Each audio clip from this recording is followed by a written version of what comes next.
Definitely challenged. Yeah. Because I can usually just see Zoe over the top.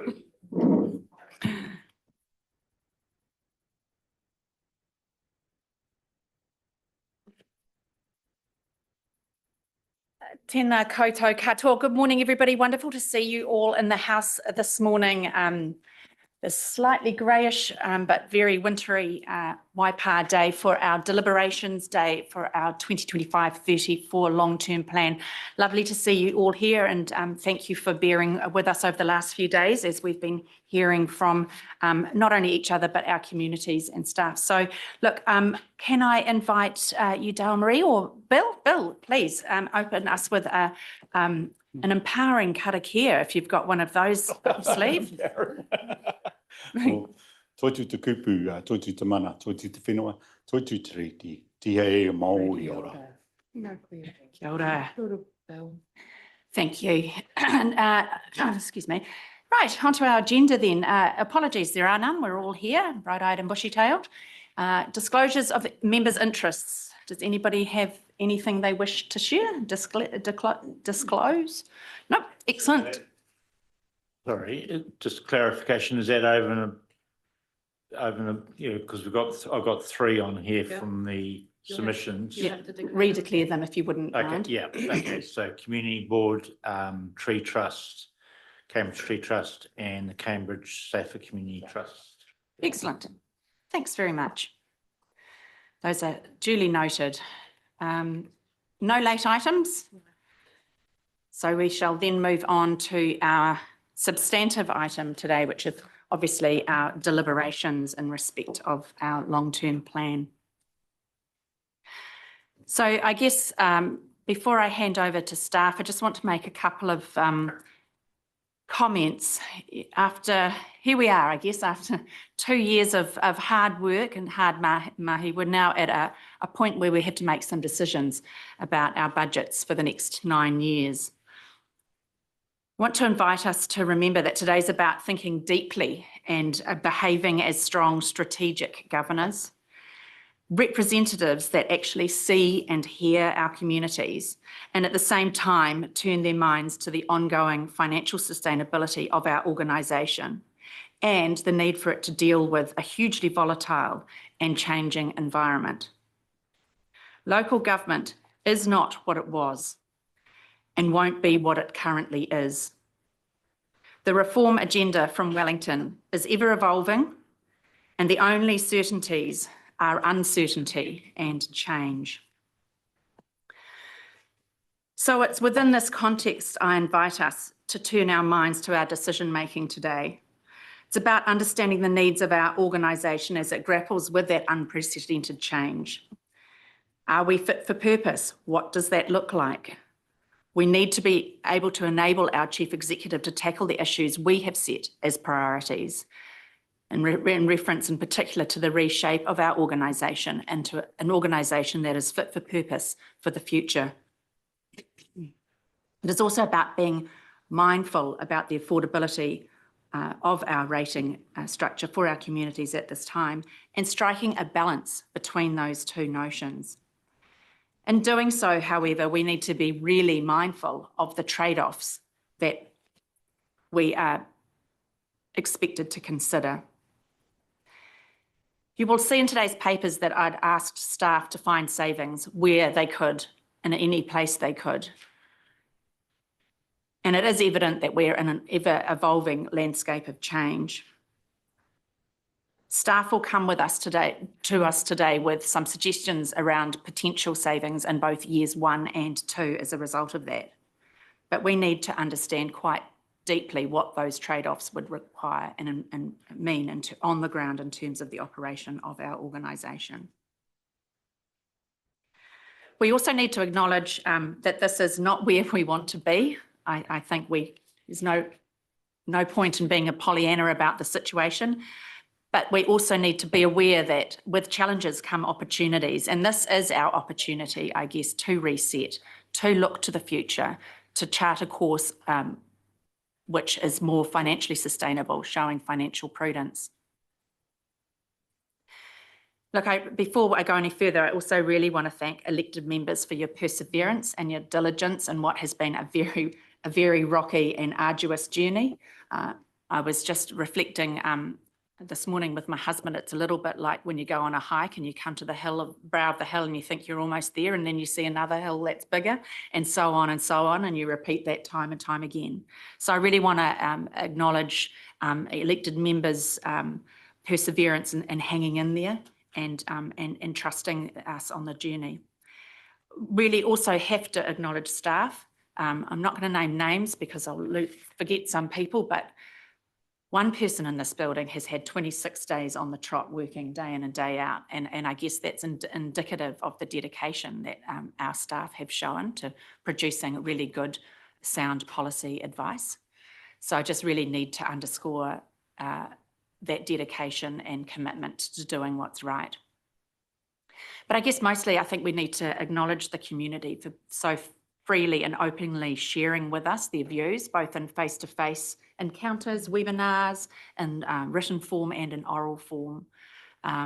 We all are very, very mindful of the fact that we're all here for them. There is no us without the community. So that is a really hugely critical part and central part of this conversation.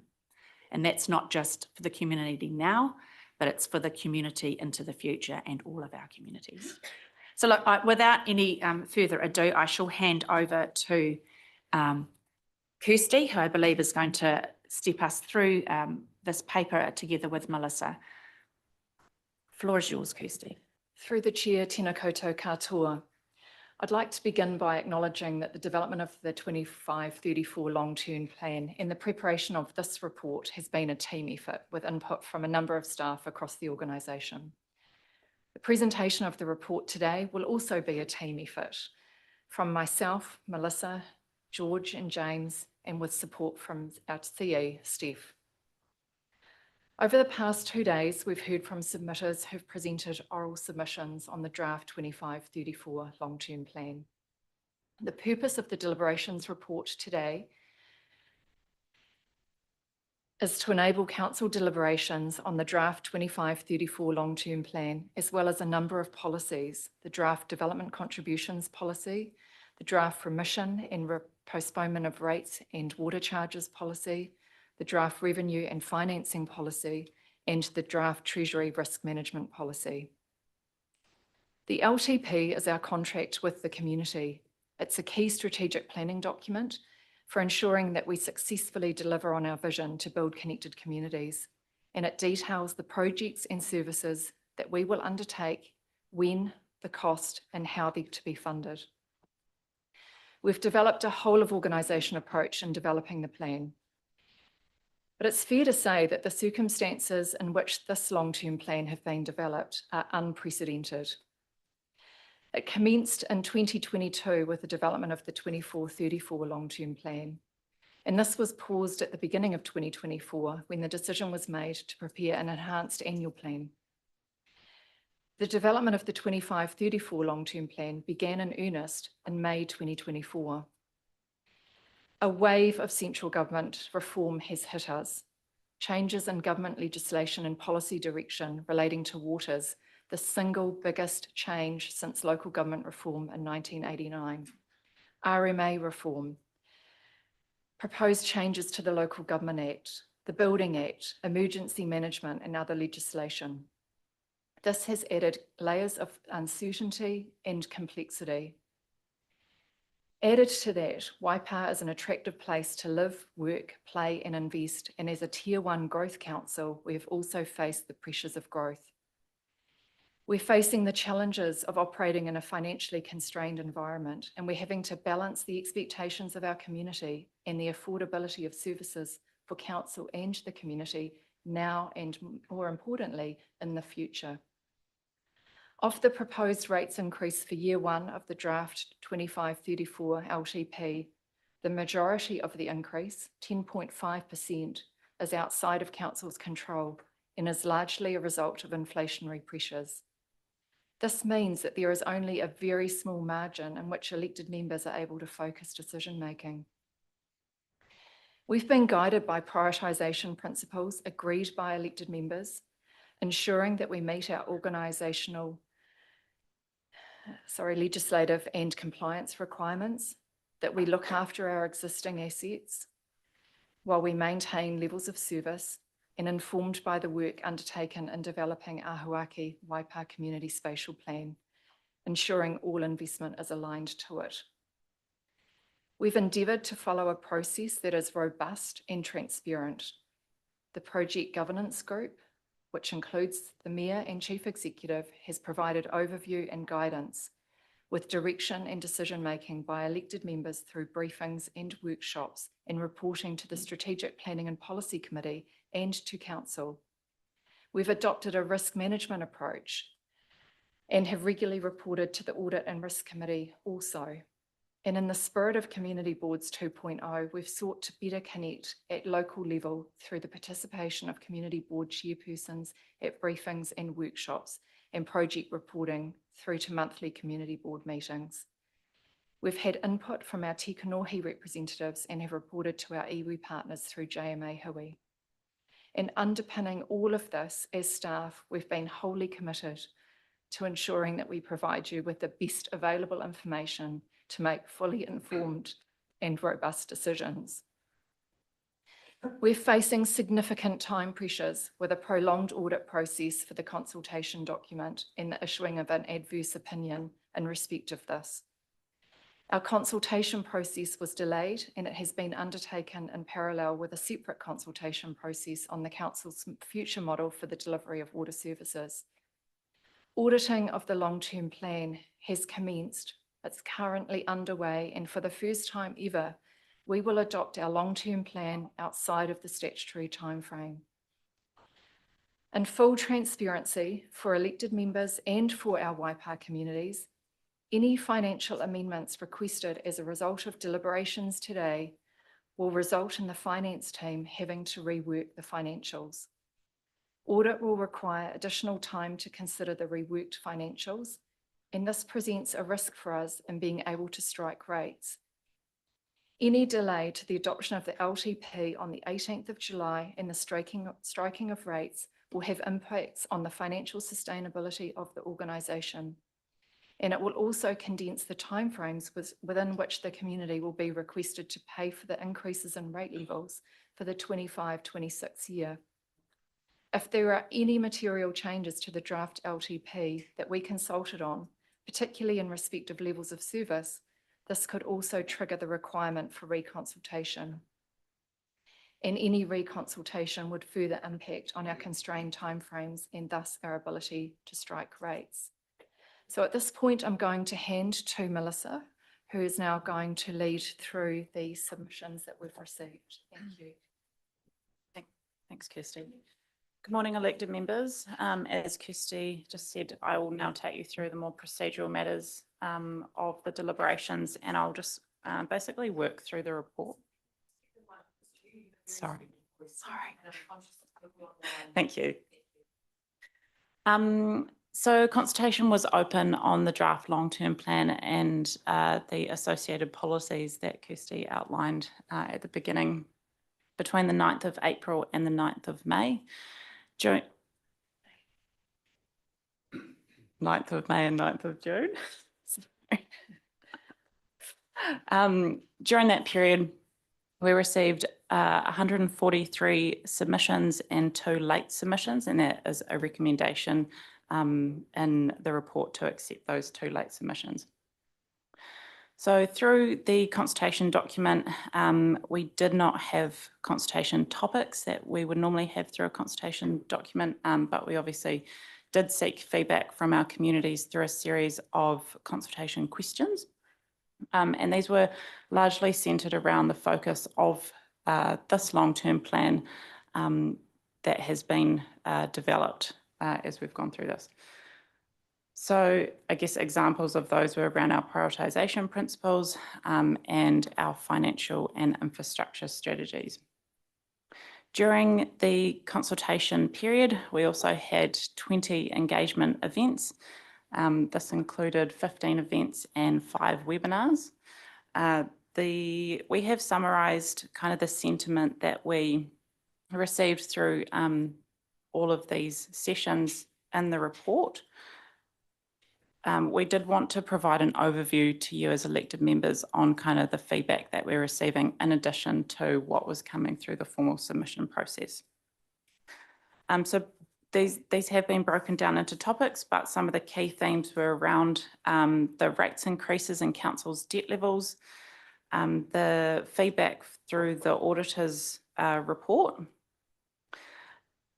real concerns around growth, how it's funded, and I guess the whole growth picture. Obviously, Waipa is a high growth community, the importance of maintaining levels of service as well. So those all came through quite strongly when we were having conversations through those consultation events. I will now take you through, starting with section 5 of the report, the consultation questions. So the first one was, do we have our priorities right? The feedback received was summarised in each of the graphs. I guess to kind of further break this down, 35% of respondents agreed or strongly agreed that we did have our priorities right, and 44% agreed or disagreed or strongly disagreed. Yes, Roger? Yes. Will you take questions as we go? Because one of the concerns that I have is a representation of the information in the graphs. The graphs only display the percentages of those people that answered the questionnaire. Now then, in terms of this first one, for instance, there were only 71 people who answered.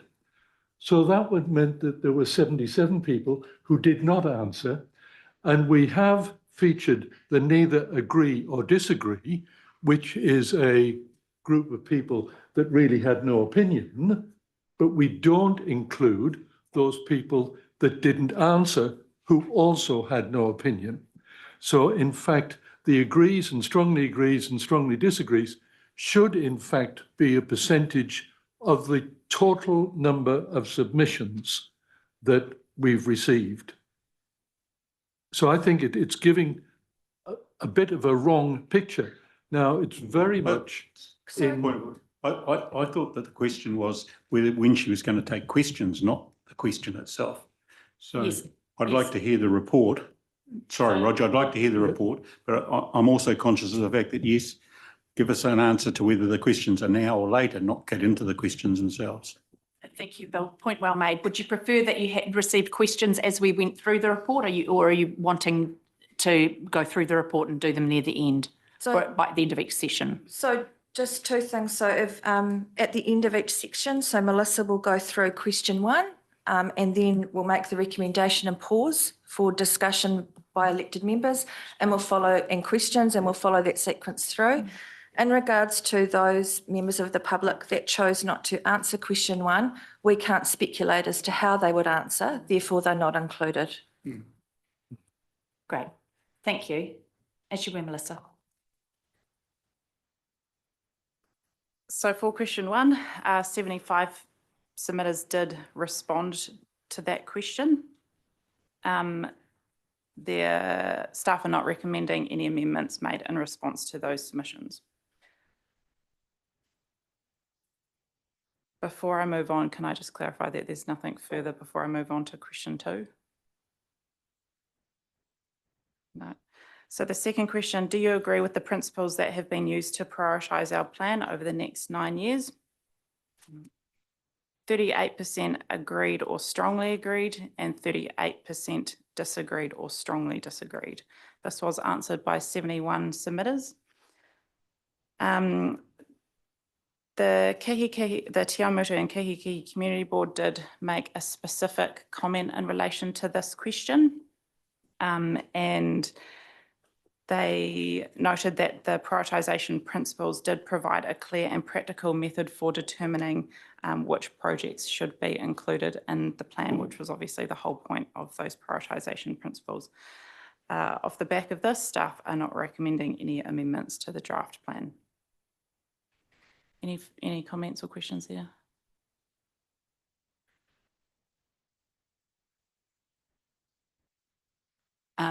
Just one more administrative thing. I just noticed that the recommendations that we have, and I'm just trying to find the page because it's helpful if I direct everybody to said page rather than speak to it. At page 14 of our agenda, page 3 of the paper, recommendation A and B is, I think it's pretty helpful if procedurally we address the recommendations, the first two at the beginning, because that way we need to be able to deliberate on the two late submissions. My apologies, I should have done that before I handed over.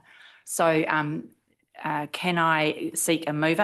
Dalmarie will move and Andrew will second that we both receive Melissa's report and we agree to accept the two late submissions that appear in Appendix 2. Otherwise, we're going to start having some deliberations having not accepted them. So I have those two movers and seconders. I'll put the motion. All those in favour say aye. Against? Carried. Great. Thank you. Sorry, my apologies for breaking your flow there, Melissa, but back to you. Thank you. Oh, Monty. Just one comment here in response to your prioritisation principles. Through the course of the consultation with the public, became apparent to me that the maintain levels of service principle, in future, I think we need more nuance around that. And so that has been a lesson out of this for me, that going forward, that can mean a range of different things. And so this is my first LTP, so I'm learning a lot, but that's one of them. I think next time, a clearer understanding amongst all of us what that mean and the different levels of meaning would be really useful. Yeah, I totally agree, Monty. And I guess it's one of those decisions we made really early on that now you sort of look at and you think, yeah, we probably needed to have had a greater understanding and discussion about what that could look like or would look like going forward in various scenarios. So totally take that on board for future discussions. And I suppose just as a further response to that, we have already identified that as an improvement opportunity for the 2027 LTP as well. So it's definitely on our radar to pick that up. So question 3, our infrastructure strategy focuses on renewals and looking after what we have. And the question was asking if respondents agreed with that approach. 53% agreed and 47% disagreed that we had that approach right. 70 submitters responded to that question. There was quite a bit of feedback around this, particularly in the context of levels of service, but also unsurprisingly around our renewals program and making sure that we are looking after what we have.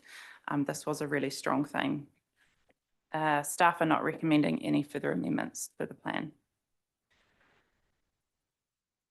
Question 4. Melissa, I think we have a question here from Councillor Gordon. And I just make my point again that there were 78 people who didn't respond to that, and I keep maintaining that the 53 and the 47% actually should be half of those figures. I still maintain that we should have those no responses included in that graph. Thank you. Thank you, Roger. Melissa? Question 4, the objectives of our financial strategy and whether or not we have these right. So just, I guess, as a bit of a reminder, these include things like fixing our balance sheet, delivering value to our communities, providing for growth and maintaining levels of service.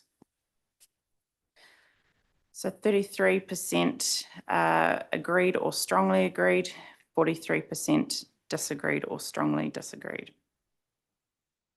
This was of a total of 72 submitters.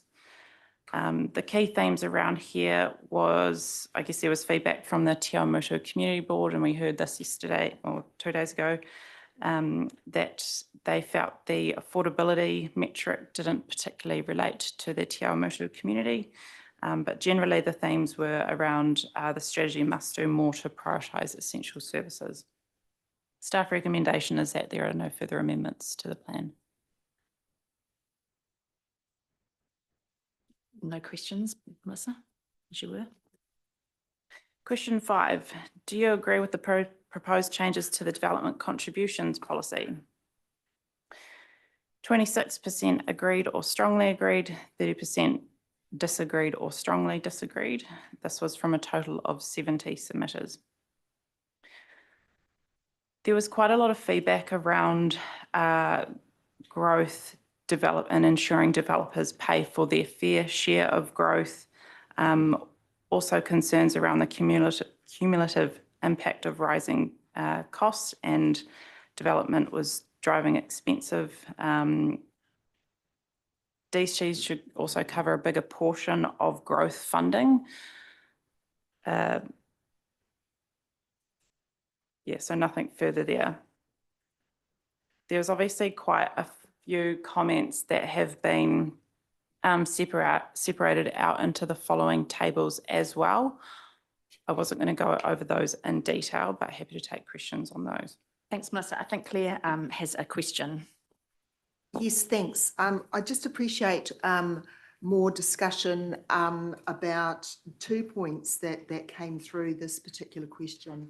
There were a number of people that said DC should pay a bigger portion of the growth expenses and maybe a broader view or something. And I'm just wondering whether or not we are sort of constrained by, the rules, the legislation that governs DCs.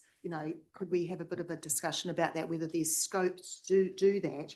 And the second point was a number of people also flagged that there's a big review underway at central government, with revamping the whole system. Shouldn't we wait till then? The staff recommendation is that we don't wait, but I just appreciate some more detail as to why it makes sense not to wait. I'm glad that Tony's taken the chair. Yeah. Well, he might. Yeah, great question, Claire, and really, I guess, critical that we have that conversation. So yeah, good to see you take the chair there. Tony, the floor is yours. Yeah, so I suppose the first question is around a greater growth share. Each project is reviewed on its merits in terms of the demand that gets generated and the beneficiaries to growth. And there's pretty set prescribed linkages that you have to show a clear nexus of growth related demand attributing to the cost of the infrastructure. So all of those projects have been gone through pretty robust processes. In some instances, it relies on reporting that was done back in 2014 for certain growth projects that hasn't necessarily changed. But then also it links to the actual nexus of the growth sales development, where it's 100% cost associated with the local growth that's there. So that's gone through a very robust process. And that segues to your second question around waiting and deferring to development levies, which is a recent announcement back in February 28th of this year. We're still yet to see the details on that package of what we're going to be submitting on, but we know it forms a huge wider picture of what's going on in that space. And we have worked with DIA to sort of work on the base cabinet papers that will be submitted. Essentially, it doesn't necessarily mean that the rates will be lower because it will need to cover a wider period of time and a wider amount of development. It will likely have to recover 30 years of growth and 30 years of live zoning. So that's a lot of infrastructure. And it's a lot of costs over a longer financing period than what the LTP would be. So it's not inherent that that would reduce the cost to developers as per just lumping all the costs into one and averaging it out. So I don't think waiting for legislation that doesn't have anything with regards to submissions is the right way to go. I think if we deferred that, we're only going to be reducing the amount of revenue we might likely see in those years, which will in turn lead to better development outcomes for the developers as that new legislation comes through. Just another one of those landscapes that is uncertain, right? As we're decision making, we have to make around that uncertainty. So thanks, Tony. Thanks for that clarity. No other questions on that, Claire? You're comfortable with that? Monty? Just to follow up, very similar but slightly different. At the Federated Farmers engagement, I got questioned pretty hard on this, and I repeatedly was saying that our development contribution regime recovers growth capex to the fullest extent available under the Local Government Act. I went home and checked the Local Government Act and thought, yeah, that's fair. Just wanted to hear you publicly say here, because this is at a higher, you were talking a detailed answer to Claire, I'm talking Local Government Act. And is that your assessment that we are collecting as far as is possible under the current regime? Under the current regime, yes. Yeah. It's just that current regime it puts sort of one arm behind your back in terms of having to consult on the rates and then having a gold rush come through. It's a common term where you raise the rates and you have to consult on it, and then you get a flurry of applications that come through at the cheaper rates. But that, because we review annually, if we need to increase the rates, and we are allowed to adjust them up to a limit of construction PPI per year, we feel that the current regime that we have in place ensures that we are recovering to the best legislation that we can. Great. Thanks for that, Tony. A really good clarification. It was quite an interesting line of questioning at that meeting. So it's good to have that expert opinion confirm our assertions. So as you were, I think, Melissa, back to you. Staff are proposing one minor amendment to the development contributions policy. So this relates to the definition of kitchen, and staff recommend amending the reference to kitchenette, kitchen, to instead just include kitchen. Tony, I'm not sure if you've got any further comments on that. I think it's a slight point of clarification. It's to include kitchen or kitchenette. So that's to help clarify when a DC would be applicable. And that's coming through with some of the larger housing developments that we have, where there is demand being generated against a property, but you've only got one definition of what you can do.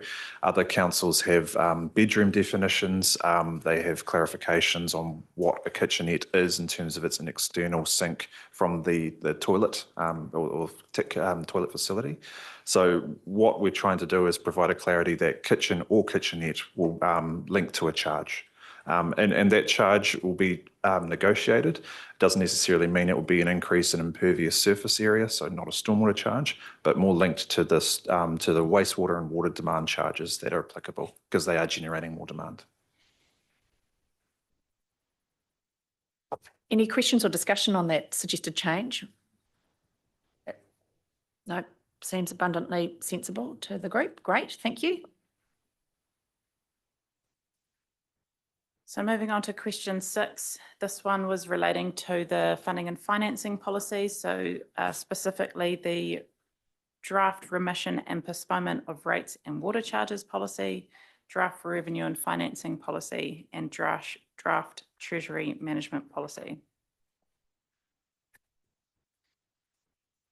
So 34% agreed or strongly agreed, 28% disagreed or strongly disagreed, from a total of 69 submitters. We heard through the hearing process that one submitter in particular would like clarification on why ratepayers needed to have owned the property for at least 5 years to qualify for a remission.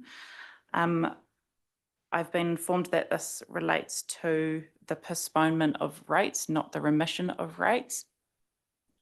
And also the 10% penalty did come up as a theme, or came up through the submissions process as well.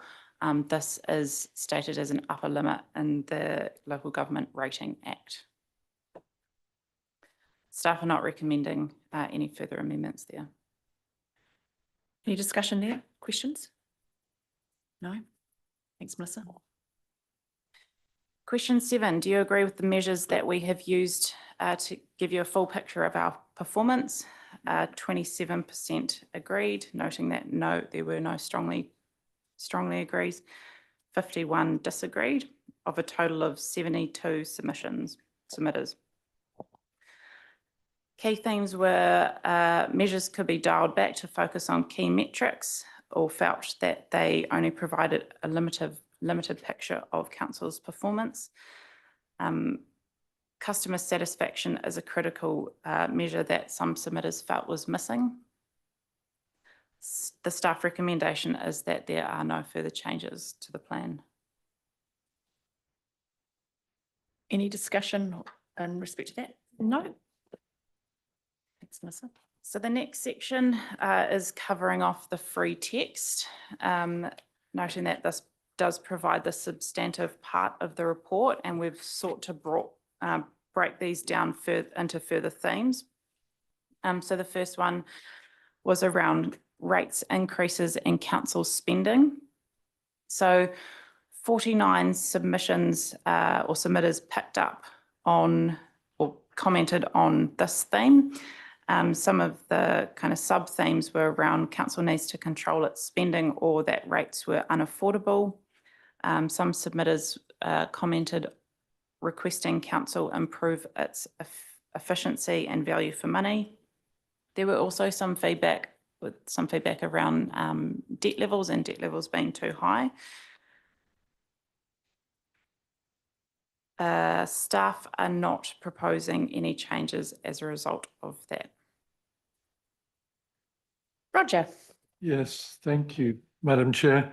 I'd just like to register my disagreement with your comment of no change to the rating policy.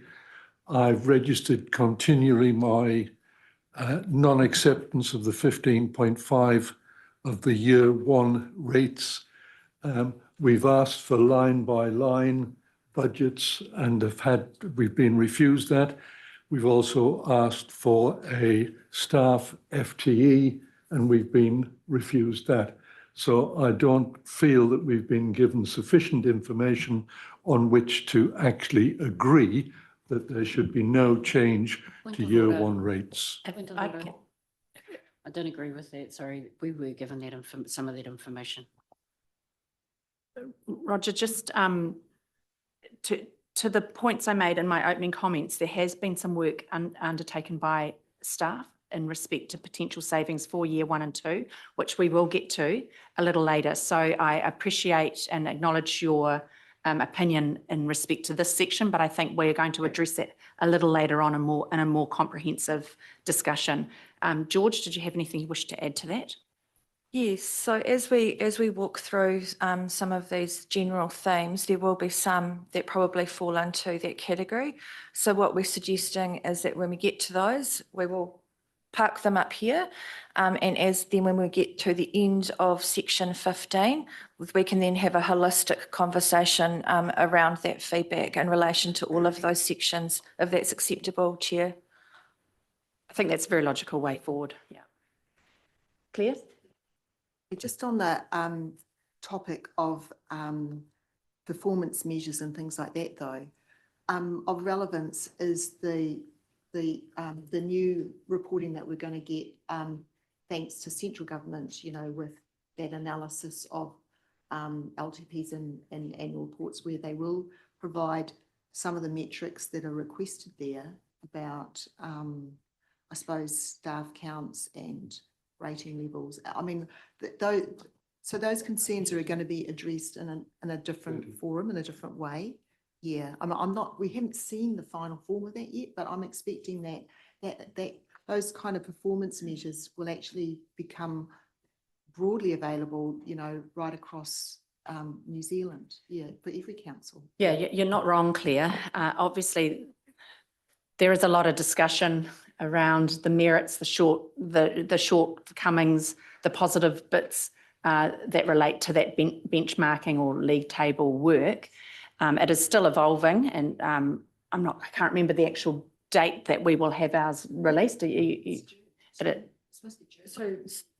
would you like me to respond? Yeah, so councils are being asked at the moment to give general feedback around the approach by DIA. So that's actually ironically due today.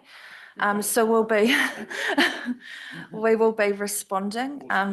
As Mayor Susan said, you know, there is some discussion around how it is framed, the context behind it, and the messaging that goes with it. If DIA do proceed as they're currently proposing, it will be released publicly on the 30th of June. So we will be providing you with further information in advance of that, so you are prepared before that does hit the public arena. But you are right, some of the things, the comments that have come out would necessarily be met by those league tables. But you have to understand the context, I guess. They only go so far as to tell a story. It's the isolated numbers lacking context, and that's where comparisons become a little dangerous without, or yeah, don't paint the fuller picture, I guess, without that context around them. Mayor Susan, can I please just also reply to Councillor Gordon's question? Councillor Gordon, I just want to state for the record, you haven't been refused the HR numbers. It's just a matter of trying to pull the numbers out of a whole range of systems. I don't have a button I can press. We're still working on that as we speak for me to be able to provide those to councillors, but I certainly would never refuse that information.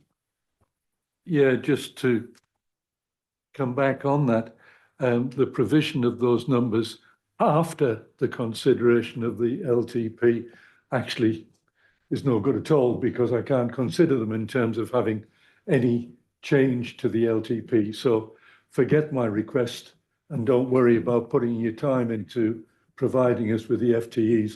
It'll be too late by the time we get it. So thank you. I think it's a great point made, and it talks to the value of the business capability improvements we're looking to make in the coming years. And I know other councillors have asked for those figures as well. So we'll still provide them, but I take your point. Melissa? Thank you. The next theme is growth. 24 submissions referenced growth for growth-related themes. Some of the sub-themes coming out were growth must stop, or making sure that growth does pay for growth. Questions were raised around why council enables so much growth, and obviously that came through a key theme. That was a key theme through the community engagement events as well. And questioning what's good about growth when rates are more expensive, infrastructure is worse, and debt is worse as well. Marcus? I'm just wondering, is like with all the questions about growth and stuff, is this something that we need to be more proactive about why we have the growth and why are we doing this? This isn't coming from us making decisions, this is coming from elsewhere, and are we not communicating that clearly enough to our public? That was covered off as a key theme in the consultation document, and a key part of the story was there was a specific section on that. I guess further to that, I would have to defer to Lisa for further comment. Yeah, maybe this is some work that we need to do in the future to make it clear to the public why this is happening.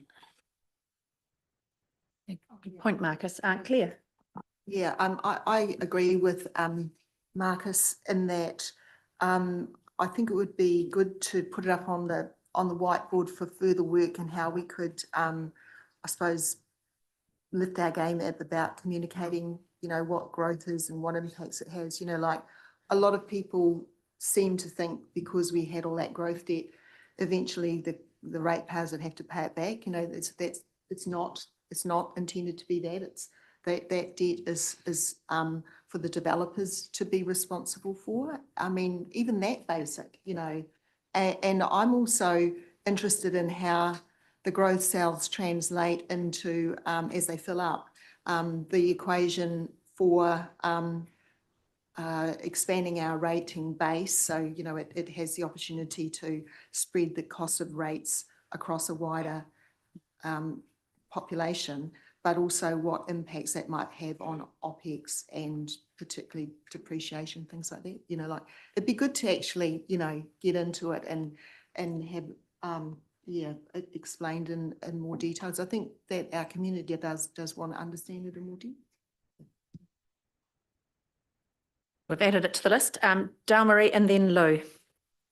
Tēnā koe, through the chair, I just would like to make a comment online in regards and on the back of Claire St Pierre's kōrero, just to our constituents, and I know that this came up quite a bit about how much we spent in comms, and just so that our whānau online can understand we're pushing back at comms, and this is why comms cost so much at council, because we're always trying to deal with how we can get them engaged. The numbers of 75 are going to be set in a different way, and people are not engaging the way we want. And I'm going to commend our comms team, because they've been doing bloody hard work the last 6 months to try and get engagement. It's sad the numbers aren't reflective to some of the social media comments, but I just need to put that online. Kia ora tātou.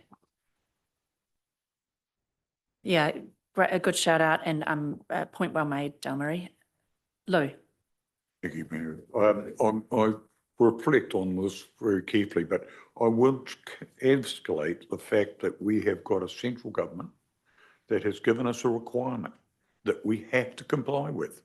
And I just reiterate that to all of our ratepayers.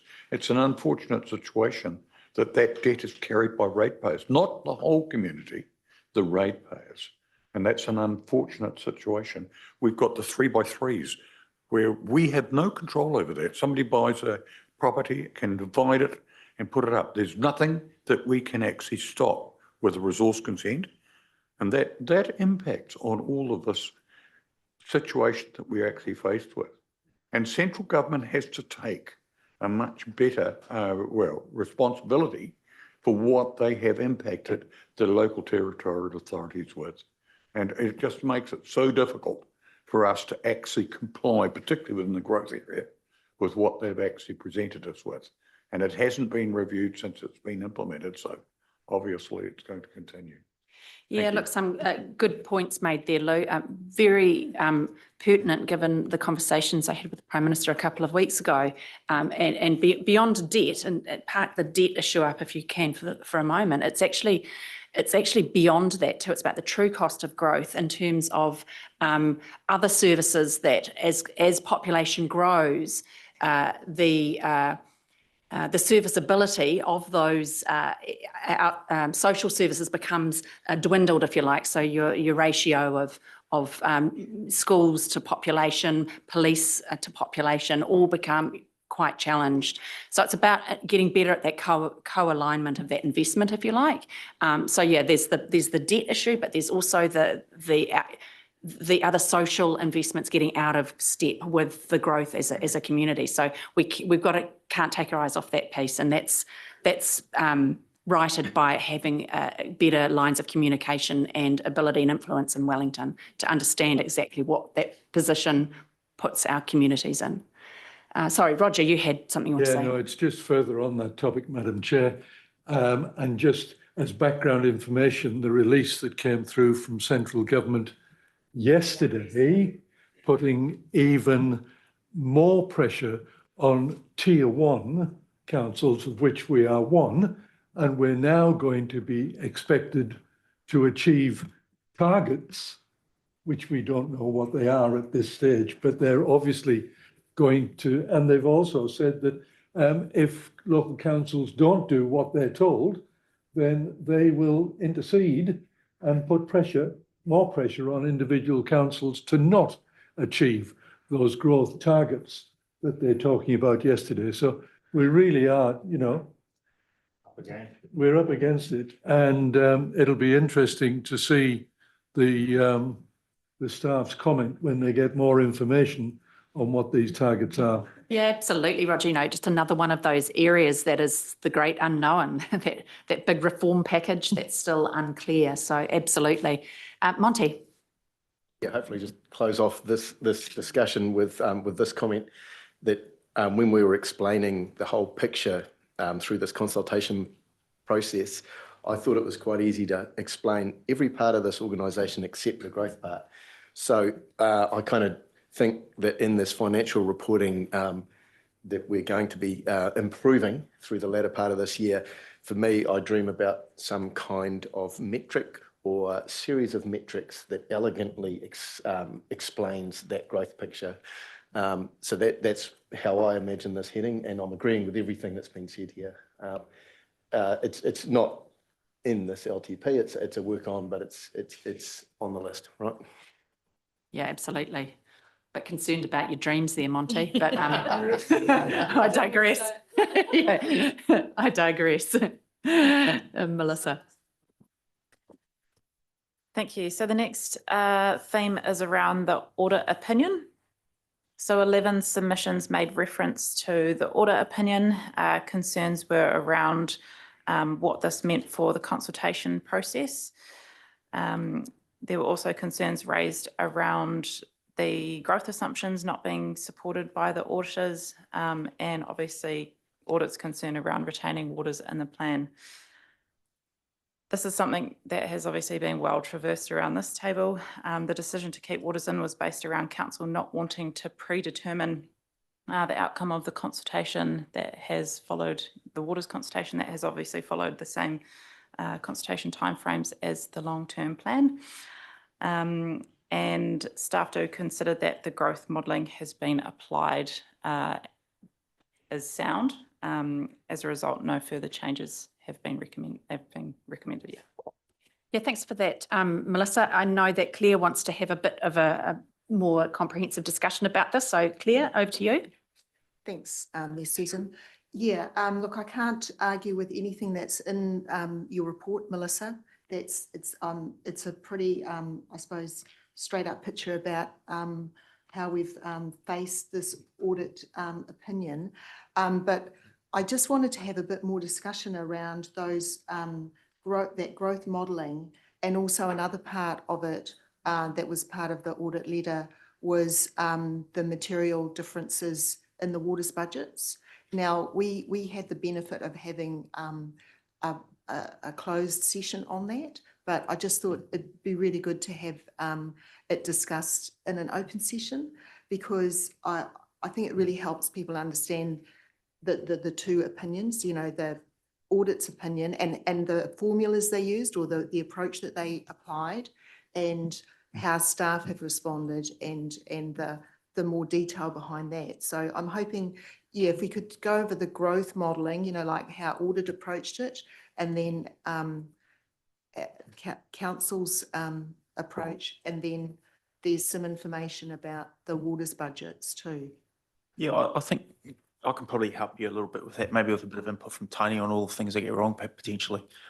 So just kind of quickly summarising at the top level, Councillor Clare, is in year 1 to 3 of our plan, we are under what audit is modelling. So audit have used the flat 1.7% high growth in the year assumptions. We've used 0.8% in the first 3 years, so quite conservative on that front.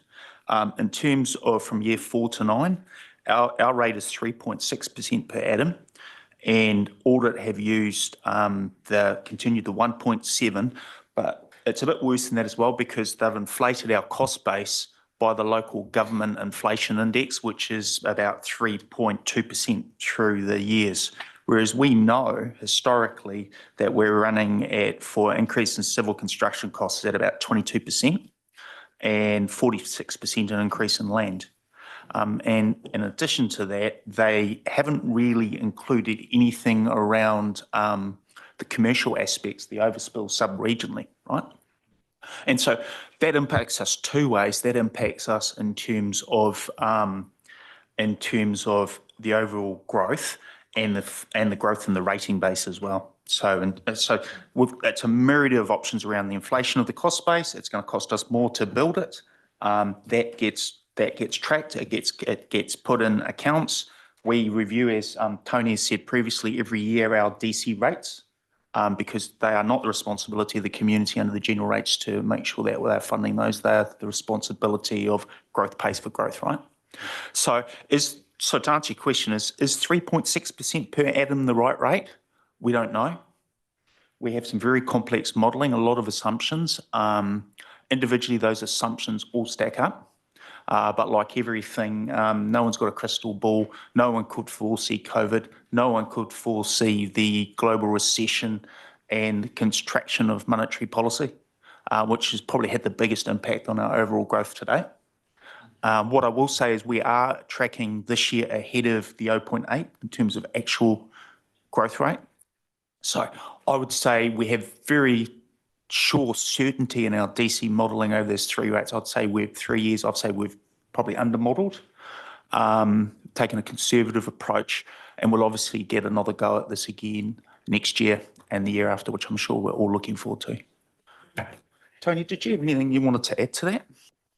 Yeah, I'll just state that in the first instance as well, you compound the financing costs as well, as the previous LTP and revenue was modelled off 2.29% interest, but we're at 4.52 now. So that's another compounding effect with all the inflationary measures. On the other aspect around growth and demand, it was clear that audit were just using just the population and not necessarily taking into account where we derived the numbers for that growth that had come online, the available growth that we had, development intent, and also the government's direction with regards to the MPSUDs coming online as well. So we had a few extra external factors that were built into our commercial feasibility side of things that audit couldn't necessarily consider, but we have to consider in light of all the other legislation on us as a Tier 1 council. So it was a difference in terms of what we could input versus what audit could consider through their review process. And I believe that their revenue lines only really looked at previous revenue with some inflationary adjustments to it, where we updated the DC rates in order to reflect all those other compounding interests, and that was where our revenue model was predicting our uptake. Yeah. Thanks for that more detailed explanation, because that gives me a lot of assurance, actually, because it seems to me like audit we're working within quite a rigid methodology, and we're quite in a way restricted in the sources of information, whereas by the sound of it, staff's modelling is far more complex and responsive to local conditions, as well as the landscape that central government are muddying for us. So no, I really appreciate that. I think that helps me get my head around that side of it, definitely. Thank you. Thanks, Claire. I have questions from Roger and then Mike Pettit. Thank you, Madam Chair. And just 2 points. I'd just like to acknowledge the work that Tony did in providing us with a very detailed explanation of how he got the growth figures, and although we didn't get it until yesterday, but I do acknowledge that what he's put forward has got a lot of logic, and the rationale is definitely there, particularly in that inclusion of the industrial, because we know very much that the industrial is growing at quite a considerable pace. And so thank you for that, Tony. I'd also like to just acknowledge, and this is not to do with the growth, but it's to do with the inclusion of waters. And I know it's not an open document, but the legal advice that was given by council to justify the inclusion of the status quo in the long-term plan that avoided any predetermination of what the consultation on the three waters question was. And I think, having read that document thoroughly and word by word, I just say that we didn't have any choice but to do what we did, and that was include the status quo of three waters in the LTP. Yeah, thanks, Roger. Couldn't agree more with your comments on both points there. So I now have Mike and then Lou. Thank you through the mayor. Yeah, just on this, just two quick comments. One is just off the back of this, I guess, the quarterly reports, because this is probably our biggest potential risk, but also biggest potential gain over the coming years. So it'll be good to get back to have some really good reporting on this, because as councillors, we're going to need to be all over this and really monitor it, as obviously the rest of the organisation is. And the other thing here is that industrial growth, it will be substantial. And look, and as far as I'm concerned, you've actually done the right thing by including this in our modelling. And to me, it's a good example of actually good local knowledge and taking that rather than bureaucratic Wellington you know, a little bit more removed, if I put it politely. So good on you for that, for backing yourselves. And it's nice to hear, James, too, that, yeah, look, we're tracking above the 0.8%. I think at one stage you mentioned just over 1 or 1.2. So that's all helpful. So, yeah, bring on the growth sales, bring on the industrial growth. Thank you. Thanks, Mike. It gets back to your old adage, isn't it? Between a clash between traditional accounting standards and our own sort of more granular informed understanding of growth on the ground in real time. So it's where the rub is, right? Lou. I'm speaking to you me exactly along the same lines. And I do think that, Tony, I want to congratulate you on your report. That was actually an excellent piece of work. And it does actually give us a good background. I think that one of the key things that our auditors didn't do is they didn't quantify the fact that we were in what I call the golden triangle. And we are looking at quite exponential commercial growth in our southern, in our northern areas. And we've just seen yesterday a plan that all of us received that showed the projected positioning of a southern wastewater plant, which is literally just north of Rains Road in the area. We've just seen the jets coming in, all of their development in Rukahia, the development we're seeing at Hautapu, the development we're seeing that'll go obviously into Rukahia, the village itself that they were trying to plan. And I believe that we do need to be on the front foot for that type of development. It's critical. If I sit in this chair and if I do anything, I want to have the next generation with the ability to have the infrastructure available and the planning available to move forward, not to sit there and have a negative situation and infrastructure deficit. Thank you. Cheers, Lou. Monty.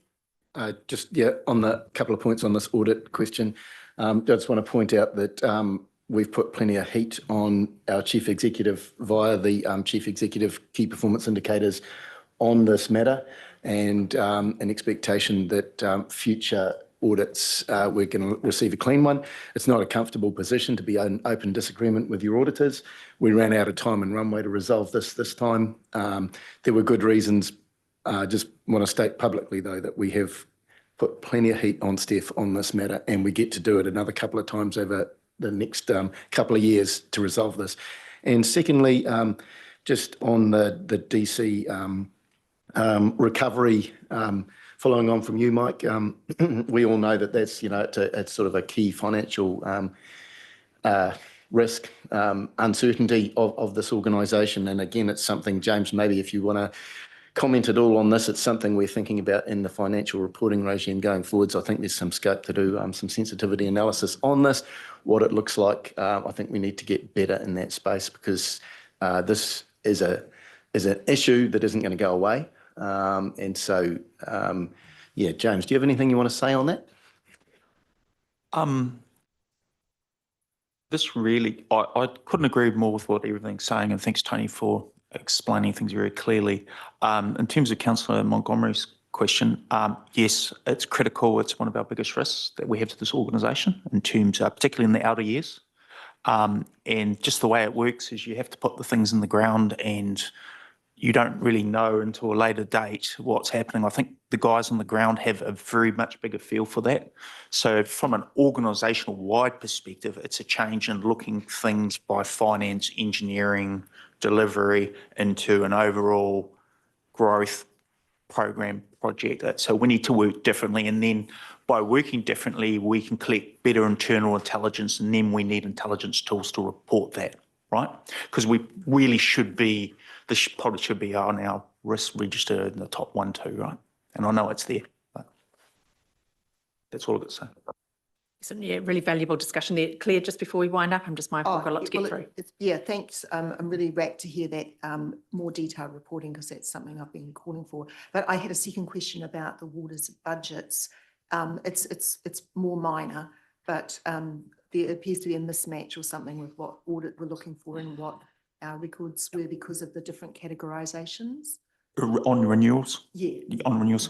So this is an interrelated matter to what we've just discussed around audit view versus our view. Is they take a gap view about it, and they were very, very clear to council when they did their reporting, right? And when they did their audit letter and summary of it and presented that, hey, we take a gap view, that doesn't always reflect what's going on actually on the ground and what's facing our council, right? So in these two particular cases, we have differences on the on water and wastewater in terms of our renewals, and it's all because what are we doing? We're like building infrastructure upgrades and purchasing land. None of that stuff sits in an asset management system, right? None of those immediate things sit in an asset management system. It does over 30 years in terms of our AMP plans and things like that. So we totally agree with them. Everything from year 10 past our, year 9 past our LTP, right? But it's as we're doing purchases, disposals, because it's renewals, you can't, it doesn't, the asset has to exist to be in our systems. So audit have taken a system view, they've downloaded those assets, and if it's not there, if we're replacing them or we haven't got them yet, then we're going to have a difference, and that's what all the difference is. Yeah, we haven't got anything wrong. It's just they take a systems view, we take a systems view, we overlay what we sent to DIA for entity 2, because a lot of that's subject to the water transition being approved, the consultation. They need that information as well, and that's why you'll see some of the capital changes in that, because we need to reflect the program will work that the CCL will do should we opt to go down that route. Does that make sense? Good stuff. Great. On to the next title. I calculate we've got about 20 more subtitles in this section of other free text sort of things. So just I don't want to shortchange the discussion, but I just need to make sure we keep moving on before we move into some of the discretionary requests and some more substantive discussion. Mindful too, we probably will need a break in a few minutes or shortly for ablutions and the like, but over to you, Melissa. I suggest maybe we do a couple more before we break for morning tea. So the next one is cornerstone projects, noting that there was operational funding in the draft long-term plan to keep Te Arawai and the Cambridge Library projects alive. So 16 submitters commented on our cornerstone projects. There was support for retaining this funding. There were queries around what this funding would be used for. I guess more generally, or more broadly, sorry, there was general kind of for and against support for these two projects at a high level. The staff recommendation is to retain this funding in the draft LTP and that these two projects will be reconsidered as part of the 2027 LTP.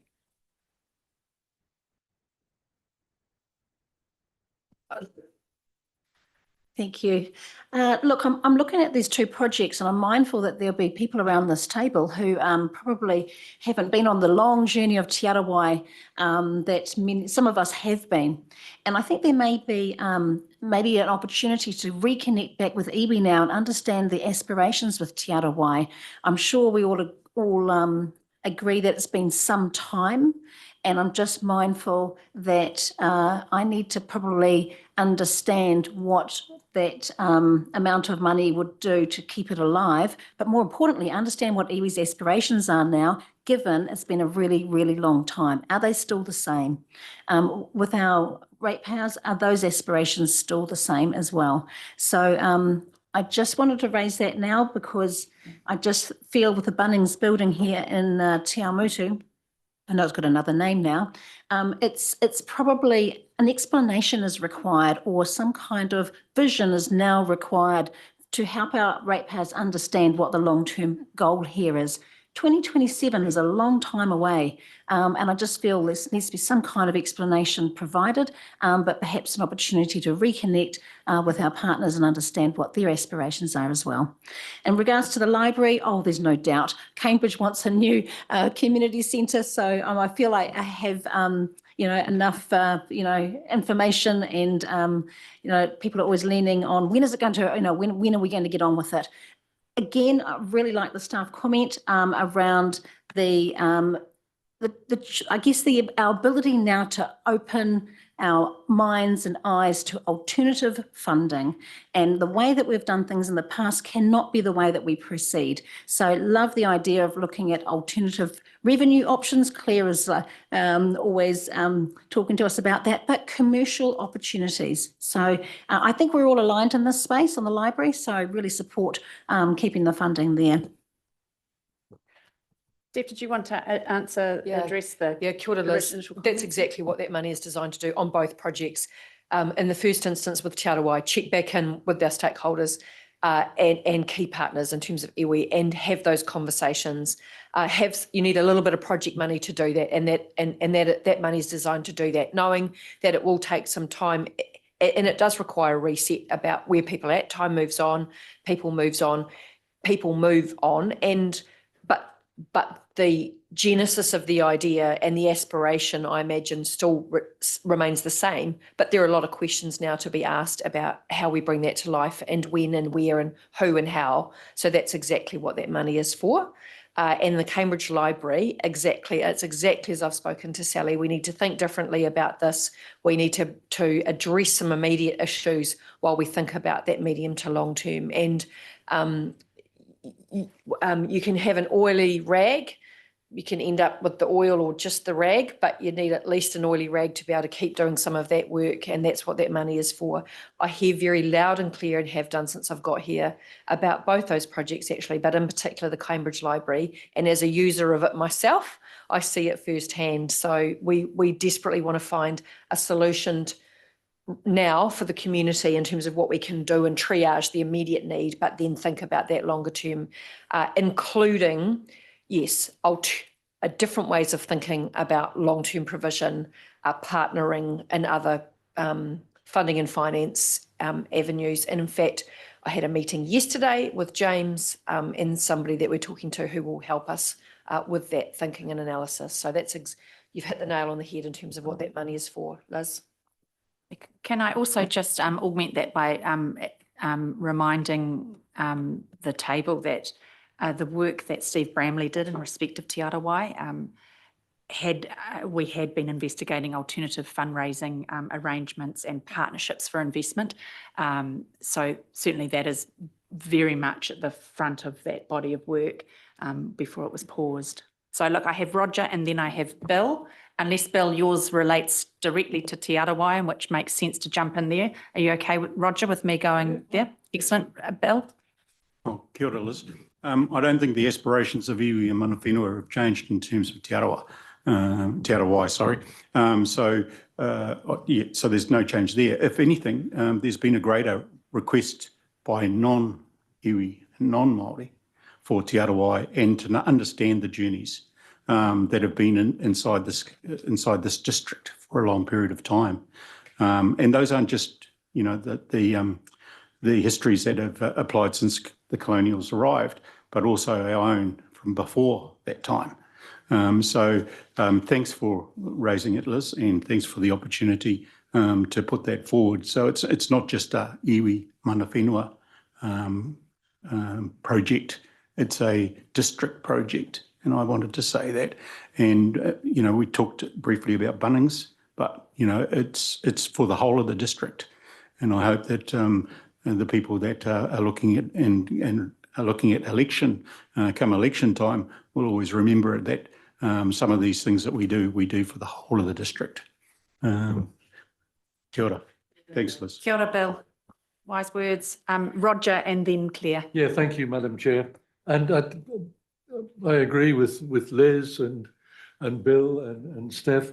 And I think one of the challenges, of course, you talked about Bunnings, the accommodation of those aspirations, and the same as the library in Cambridge, the accommodation of the aspiration for that library.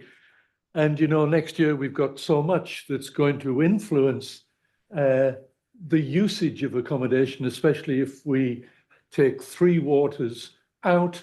And so there's a difference in resourcing and staff position and office accommodation that could make the change in that resource so adaptable for other uses, if I'm getting it right. So, we perhaps should leave it until we see what is actually happening in that regard. Claire.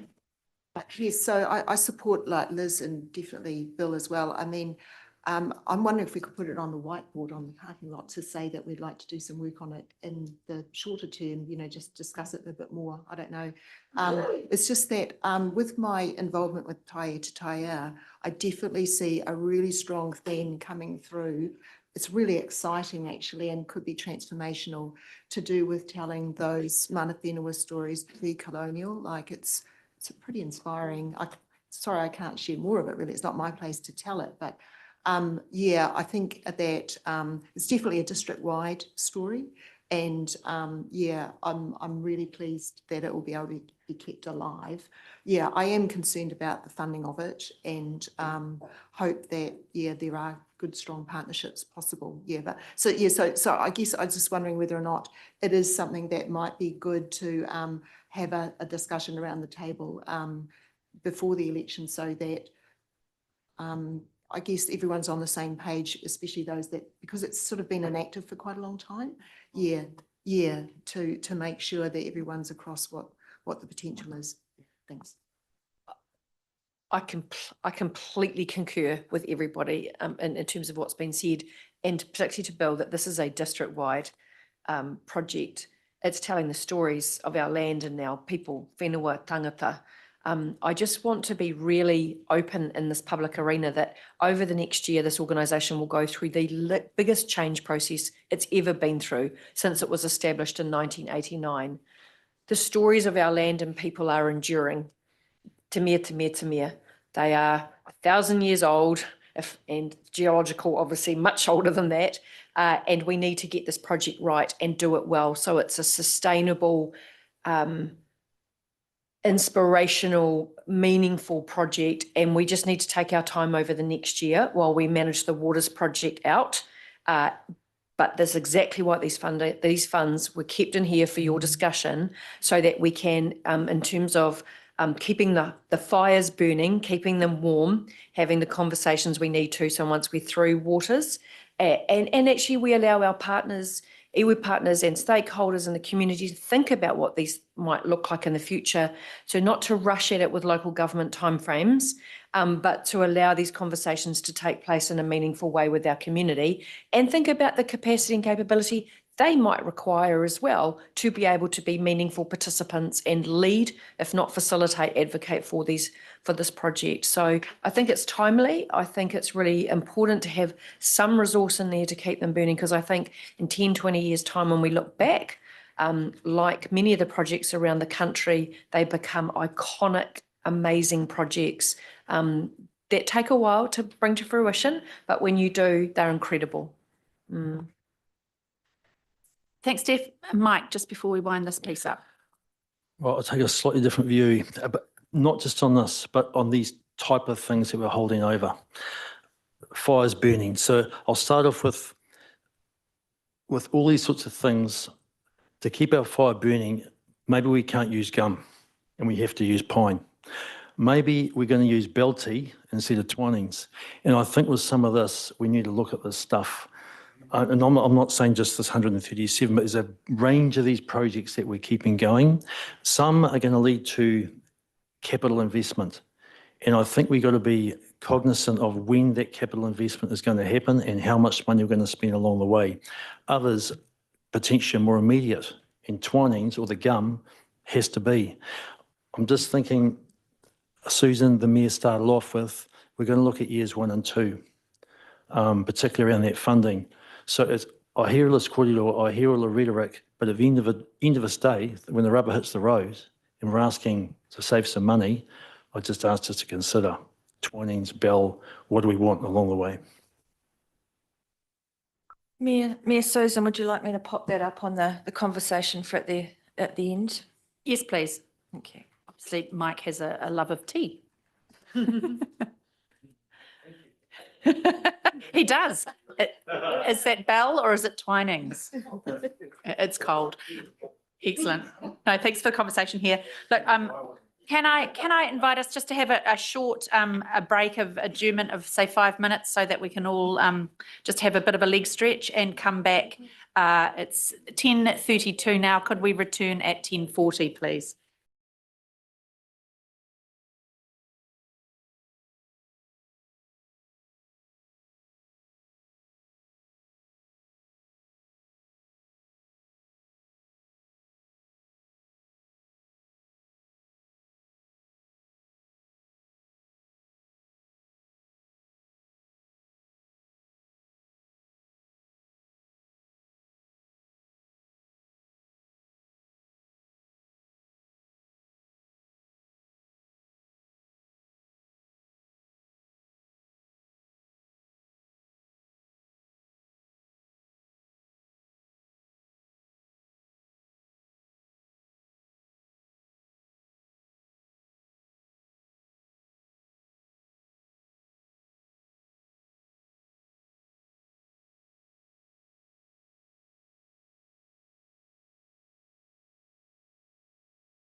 Okay, if I could just call the meeting back to order. My apologies for the slightly prolonged break, but that actually doubled now as our morning tea. So no morning tea break allowed now. We're just going to soldier on through to lunch. So can I hand back to you, Melissa? We are on page 33 of Diligent, I believe page 22 of the paper, and I think we're about to launch into discussions around transport.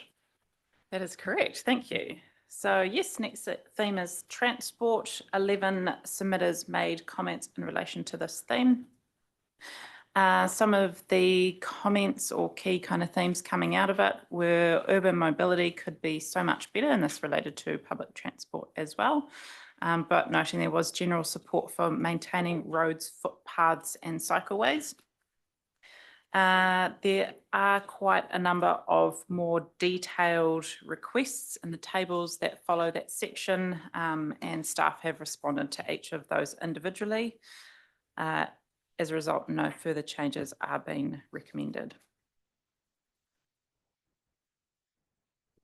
Roger?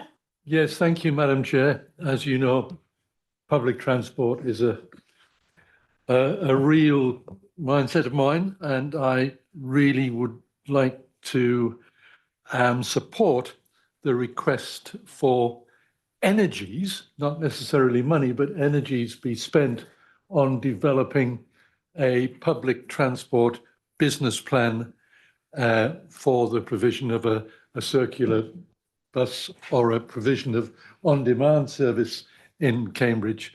And that's, as I say, I'm not too sure it needs money spent rather than just a commitment for staff energies to, as they can, spend time on developing that business plan. So I'd just like to ask that be considered.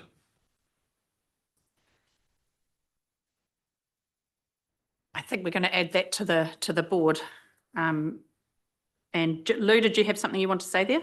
Yeah, I do take an issue with some of the things stated here, but I will say one thing, that the public transportation from Te Awamutu to Hamilton has improved exponentially. And I'm a member of the RSA, and we have between 300 people that have used it over a year. So it is being utilised, and they find it as a great service. The second thing is that we have some problems with repairing footpaths and roadways, because Waka Kotahi, or if we like Transit New Zealand, have actually underfunded us. They have stopped funding. And I think the public and the ratepayers need to know that we just have not the ability to be able to do the work that we'd like to do simply because we're not being funded. And I think that's a critical thing to be put down to the general ratepayers. Good point, Lou. I think Steph wanted to just add to that. I was just in summary, I was talking with Katie Mays yesterday about public transport, and she has some ideas and is starting some conversations with partner agencies, and of course the important role that Future Proof plays in terms of making sure as a sub-region we are actively sharing and equitably benefiting in terms of results around public transport. So it's something that's top of mind internally, but point noted, ups and unders and overs, Lou, and to Roger's point, so it's on the board for something for us to take forward from today. Yeah. Interestingly, I've had quite a bit of correspondence from people asking about public transport with particular reference to the airport, and obviously the jets, not only from Hamilton to Christchurch recent announcement, but obviously the Jetstar internationals as well. So yeah, very much a live issue and front of mind. Mike. Yeah, thank you. Through the Mayor, just a couple of comments to the couple of submissions actually, and I'm not going to get into the deliberation part now, but just a response there to Kelly from the Chamber of Commerce in Cambridge, that was appreciated, of just the money that is in the Cambridge Connections budget. And the other one is of course, the Cambridge Connection thing, I guess, should pick up hopefully some of the comments here from Cambridge High School through Greg Thornton and the issues that are happening around there, particularly around health and safety and movement around the area. So yeah, thanks for your comments back to those two submissions, and we're sure we'll talk about some of those later in the day. So I thought you had your hand up. Yeah, no, I was just going to go back to public transport. Look, footpaths, roads, core business, simple as that. So I don't want to say much more than that. But in terms of our ability to improve public transport, the Hamilton to Cambridge, Hamilton to Te Awamutu, I don't think we couldn't have done anything more than what we have achieved in this past term. The increase of services has been fantastic, right? So good on Regional Council for listening. But I urge people around this table going into the future that the urban public transport within our large towns, we have to lean harder. We will never win a competition around density, around, we don't have the population, Cambridge and Te Awamutu. So it speaks to what you've said, Steph. We just have to lean harder, and we have to, and look, Katie, I'm sure will do a fantastic job, but keep the pressure on. We really need to, we really want to see those solutions for Cambridge and Te Awamutu going forward. Totally agree. Claire? Yes, thanks. Just jumping onto that public transport corridor at the moment, because at the Regional Land Transport Committee, which I sit on along with Mike, we had statistics on public transport usage, and I tell you, Waipa is the absolute star. People have really responded in our community to those increased schedules of services for the buses. I think it was a 50% increase in patronage compared to the rest of the region, 3%. Okay, honestly, our community is really embracing it. And I think that's a really strong message to take to these agencies that might be considering or not whether or not to invest more in public transport systems. We're showing that if you give us a chance, we'll make the best of it. That'll be. Yeah, good point, Claire. I guess PT uptake is sort of chicken and egg thing, right? And kind of need that cultural mindset as a people to adopt that. And once you can show you can do it, and that's the way we think as a people, and that's the way we move, that's half the battle won, right? And we're obviously being able to display that with our numbers, which is great. That's why the community are calling for this so much, particularly in that, for a local bus service, For supplementary. Roger. Yeah, sorry, Madam Chair, and it's probably just your comment that public transport go on the whiteboard. Could you pop it on the whiteboard for us? And also, I noticed that the staff comments regarding the suggestions on Cambridge High, as Mike said, are very positive in responding to those. So perhaps may we have that on the whiteboard as well?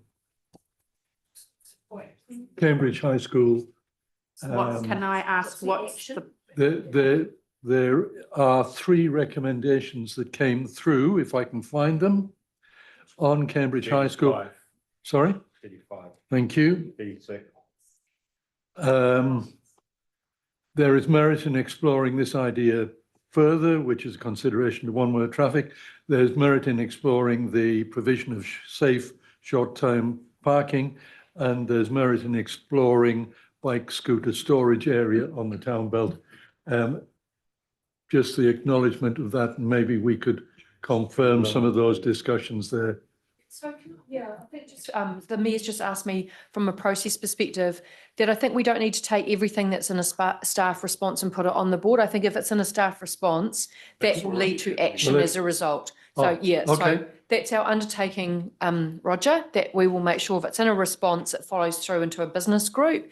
Up on there, probably more so at a higher level, sorry, and that's probably my fault because I directed that one up there, is about the learnings taking forward from this LTP process and some higher level, more strategic issues that the organisation needs to tend to. I'll take your point. But you have my confidence, and I will follow you. Sorry, you have confidence that we will follow up on the staff responses. Good stuff. Right, I think we can move on, Melissa. Okay, so the next one is cycleways. 8 submissions made reference to cycleways. Generally, there was both support for and against cycleways. Also noting there were 2 specific requests for projects from Cambridge Community Board and Tom Davies, as detailed in the report.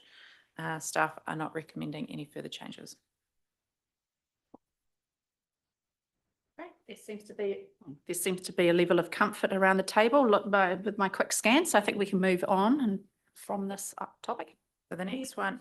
Actually, no, Steph wanted to Sorry, address at the risk of being a disruptive chief executive, That's what we know. Yeah. Tom Davies' submission yesterday clearly outlined that there's some real safety issues for people in our district on NZTA roads. And what I would like to ask for is that we write to NZTA and highlight these issues again. Lou's examples were terrifying. And I think everything we can do to support community safety, even though they're not our roads. I've talked with Tom about that bridge that's got no room for cyclists. I just think anything we can do to keep advocacy for people is important. So I'd like to ask that we write a letter and advocate. Thank you, Melissa. Yeah, absolutely. And I guess that sort of augment our previous discussions over the last month or so around two other sites. One is the Ohopo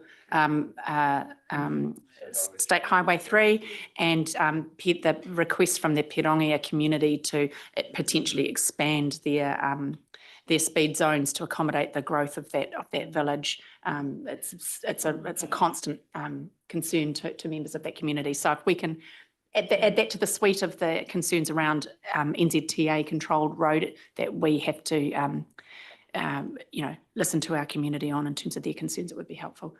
Philip, did you have something to add? Yeah, well, I mean, it's a great suggestion, but we have to be really squeaky. We just got to keep constantly at them the whole time, and it will just take forever, won't it? So Evie, Lisa and I have regular catch-ups with Andrew Corkle, the Regional Director for NZTA. He's already been incredibly responsive about a couple of issues, so we will be the squeaky wheel. Phil? Squeaky is our middle name. Marcus, no, you're being cheeky, not squeaky. Okay, moving on then.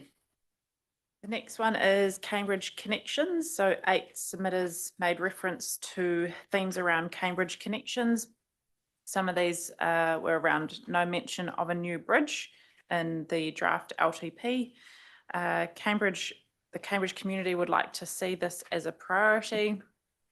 It's essential that not only for a new bridge, but to establish key corridors to enable heavy traffic movements throughout the town efficiently.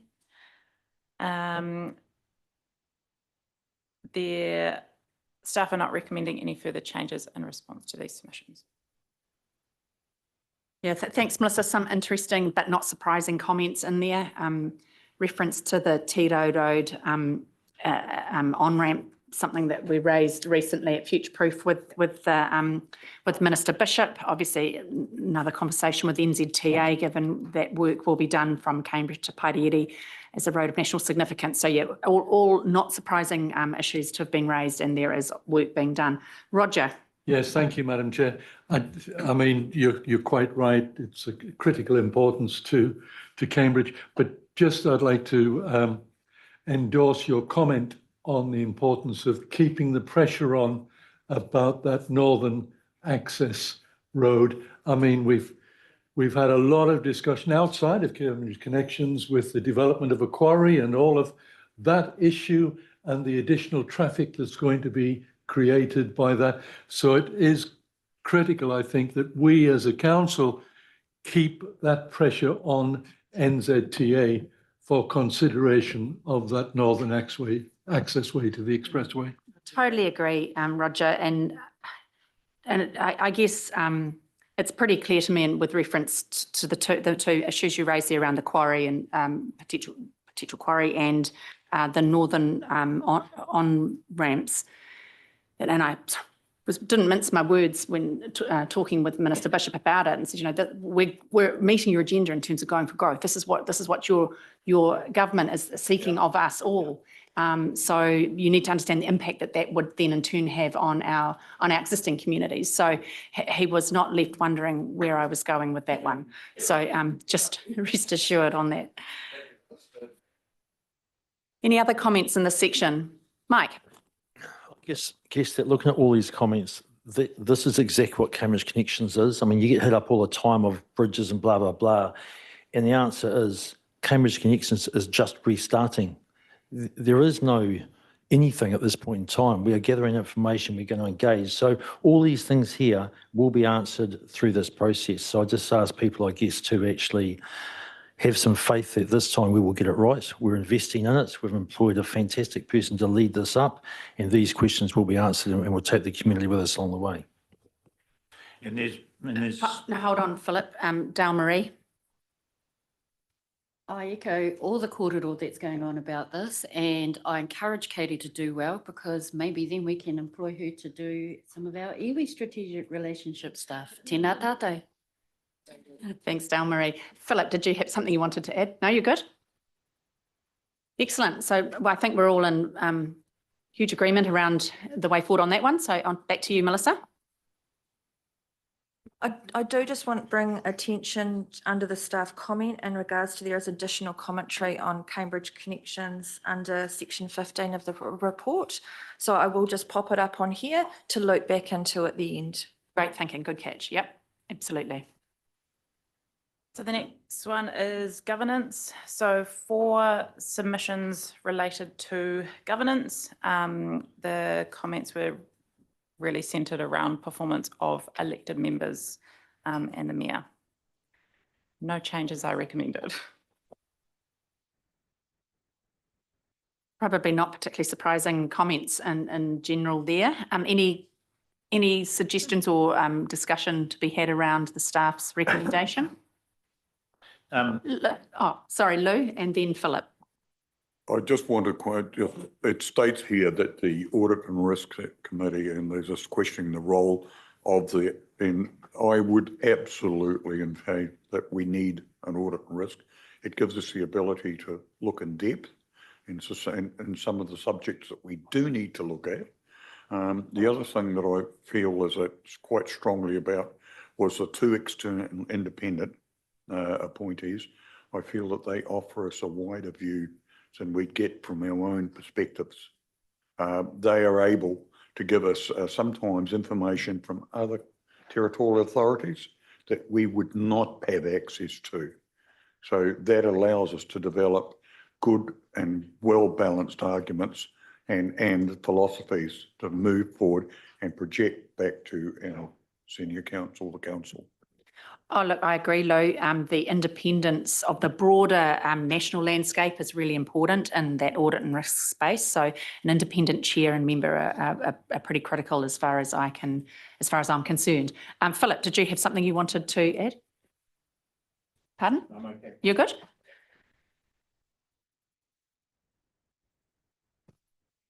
I think we can move on then from that section into the next one.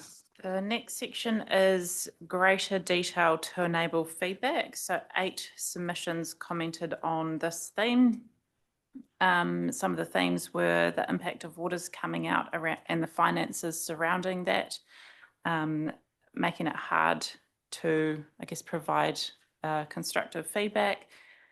Some submitters requested to have a better understanding what projects were being funded and the rationale for those.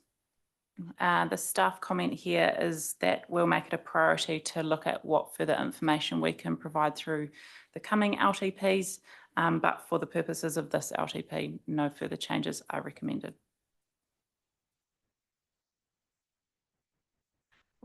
By its very nature, it can't affect this LTP, can it? But is this something that potentially we need to put on the board there?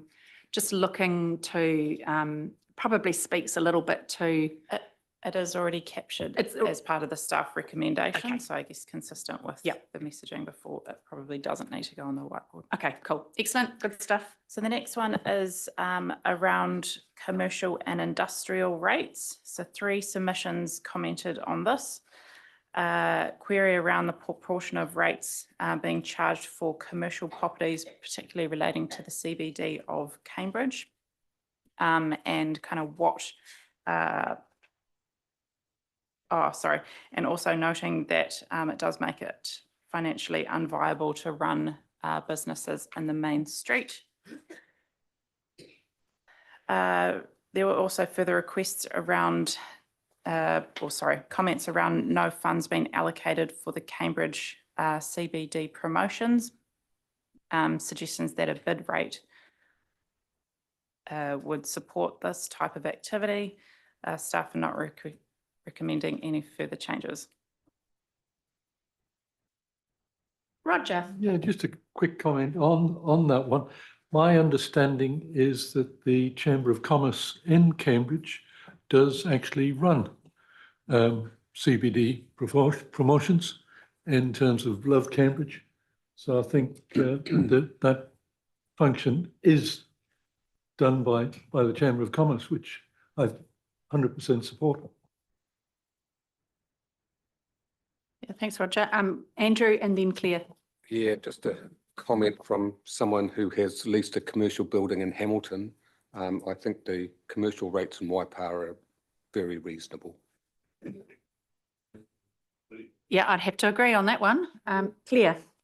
Yes, and just on those differentials, I was surprised to see that as a comment in the submission. I mean, my understanding was that there is no differential between the various sectors, between industrial, commercial and residential. It's just mostly based on just capital value.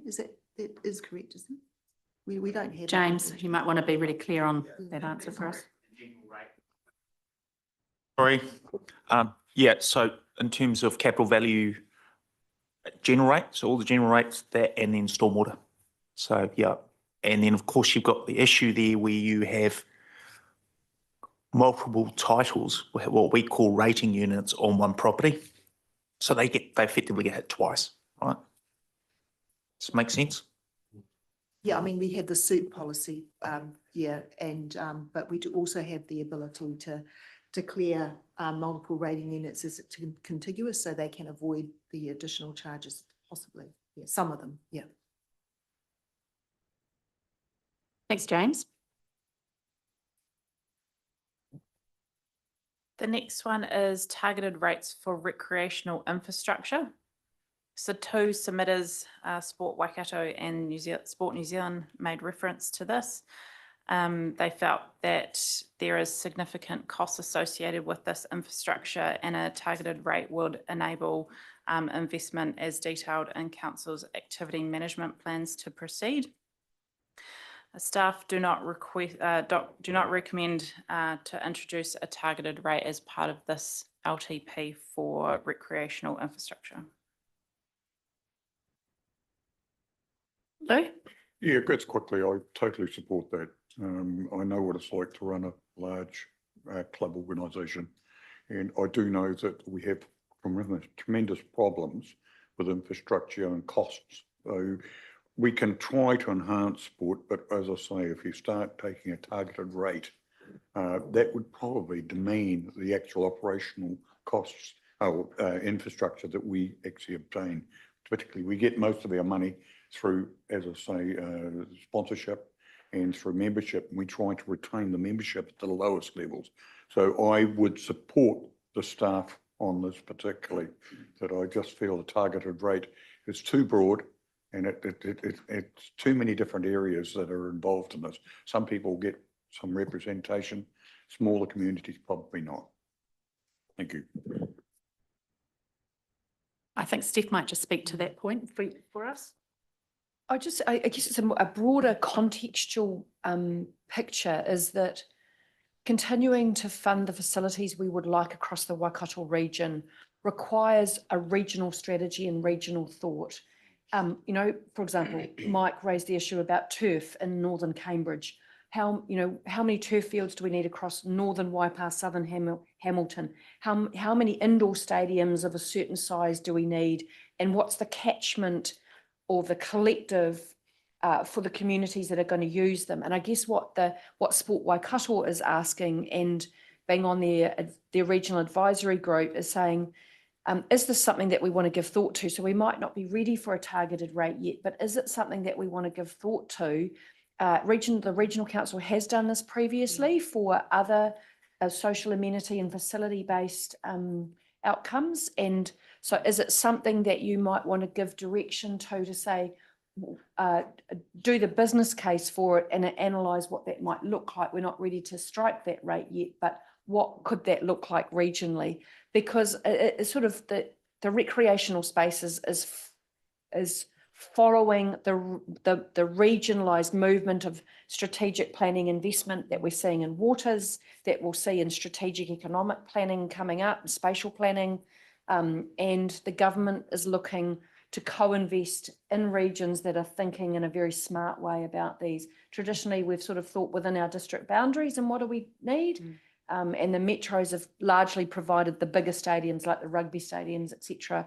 But it's showing a development of thought and consideration. So I guess today what we could do here is just test whether there's an appetite for that to be considered and what would that look like without taking away anything from what's going on within our district, but having a mind to the future of the region. You can only have so many 50-metre swimming pools and indoor stadiums, and and cost and affordability is a continuing pressure. It's a question I'm openly asking, not directing. Yeah, thinking long-term and more spatially and thinking about the cost efficacies of the provision of these very expensive, let's be honest, pieces of infrastructure that make places really cool to live in and worthwhile living in. It makes sense to consider it in more detail, I think. But yeah, Mike, you had your hand up. Yeah, I was going to say, sorry, Lou, I couldn't disagree more through the mayor. And off the back of what Steve said, really, this stuff is where the need is, and where the need is actually where the need is. Looking at a regional strategy is one thing, but looking at the need, and then if there's such a need, and if people are in behind this, then it's hands in your pockets, folks. It's like if the need is there and people are prepared to put their hands in their pockets and co-fund this, whatever, the whole district-wide thing all the time can be a real detriment to progress in the right places. So I see this. So I don't agree with the staff recommendation. I do agree with what you're saying, Steph, 100%, and to put it back in the hands of the wards, if I make it simple, but in the hands of the ratepayers. If you want something, are you prepared to put your hand up? And that turf thing over in Cambridge, when you see, and Mike is doing it, going to hockey in Hamilton to play 2 Cambridge teams is just ridiculous. So if people want it that bad, are they prepared to put their hand up and put their hand in their pocket, test the market? So can I just test with you, Mike, for people to understand whether they're going to put their hands in their pockets or vote for something, they need a proposal in front of them. Does council have an appetite to support that sort of analysis and the scoping work being done to understand what that would look like, I suppose, is the question. I think there would be more buy-in for that than some of the other proposals we've had about what we're looking at doing with sports fields, etc., and who's going to control them. I totally support. I think there'd be an appetite for it, and I'll be keen to, if there's some money somewhere, to investigate that. That's helpful. Philip, then Claire. Yeah, just on these sports fields. I mean that's been happening for generations now, travelling through to Hamilton to play for children to play sports. But in the short term, we've got the growth of football over here in Te Awamutu, and we don't want it to hinder that growth as well, because there's a big demand for that, and that's growing. And he's come here many times to push the barrow. So yeah. Yeah, I totally agree, Phil. And sports like basketball are just going through the roof. Participation in basketball is going through the roof, and pickleball. So there's new facilities and more adaptable facilities that are required. It's our children we're talking about too, our current children, let alone future children. So. Yeah. Claire. Yeah, so I just want to weigh in on this. So what I see as a differentiation, I see that there is a need for catering for communities where they've got a certain level of recreation asset needed, and I guess the Te Awamutu Football Club is an example of that, where they need the grounds, okay? But then you've got Steve's suggestion that we could take a more strategic regional approach for maybe the bigger ticket items, and I think that makes sense. I'm wondering if it might fit with that regional spatial plan work that is going to be considered. I don't think we need to do extra work, but when that happens, because one of the proposals might be, okay, we can identify where those more major stadiums or, like basketball courts, whatever, are going to be located. And at that time, maybe a regional targeted rate or something might be considered. I don't know. Like I've also got in Pirongia community, we had the Pirongia Community Hub people come, which is kind of like upgrading an existing sports facility. Yeah, and so they're in a situation where they're never going to get district-wide funding for that. But then it's a huge step up for that community to find that funding. I think they've had, it's been really great support that they've received through council staff, I understand, but that they're still going to need some more. But I think, yeah, we've got to find a balance, yeah, between those two levels, I think. Yeah. Oh, the other thing I was going to say about that Pirongia one is that there's a lot of people outside Pirongia ward that use it, like outside Waipa district. Okay, a lot of people from the south, yeah, and from the north come through. So even a targeted rate at Waipa wouldn't, even for Pirongia ward, wouldn't actually satisfy it because it does have a broader catchment. Yeah, and that needs to be taken into account somehow. So that might be helped with the regional approach. Yeah, that's. And just on the sports facilities, I mean, I don't know the full details, but there's an independent school, or St Peter's School in Cambridge, that wishes to build an indoor facility, and when they approached council, it wasn't supported. And we know how much their facilities get used for the Cambridge, or for the community. And it would be just a crying shame if this couldn't be supported, where it's on their private land as well. It's not even on council land. So, yeah.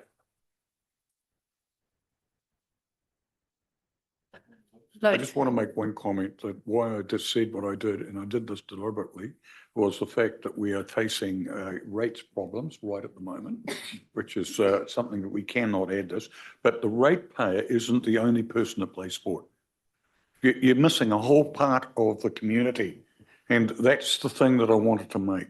The biggest strength of all of our community is volunteers. And forget all the strategic plans. If you haven't got volunteers, the whole operation won't work. Thanks, Lou. So I think rather than chucking this up on the future list, because it's not really quite fit there, you'll just take that away and action that at the appropriate time. Good, cool, good discussion there. So I think we can move on to the next section, Melissa. The next one is alternative funding and financing measures. So 3 submissions made reference to us continuing to investigate alternative funding and financing models, noting that through the course of the development of this LTP, an alternative IFF model was considered. Off the back of that, no changes are recommended. I'm comfortable with that recommendation. It's the ultimate issue, isn't it? I mean, I think we're all pretty enthusiastic agreement here that the funding and financing model for this sector is broken and has been for some time. So there's kind of nothing new in that for us. Steph, did you want to add to that? Yeah, I just want to add for the record that although I totally support the staff recommendation, we have agreed it's an organisational priority for James and I to consider, not necessarily for the large infrastructure stuff that was represented through IFF, but for council to think more broadly and in a more agile way about funding and finance and revenue streams and what the future of those look like. And it's an agreed organisational priority. And we'll be undertaking that piece of work. So we're not resting on our laurels, doing nothing in this space. It is acutely a piece of work that you've asked me to do. Yeah, absolutely. Mike. Yeah, just answer the answer the IFF comment. Hey, it was considered around this table, and look, unless you're absolutely up against it, and we're not absolutely up against it financially, we're up against it, but the bottom line is, folks, is it is more expensive over 30 years, and that's why we didn't go down that track. And others have, but mate, their backs are absolutely to the wall, and that's not us at the moment. It's not us at all. Thanks, Mike. Claire, then Andrew. Yeah, thanks. Yeah, I'm very interested in this space, and so I'm delighted to hear that Steph and James are going to get together. I hope that's going to come back to the council table, that we'll be able to have a look at what you're doing, or maybe even make some suggestions ourselves. Yeah, that's cool. Thank you. Cool. Andrew. Yeah, thanks, Susan. Right. I totally agree that the rates is a very blunt instrument for funding, no two ways about it. I'm not keen on seeing Steph and James spend a lot of their time doing stuff that's unlikely, in my view, to arrive at any practical solution. This is in government hands to do something that's meaningful here. Spending time on doing stuff that's just round the edges, I'm not a fan.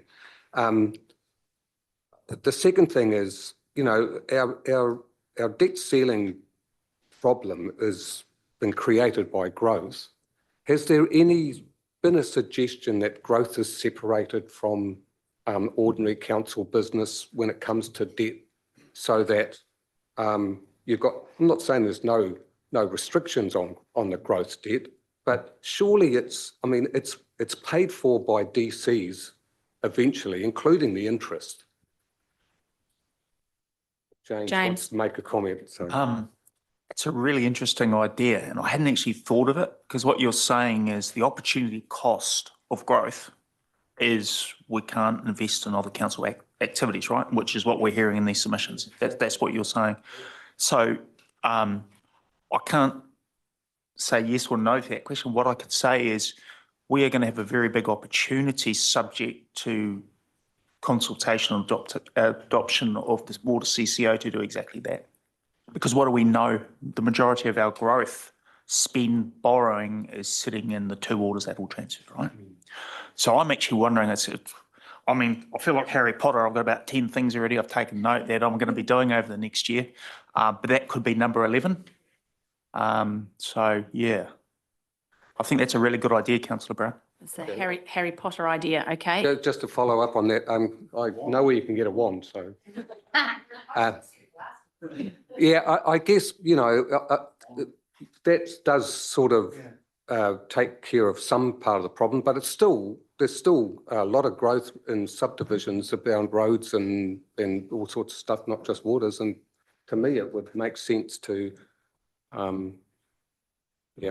I think what you're talking about, Councillor Brown, is you're talking about transformation. You're talking about transformation in the way that council does their activities, right? So that's obviously a very big thing, and we'll talk about that a little bit later in the staff submission on how we plan to do that, I think. And I think to your point this morning, James, we talked a little bit about this, that Bruce Robertson mentioned in the latest ARC committee about modelling and monitoring. So it's also about the way that we are reporting these activities, because local government, as we know it, is a very complex business, and the back end of the business that people don't see so much is very much intertwined. So the way that our systems and our people are set up is that, and because we're a small council, but we're a small big council, we have interdependencies between our finance, comms, all of those back end business partnering teams that support the growth aspect of our business are all intertwined and then embedded in the rest of our business. But there are better ways, and as James, to use James' big word of transformation, there are ways in which we can identify, model, monitor and report that aspect of our business, I think. It's certainly a conversation around the exec table about how are we managing growth as an organisation? What does that need to look like going forward? And how do we set ourselves up to do that? And at the moment, we look at Tony and his boss, Wayne, and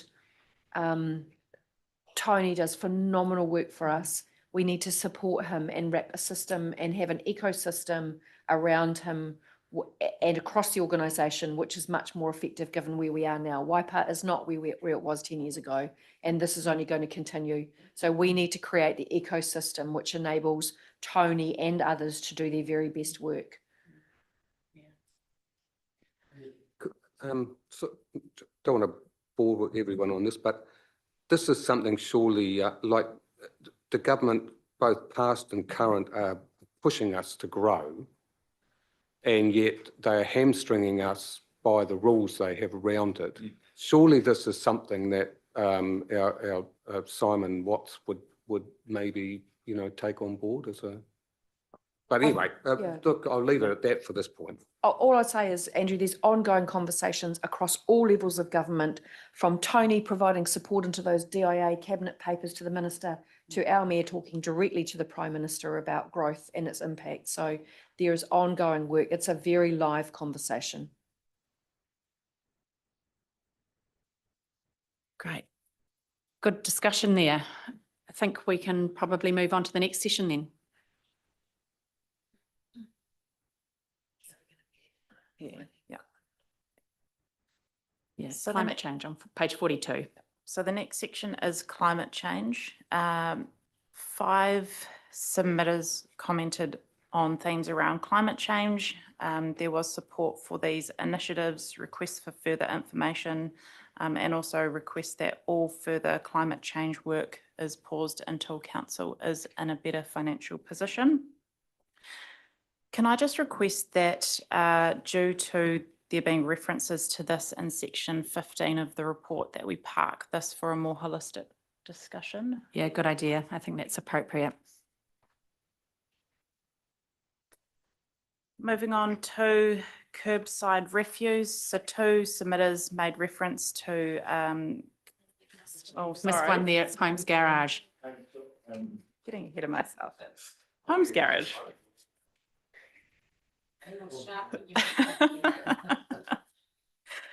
Two submitters made reference to Homes Garage, seeking clarity around the timeframes for completion of the Te Awamutu Town Concept Plan. I can confirm that is budgeted for year 4 and year 5 of the LTP. And the Te Awamutu and Kihiki Community Board strongly advocated for the project. Staff note the feedback, and this will be considered as part of the 27 LTP also.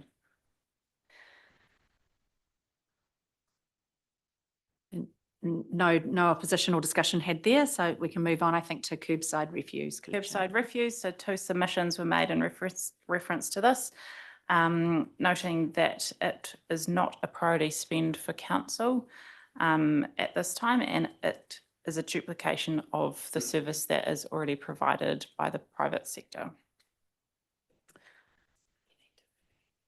Yes, thank you.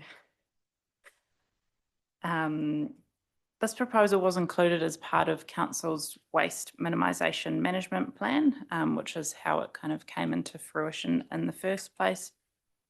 Funding for the services allocated from year 4 of the LTP. However, a more detailed assessment of this proposal is planned as part of 2027. Yeah, right. The Te Awamutu War Memorial Park, 10 submissions were received in relation to this.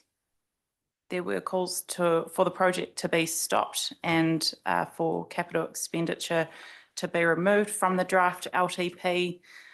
Conversely, there was also calls to fund the concept plan in the next LTP. Similar to the previous one, are we able to park this as well? Yeah, I think that might be helpful. So we're adding that for further discussion after session As part of yeah, section after 15. Excellent. Good idea. So we can discuss that further then. Good. Then moving on to the next one then. Waipuki Park development, so 2 submissions made reference to this. I guess one of the themes that was coming through was that the submitter noted that it was an example of a nice to have project. So there is funding included in year 2 of the plan to create a master plan for this site. Staff recommend no further changes are made. Could I just clarify that master plan is going to allow us to sell parts of that property? I presume. Yes, thank you. Yes, that's correct.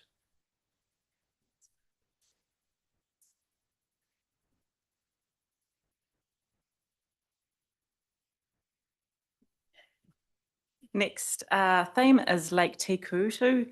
3 submissions were received relating to Lake Tikutu and the concept plan. Some of the key sub-themes coming through was questions around the water quality and when this will be improved. There were other comments relating to weed species. We also heard that through the hearings process as well. Again, can I request that this also be part for discussion? Yeah, that's good. Thank you, Melissa. Sports field lease model. 4 submissions were made relating to sports field lease model. Some of the key themes were urging council to continue this work to optimise our existing assets. I guess on the flip side, some submitters were pleased to see that it was now unfunded. Staff recommend that funding remains removed from this LTP. Andrew. I've got to make some comment here, and I'm not going to be popular with the 2 gentlemen on my left, or in fact my business partner, who's the chair of Te Awamutu Rugby. But I absolutely felt so sorry for Te Awamutu Football Club and Simon Brodanovic when he presented here.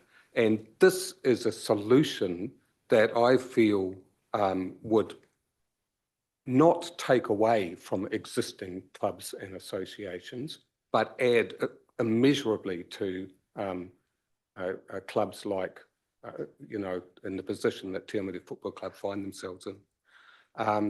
I guess, that's all I'm going to say about it. I know there's no money to progress it anyway, so I'm not suggesting we change that, but I just,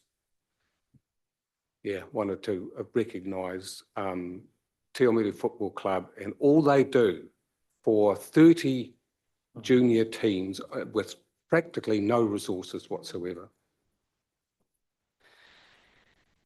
Yeah, there's definitely merit to your comments there, Andrew. Lou, one of you, I'll men to your take left. the opposite view, but I will say from practical experience and operating the club, we have grass pitches. Unfortunately, you can only have so many people on them at one time. It needs time to recover. We cannot have 24/7 on a standard grass pitch. Doesn't happen. We've got to have a premier pitch. We've got to have good facilities. We've got 10 codes. To think that we can just relocate the Football Association down to Albert Park or anywhere else is incredibly unintelligent. Won't happen. There's just no room. Yes, develop, as I say, Carlton Park, 100% behind that. And we would probably look at using that as well with our now 50 junior teams playing every Saturday. It's really important that we have facilities. The problem is that we can't just overuse the 1 or 2 locations we've got.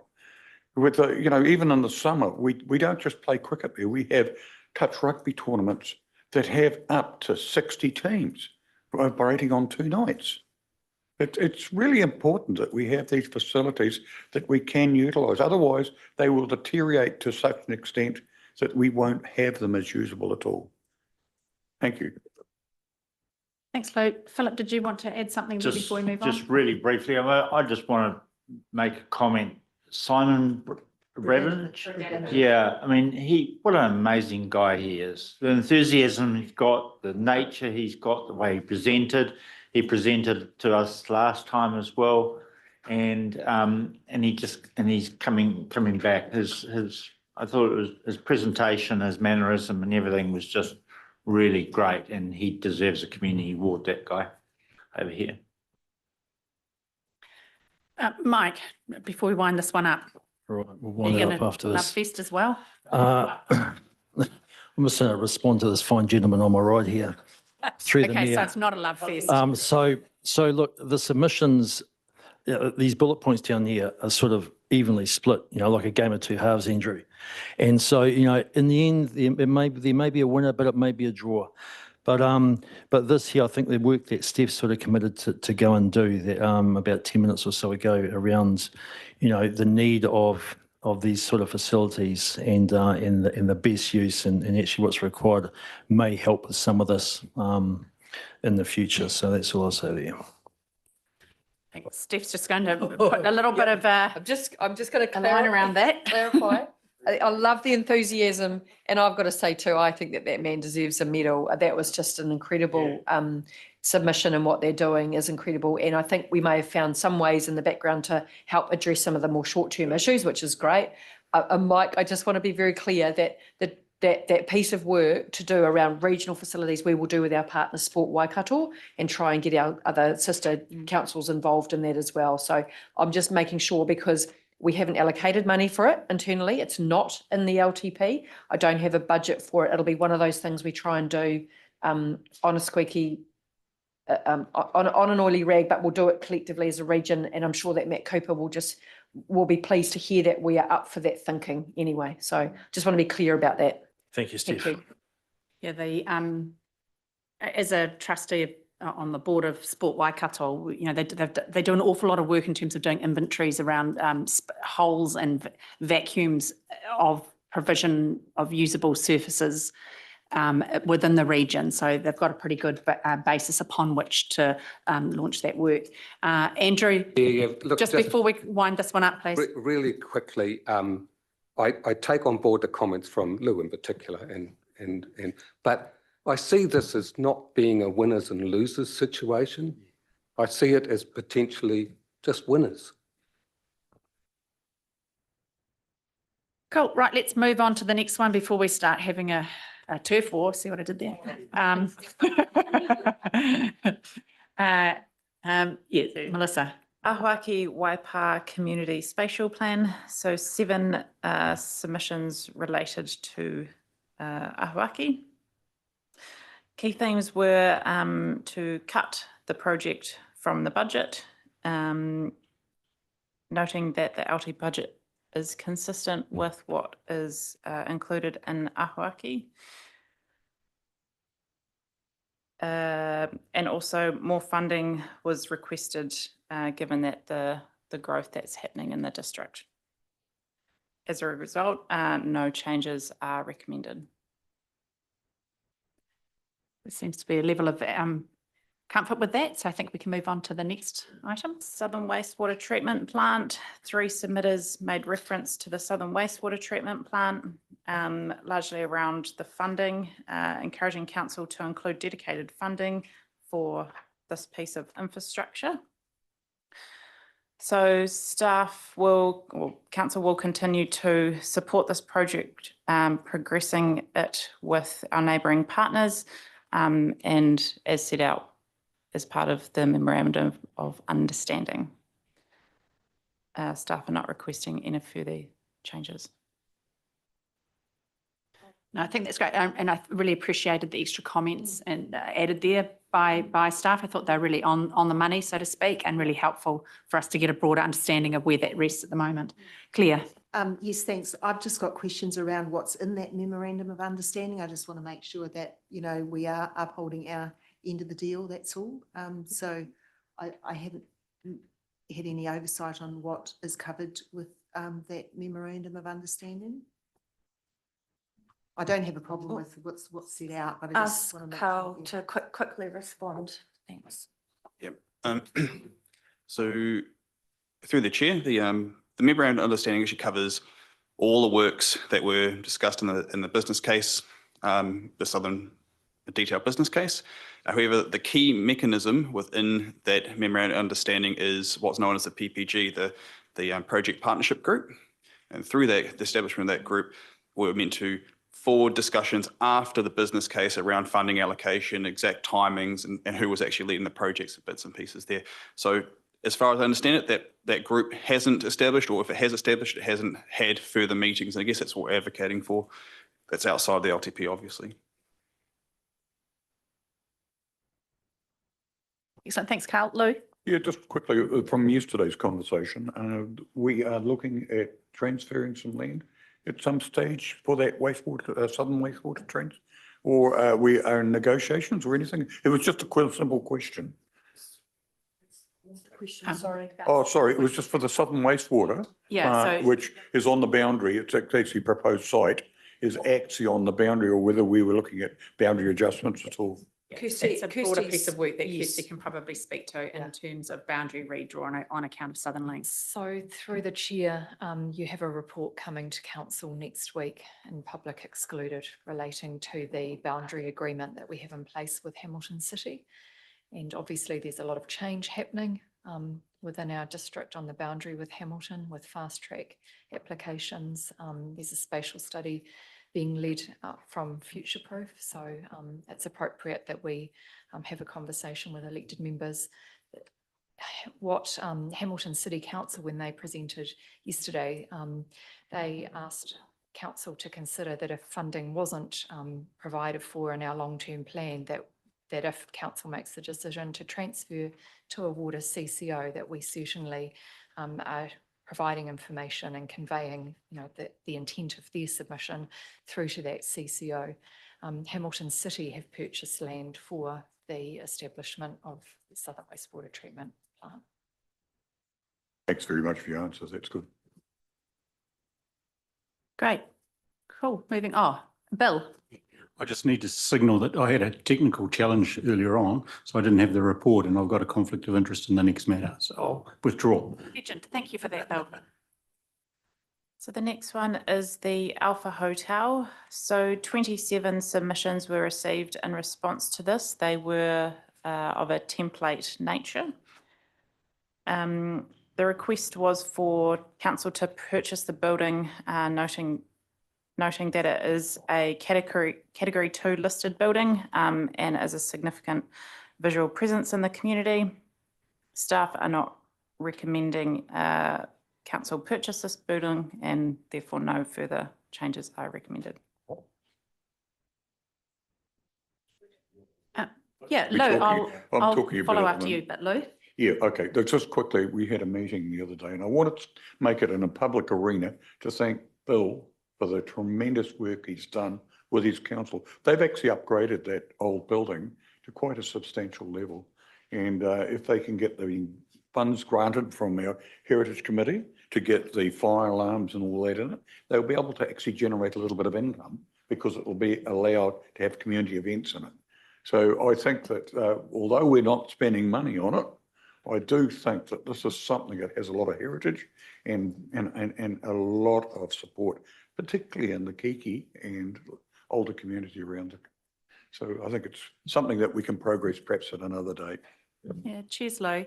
Yeah, look, you've sort of stolen my thunder there. I was going to acknowledge the hard work done by not only Bill, but everybody, the group around him. I actually went to listened to my first live band at the Alpha back in the day. So there you go. I do have some personal kind of memories of the place.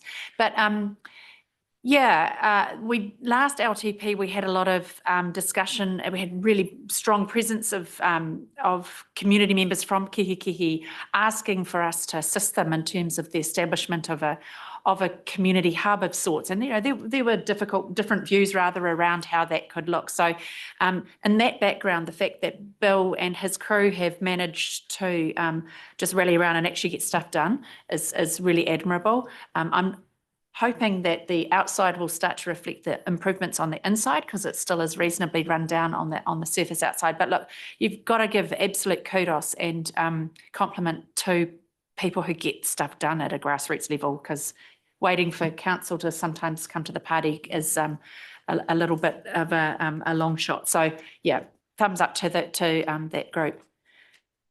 Anybody else that wants to have a comment on that? I mean, I'm comfortable with the staff recommendation. Yeah, good, excellent, cool. The next section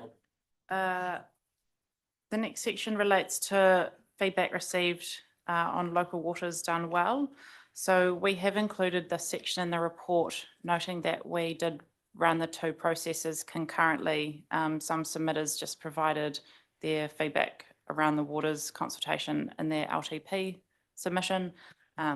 So as included in the report, where they didn't also provide a submission to the waters consultation separately, we've pretty much picked up that and transferred it, but we just wanted to be really transparent through this report. So we have the assurance that that will be captured and transferred and we'll deal with it in a fortnight's time. Yes, that's excellent, correct. good stuff. That would have been a little bit of a logistical nightmare, but well done, team. The next section relates to specific projects requested to be funded through the long-term plan. I'll take these as a package. If there's any, I'm encouraging, I guess, discussion and questions on these. Thanks, Melissa, and welcome back, Bill. Claire. Yes, thanks. There were great suggestions there. It's a pity that we aren't in a position to, fund them. But I did want to raise the one with Simon Bradovich and the Tumiru AFC Club, because I raised the issue of a particular cash reserve that applies to Anchor. Well, it was arose because of the high voltage transmission lines going through Anchor Park, and Simon did say that at Anchor Park there would be something that would really help them out in the short term, with providing some lights there. So I see that staff have done a bit of research on that, and I also checked the balance of the reserve, because that was in the finances. So there is $400,000 sitting there. So I'm just putting it on the table. Do you think it would be align with the origin of that reserve to use it to make some improvements to Anchor Park that would assist the football club? In the short term. Yeah. Thanks. Susan, you okay? Yeah. Thanks. I'm just looking at staff, because it may just be a discussion today, about the alignment of a fund, but certainly if you want to give us direction about to go away and investigate that, we certainly can. But have staff got anything further to say to that one? Just about alignment of the fund objectives with that potential use? Because it certainly seems to be a useful thing or incredibly valuable thing to consider, doesn't it? Morena, so in terms of the information that was provided about the funding that was gained in terms of easements for those high tension wires, essentially one of the resolutions that was passed back in 2014 was that the committee would identify what was suitable for that funding to be spent on. Half of the funding was to go to loan payments, and then half would be at the discretion of the committee to decide. So the answer, Sally, is, my question is, who's the committee and is it possible? Are you saying we could consider it, it just requires a bit more work? And who's the committee we're referring to? So it was through, it did say council could make that decision in terms of the decision. And we would need to, I think, do some work on what that could look like, because we're not aware of costs or anything around what the club are after. I think we've got some ideas, but not actual costings. And also I provided the feedback that if it's a grant, there's no future rates impact. However, if it's a council-owned asset, there will be future impacts and depreciation rates. Okay, so thank you, Sally. We appreciate that. Thanks. And its response at speed. And perhaps what I might suggest is that you give us direction if you want us to go away and consider that as a result of the LTP deliberations, and we can come back to you with once we've undertaken that piece of work.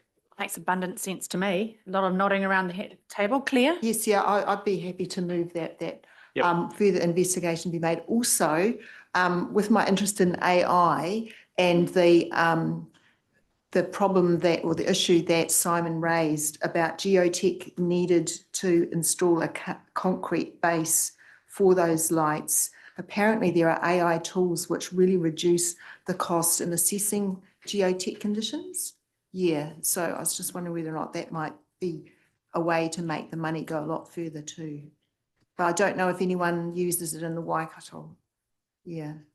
I am definitely not an expert and cannot answer that question, but it's something we will consider. Yeah, thanks. Given that Waikato University do have an AI institute, they might be willing to give some advice. Yeah.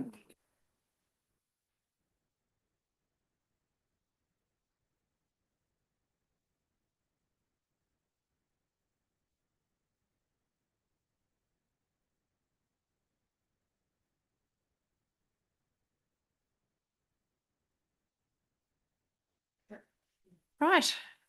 Okay, with those Subject to those pieces of work noted and undertaken by staff, I take it we're comfortable or in agreement at the very least with the staff recommendation in that session. And Monty? We're talking funding requests here still, right? Yeah. I just wanted to raise the case of the Cambridge Safer Community Trust. They've been here multiple times asking for an extra $20,000. Am I jumping ahead? Yeah. Sorry. It's just the one subject to this this schedule. Just that, okay. Yeah. That's all good. Yeah, you're ahead. I think, can I also, I sort of want to speak, I suppose, on behalf of the elected membership. You know, it's looking at a lot of these, and it's probably in a higher kind of level, looking at a lot of these discretionary grants or approaches for assistance, and our inability perhaps to come to the party this year is certainly no indictment on the merits of those projects. I mean, we had some fantastic submissions, didn't we, from really cool projects, the breadth and depth of the district, and I guess it sort of pains me anyway to not be able to assist. But look, it's not a merit on a reflection on the merit. It's just more a reflection of the situation we're finding ourselves in. So I think that kind of at a high level sits across all of the discretionary requests. So yeah, anyway, on to you, back to you, Melissa. So before we jump into funding requests, I'd just like to cover off the miscellaneous section. So there were 33 submission points raised that were kind of miscellaneous in nature. However, I would just like to point out that partnerships were a really key theme coming through that section as well. Now on to funding requests. Roger. Yes, thank you, Madam Chair. Yeah, in terms of the partnerships, I really support the requests for the Cambridge Historical Society and the Cambridge Museum and its request to work in a partnership framework with our existing heritage offering. There is a lot of similarity and synergy between the two organisations, and I think that the overall outcomes of heritage could well be enhanced by that partnership being implemented. So I'd really support the staff consideration. It's not a funding issue, it's more of a commitment to developing a strong partnership between the two. They already work together and they have quarterly meetings, but I think the intent is for it to be melded more into an ongoing relationship. Certainly support that. Thanks, Roger. Andrew, did you have something you want to say? Yeah, I totally agree with you, Roger. I really enjoyed that submission. Delighted to see it's kind of a little bit back to the future for people who have been around here long enough. But great to see that that's happening. Yeah, look, I agree. Makes abundant sense, right? Yeah. The stories don't just stop at a boundary of a town, and certainly can find efficiencies in telling them. Philip.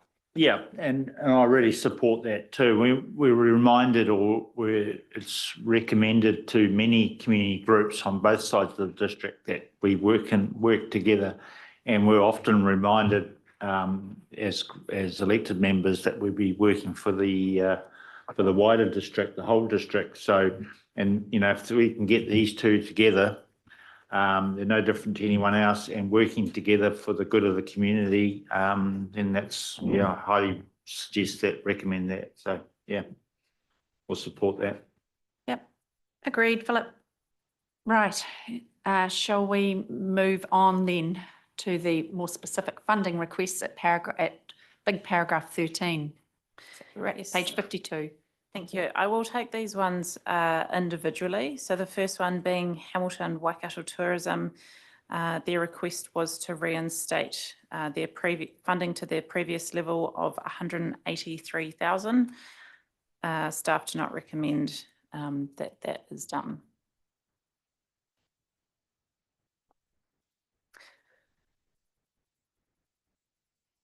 No, I don't think there's any disagreement around the table. I think we can move on. The next point 2 submitters made reference to funding of the Te Awamutu Information and Visitor Centre. These were from Harriet Dixon and Deborah Hamilton. Again, request that funding be provided for this facility. Staff are not recommending that. Yeah, Andrew, did you want to say, look like you want to say Yeah, I something there? just, actually, can I put you on the spot, Liz, and just see if your, analysis of what's happening in this sector is the same as what it was when we made the decision last time? Look, what I can say is I'm really pleased with the direction that both the Cambridge, tourism operators and bodies have decided. Equally, really happy with the direction that Te Awamutu eyesight is going in. So they're both very different. Cambridge is now looking to merge with the Chamber of Commerce, which again, Te Awamutu is looking to do something similar. But, with Harriet yesterday, I thought, she's changing directions a little bit more. She's seen a need out there, so more of like a community need. So I think there'll be other funding options available to her. So look, overall, I'm pretty happy with the direction they're both going, and I think that there'll be other funding opportunities that'll come out of that hopefully will happen. Yeah, thanks for sharing that with your insight, obviously in history, Liz, in terms of eyesights. Yeah, it was kind of interesting, wasn't it? The Te Awamutu submission and information provided certainly had more of a community social work kind of feel to it that is absent potentially, well, not potentially, but is completely absent from what is happening across the swamp in Cambridge. And I guess I felt like there were potentially more, a stronger alignment and shared purpose with the Citizens Advice Bureau, who are wildly successful down here. So yeah, I'm assured by what you said, Liz, that there could be other funding avenues available for them. Roger. Yeah, thank you, Madam Chair. First of all, I'll seek clarification on this, but any funding of the TA eyesight has historically been as a targeted rate? Targeted area rate, sorry, get the wording right? Looking to Sally to clarify for us.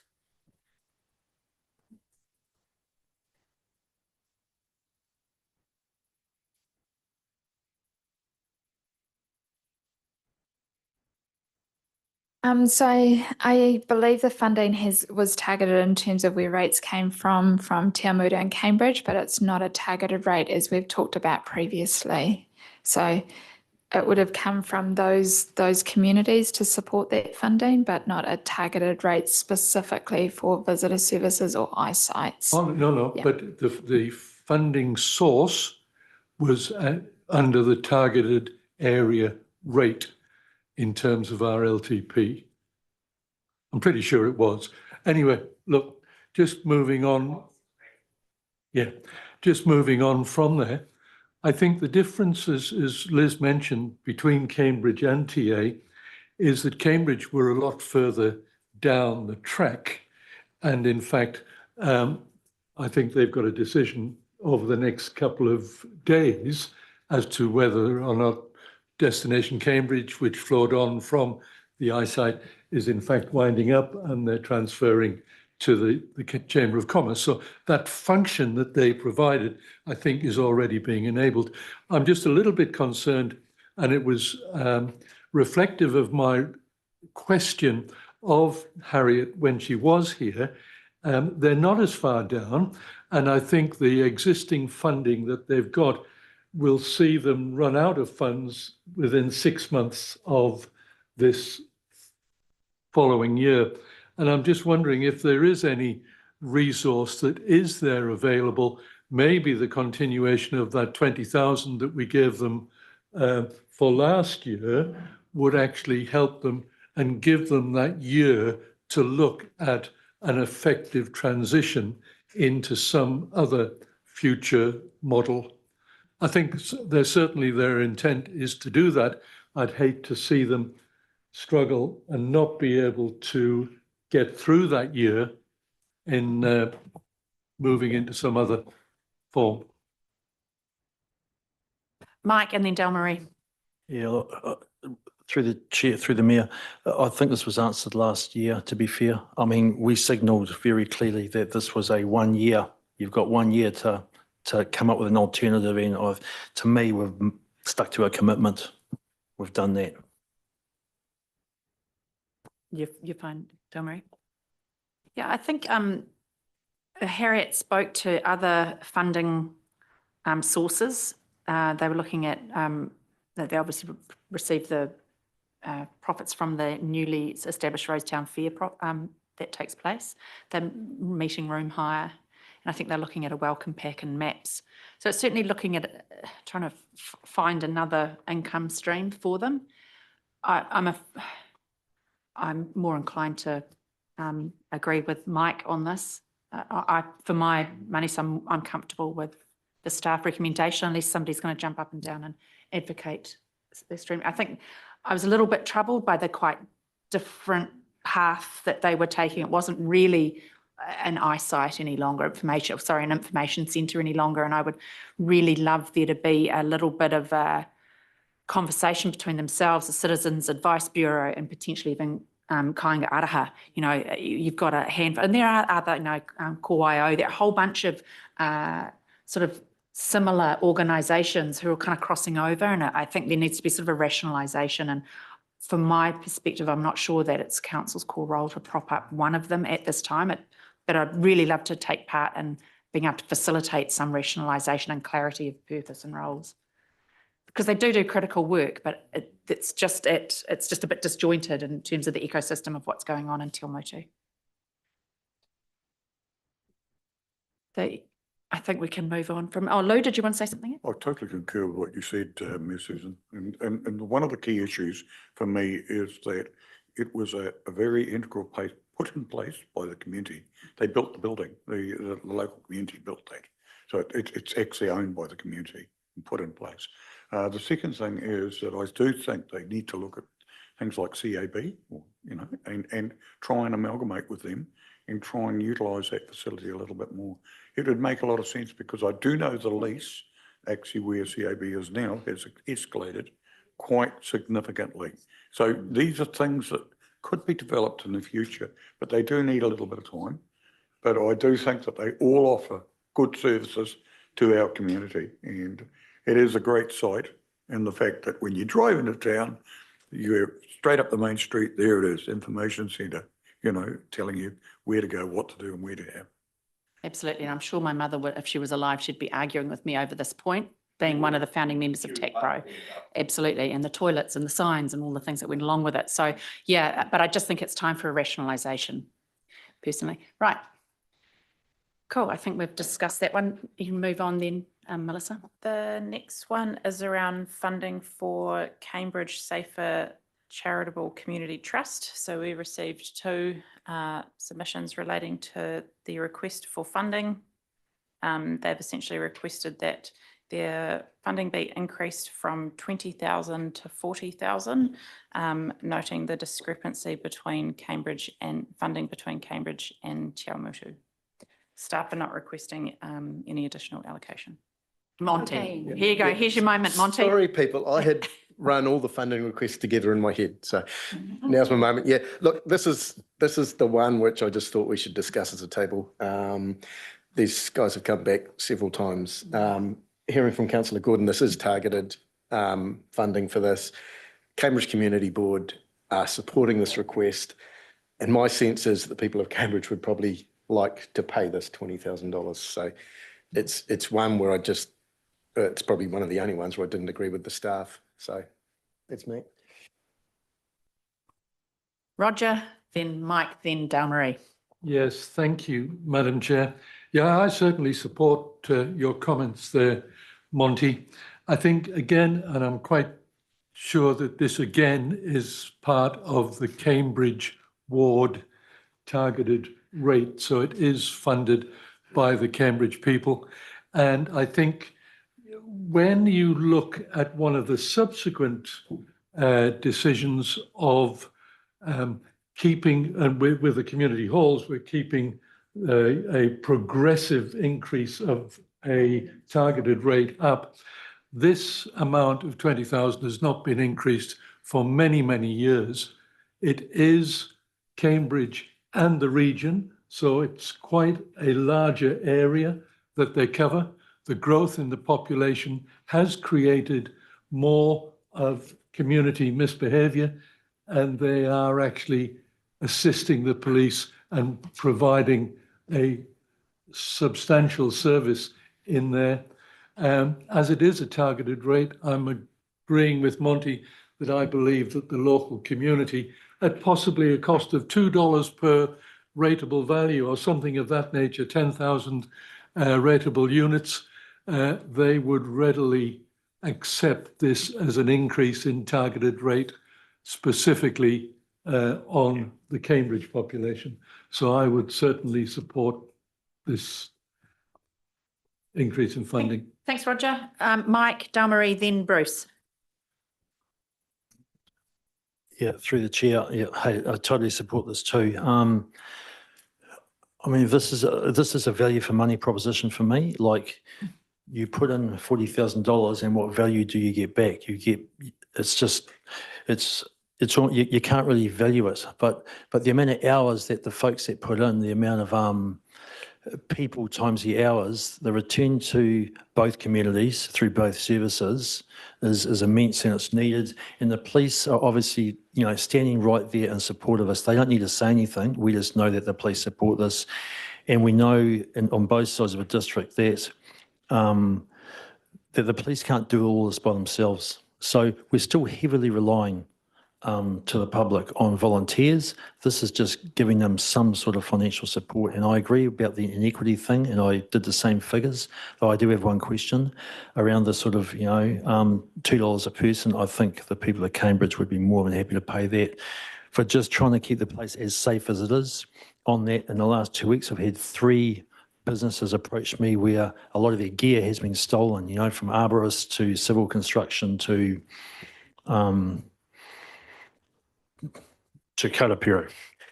So, you know, so there's a need for this. My question to staff is this: is the targeted rate, is it Maungatautari, in this case, and the Cambridge ward, or just the Cambridge ward? It's both. Right. Kia ora for that. In that case, I concur. Thank you. Great stuff. Dalmarie, and then, oh, sorry, George, did you have a question? Did you? Okay, Dalmarie, and then we'll hear from you, George, and then back to Bruce. Tēnā koutou, and probably not going to make too many friends, but I am going to advocate for the Te Awamutu side as well, who do just as a marvellous job as our Cambridge whānau do over there. I would like to see, if possible, the same kind of way we are talking to Waka Kotahi in regards to the roads, that there is actually some communication from us going to the New Zealand Police Association, because I think it's unfair that we are relying on volunteers all the time for the gap that our New Zealand Police Association has within our district. And I think it's really unfair that they are being burdened more and more by the night because our police are underfunded and under-resourced. So I'm not against this targeted, and if there is, I don't know, any more oil off this oily rag that we have around here to give to this group. But I'm very mindful that Te Awamutu too does the exact same work. They are just as much under the pump as what Cambridge is. But I would like to see a letter or something being said to the Minister of Police. Kia ora tātou. Yeah, look, to your point, Dalmarie, we'll definitely do that. But again, this was one of the discussions I had with the Prime Minister around the true cost of growth, right? And I stressed that, you know, when in this rohi, we have the really challenging issues in terms of rates of victimisation having doubled in the last decade. And that's not because we've got naughtier, we've just got more people here too, right? Yep. And we really need to address the really, really sobering statistics around our domestic violence and meth use in this district as well. So, and that goes to the growing population and almost like a sinking lid in terms of police numbers. So it's that bigger social investment piece from Wellington. I'll come back to you, Bruce, because James is looking very, very excited Yeah, at the end of no, the table we've here. obviously got people listening online that are following up on some of these questions for you. So just to confirm that the TA Safe Community Trust has 40K already budgeted. So the Cambridge one would go from 20 to 40 to match the Te Awamutu piece. And the target rating for the Te Awamutu is Parongia, Te Awamutu and Kiki wards. Okay. Awesome clarification. Look at us working in motion, synchronicity. Bruce. James. Oh, sorry, George. No, No, sorry, I was George. just- in the interest of time, I was just wondering if the mayor would just like us to pop this on in terms of there seems to be a different direction to the staff recommendations so that we can evaluate it Yeah, at the end and come back. I think that's important to add it there. And Bruce? Cool. Great, thank you, George.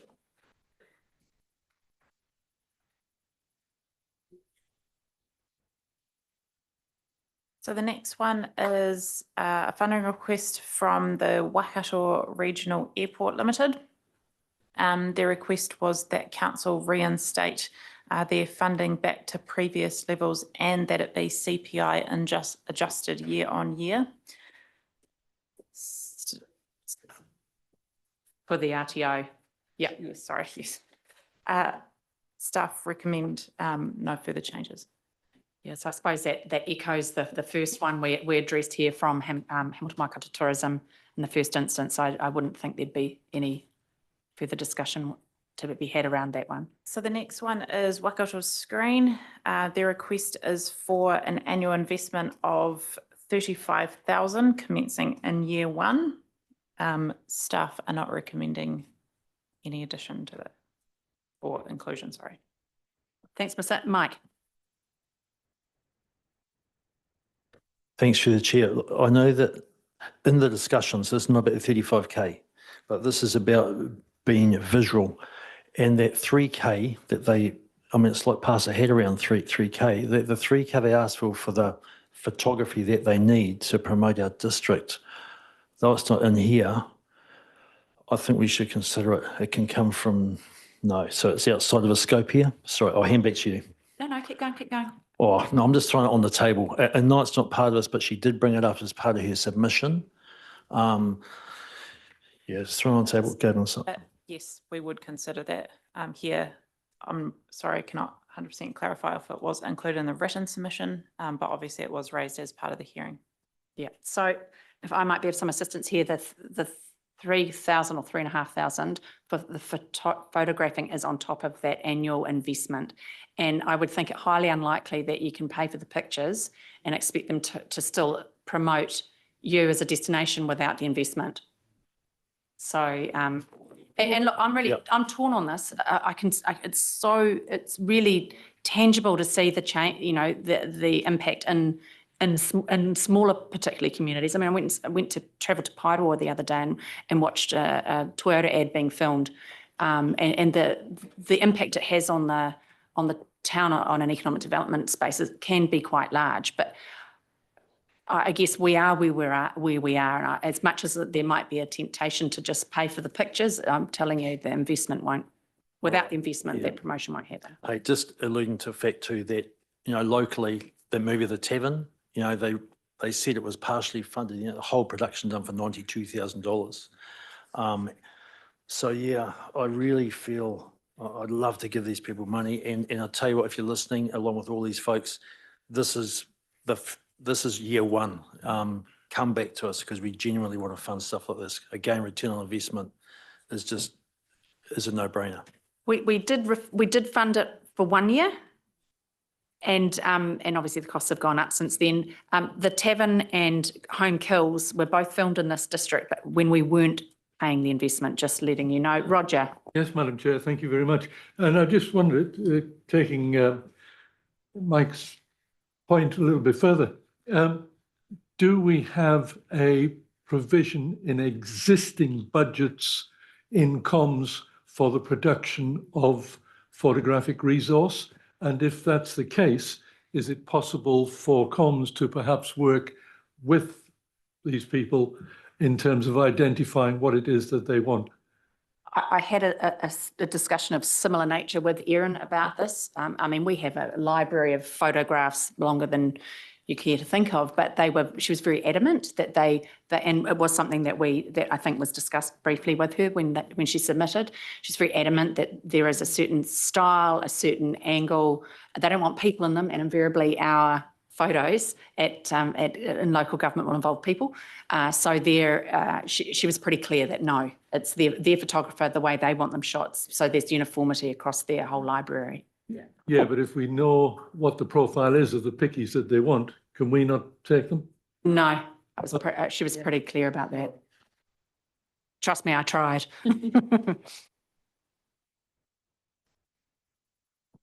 Right, so the next one is Cambridge Community Board. So their request is that their discretionary funding be reinstated to previous levels, noting the impact that has had on community organisations.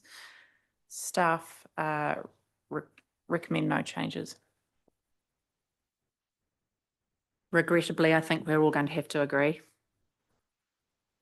The next one is Mangahea Catchment Charitable Trust relating to the Ngahinapuri Walkway project. So they're requesting ongoing support from council in the nature of considering of financial assistance, but also around council to become the controlling authority of the walkway.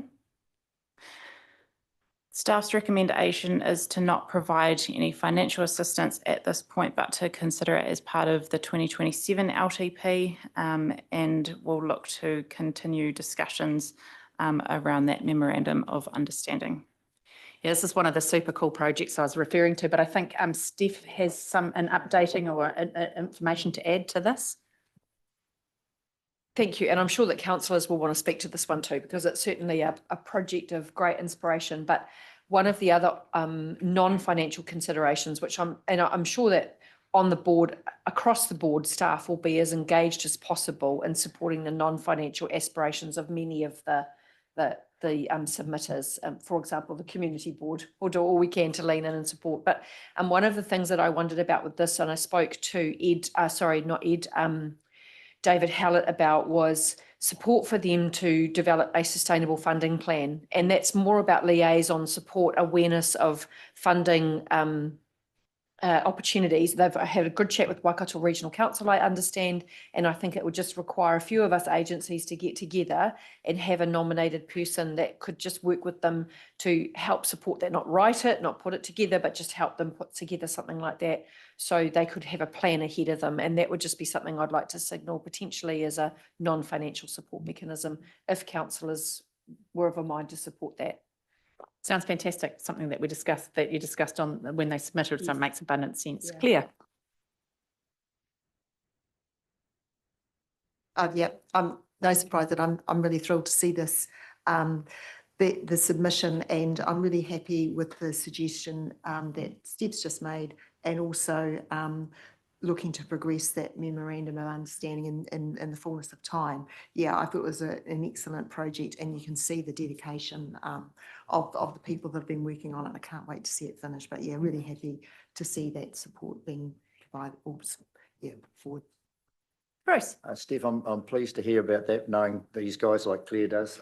Well, they've got all the landowners on board. Okay, there's financial restraints to get the boardwalk from Old School Road to the Old Pass side. But in time it will happen, as long as those landowners keep with the project. They get a bit touchy at times, but as long as they stay on it, it's fantastic. Most of us have walked it anyway. There we go. Yeah, we got stuck, remember? Bruce. Yeah, really generous landowners involved in this piece. Any further discussion? I don't think on that one. I think you can move on to the next one, Melissa. The next one is from Home of Cycling Charitable Trust. So the request was for $100,000 per annum for the full 9 years of the plan for operational funding, and $3 million of capital investment over the first 3 years of the plan. Due to council's financial position, we're not recommending inclusion in this LTP, but we'll consider as part of 2027. Mike and then Roger. unfortunately, I support the recommendation. It's more a clarification, and I could have read it quite wrong. The $100,000 per annum, I understood that, but the 3 million, I thought it was 1 million, but was it 1 million per year? So it was, I thought it was 1 million all up they're asking for, just to clarify that. I think it might have been 2. A million split over 3 years. Yeah. You might be right there, 1 million over 3 years. Right, I just don't want them sitting there, don't want them sitting there looking at this going, we got it wrong. So we understand it was 1 million. So again, yeah, for me, it's a comeback. I think your recommendations, unfortunately, still going to stand, yeah. Delmarie, oh no, Roger and then Delmarie, sorry. Yeah, thank you, Madam Chair. Yeah, and I think this is one that I had a real challenge with not being able to do anything about. I think Simon Perry and this association with the Home Cycling Trust makes a tremendous contribution to our district. And that's got to be acknowledged and recognised. And we need to say a big thank you to him for what he's already done. I think that the concept of the New Zealand Sports Hall of Fame is incredible opportunity and will add tremendously to the offering that we've got, and the development of this into a Waipa arena is a good concept. I think I like the concept that it's going to be enabled to be more of a multi-use facility than it is now. And all I can do is to really strongly recommend Simon and the team at the Home of Cycling Charitable Trust to please put in your request again next year for the review of the LTP that will happen next year. So sorry, Simon, that we can't do it, but it really makes me feel bad that we can't. So thank you. Roger, Delmarie and then Phil. Yeah, just quickly, I echo the sentiments of my Cambridge peers around this with the request. I just wondering whether we are able to marry them up with super gurus like Sally and them in the crew who might give them some indirection of where they might be able to look for some funding. Because I know that with our rangatira Sally, who knows where to possibly look for avenues that they might not have looked at yet. So yeah, and I'm just thinking about when we were looking with Te Arawai in different areas. So yeah, sorry, whānau. Yeah, there was certainly a crossover in terms of some of our discussions when we had Steve, when Steve Bramley was working with us on Te Arawai around, I'm just sort of freewheeling it here, but around, was it deposit repositories? Is that the fancy term? Storage of taonga and historical items. So yeah, there was a bit of a crossover, but I'll leave that in Sally's capable hands to touch base with them. Philip, I think, was next. Yeah, thank you. Just quick clarification before I add anything else. Was this for the Sports Hall of Fame, this funding? Yeah. Okay, well, if that's the case, I don't support the recommendation. This is a multi-regional asset, not just for Waipa, I mean, but the whole Waikato region and Bay of Plenty and Auckland and everything like that.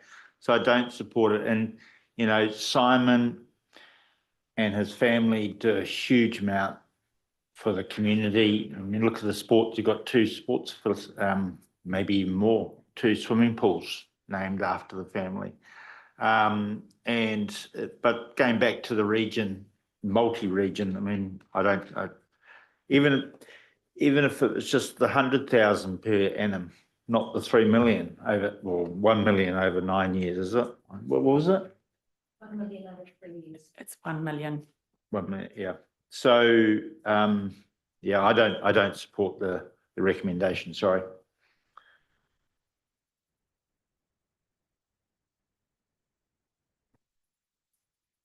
Do we have any other alternative views in respect to that recommendation from staff?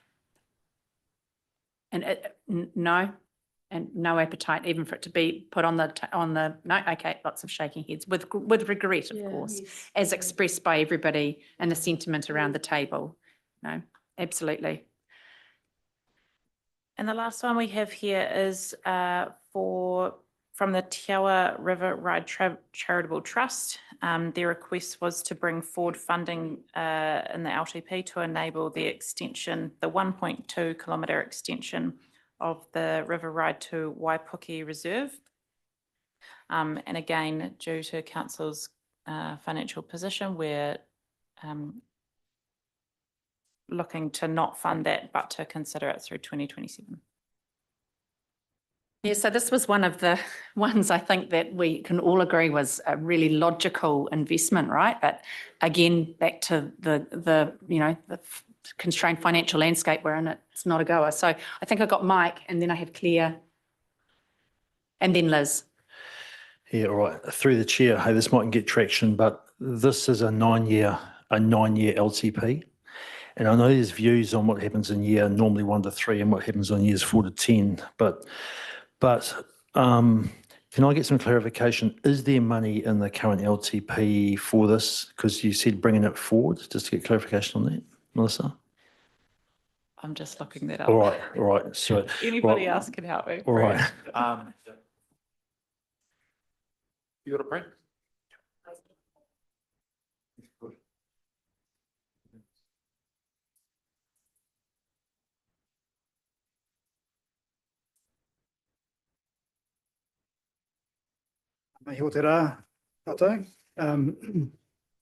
Yes, we do have budget in the, I think it's from years 5 and 6, off the top of my head. We also have opportunities outside of the LTP, and this has come to the table previously around the sale of a lot at Waipuki Park.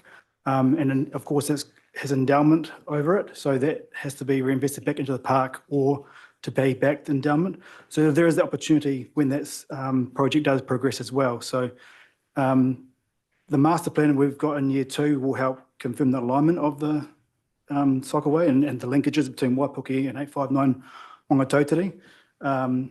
So we've got that sort of staged planning already, and then depending on what happens with that project at Waipuki, with the sale of the lot, other fundraising, obviously the Te Awa Trust really supported getting behind us in that regard as well. So looking for those partner opportunities.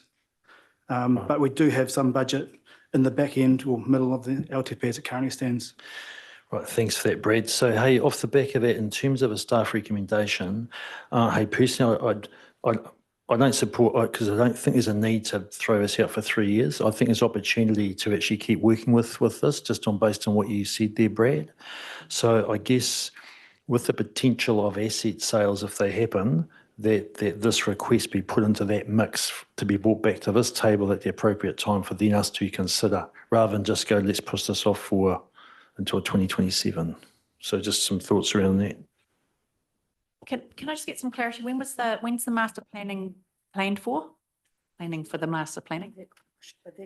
When's that? I'm just making sure we don't paint ourselves into a corner and miss a line here. But you make a really good point. Sorry, year 2 is when master plan's down for you. 26, okay. So what I'd propose, councillors, is obviously our property team, particularly Andrew Don, who's I've seen some of these reports and particularly where we're going on this. So I would suggest that in terms of where we have endowments or we have to reinvest it into those particular areas, that this be considered as a priority. Would that be fair enough? That's what I'll be asking you. Thank you. Yeah, I have Liz and then I have Claire. Yeah, well, I just request, please, that we have a look at the master planning, because I know that there are a number of neighbours already that have seen the master plan, that they have been engaged. So I feel like quite a bit of work has already been done in this space. So I just wanted to just clarify, and that was within the last 18 months. So let's explore that further, and let's just see where we're at. Yeah. I'm talking about the rowing start line to Waipuki. So this is at the rowing start line. I know that this council has engaged with neighbours there already around where a prospective cycleway could be, where the extension could go. So I think that, yeah, just understanding that a little bit better would be good. If I could, through the chair, just to clarify, that's not the master plan of the site. That's because we want to. There's a previous iteration of the master plan for Waipuke prior to 859 Mangatotiri coming into council ownership. So we're looking to retire and complete that work. There is an alignment for the cycleway, but that's not the master plan. So yes, there is that picture that outlines that, and it has been shared with some of the neighbours and interested parties because of the consenting process we're going through at the moment, but it's not the master plan as such. Yeah, and that's where I think I just wanted to clarify exactly, because I think when you sort of talked about master planning, our minds would probably have gone to, oh, this is where the cycleway is going to go. But you're talking about just in that defined area. But there may be a portion that we have already looked at that could be proceeded. So I just wanted to, if we could just perhaps at a later briefing, understand what has already been worked on, and perhaps there's a small portion we can proceed with. Steph, I think you wanted to add to this, Yeah. did you? I mean, I'm just mindful, Liz, that we need to protect you because of the potential perceived conflict of interest. So I'm just going to pick up this conversation. On page 33 of the report, it clearly states that there is funding in is budget in year 2 to create the master plan for the site. But implementation of the master plan has been deferred to year 5 of the LTP in acknowledgement of the council's constrained financial position. So can I suggest that the direction to staff is that the councillors want to support the Te Awa Cycleway ambition, and in alignment with the Waipuke Park master planning design and implementation, subject to funding availability, be aligned, and we continue to strive through that strategic partnership to achieve the aspirations or something. I mean, it's real policy speak, but it's what I'm hearing is something like that. We want to progress it. We know we've got some work to do around the planning. If we're able to commission and get revenue, we can speed it up. But at the moment, implementation's in year 5. So what Sarah was saying was, could we bring it forward? We can't at the moment, but we're hearing for you it's a very live issue. And if the stars align, can we go earlier rather than later? Is that about right? Yep, there are lots of nodding heads here, so I think you hit the nail on the head. Claire? Yes, really, really happy with that approach, and bearing in mind that Sarah did say that they would be willing to fundraise themselves as well, which will also ease the situation. Yeah, thanks. I'm sure, yeah, it's really great. We could support it. Cool, so you've captured some of that suggested change there. Excellent. The next section relates to community halls. So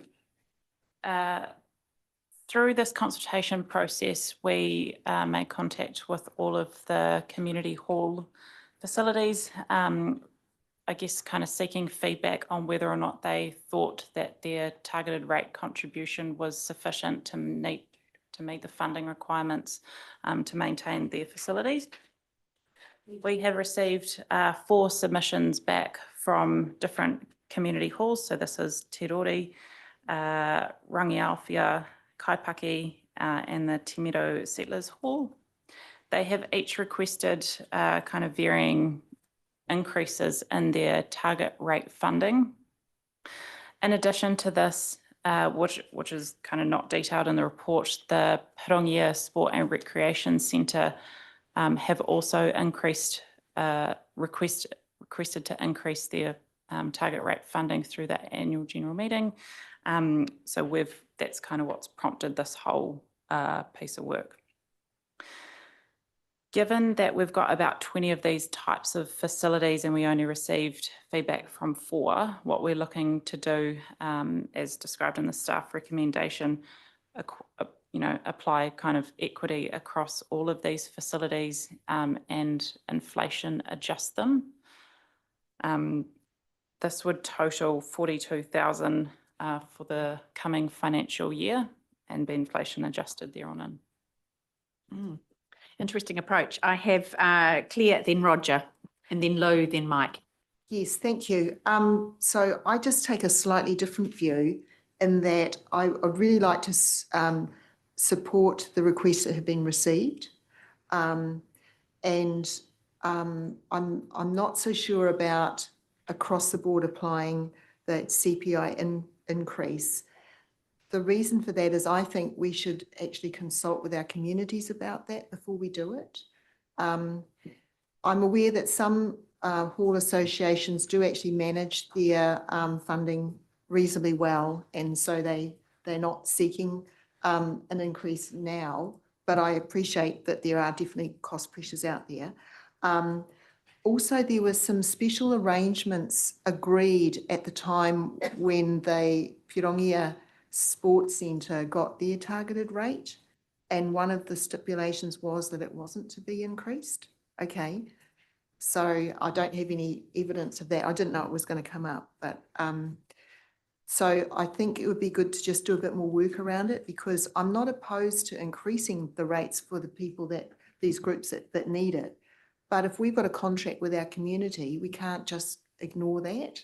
And so I'd really like a bit of extra work done to make sure that we're not contravening one of the conditions that was when sort of set out at the beginning of these targeted rates. Yeah, so what I'm asking for is that we approve the requests as received there.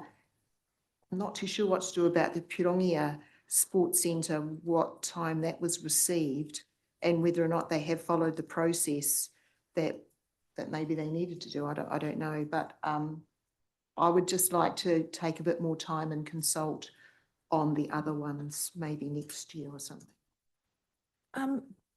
Can I just make a statement just to put within the considerations across these 4 submissions? In some, there wasn't a lot of detail in terms of the justification for the increase. So to just simply take these as stated probably needs further investigation before doing that. Okay, thanks for that clarification, George. I've got Roger, Lou, Mike, and then Philip. Yeah, thank you, Madam Chair. I actually agree with this recommendation.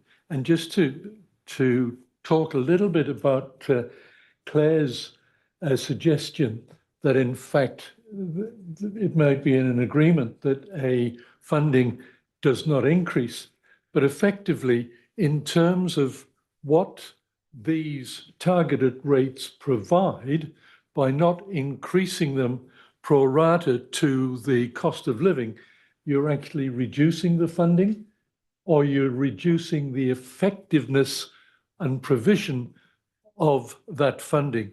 So the fact that they haven't been increased for a number of years, you've had it that their effective purchasing power of that grant has actually reduced over that number of years. So our support has actually reduced. I think having participated in the rural tours by the community board and going around and looking at this resource into the community, I think we should accept that these community halls are a tremendous resource in the community. And in fact, again, when we talk about volunteers and the work that the volunteers do in maintaining that service in the community, then the funding that they get, which they actually provide themselves, because it being a targeted rate, is actually, I suppose, the minor proportion of what they achieve in providing that local facility. So I think that actually putting in a cost of living increase is just actually maintaining our level of support. And so I'd support that being across the board.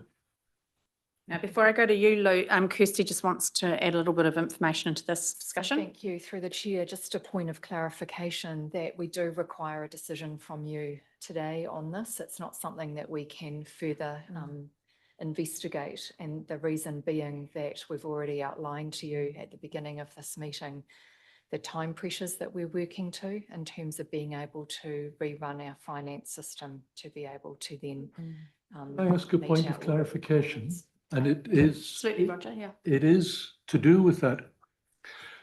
my understanding on a targeted rate such as this, that initially, if the target rate was to be established, it would need to go out to the community consultation to determine whether or not that rate would be established.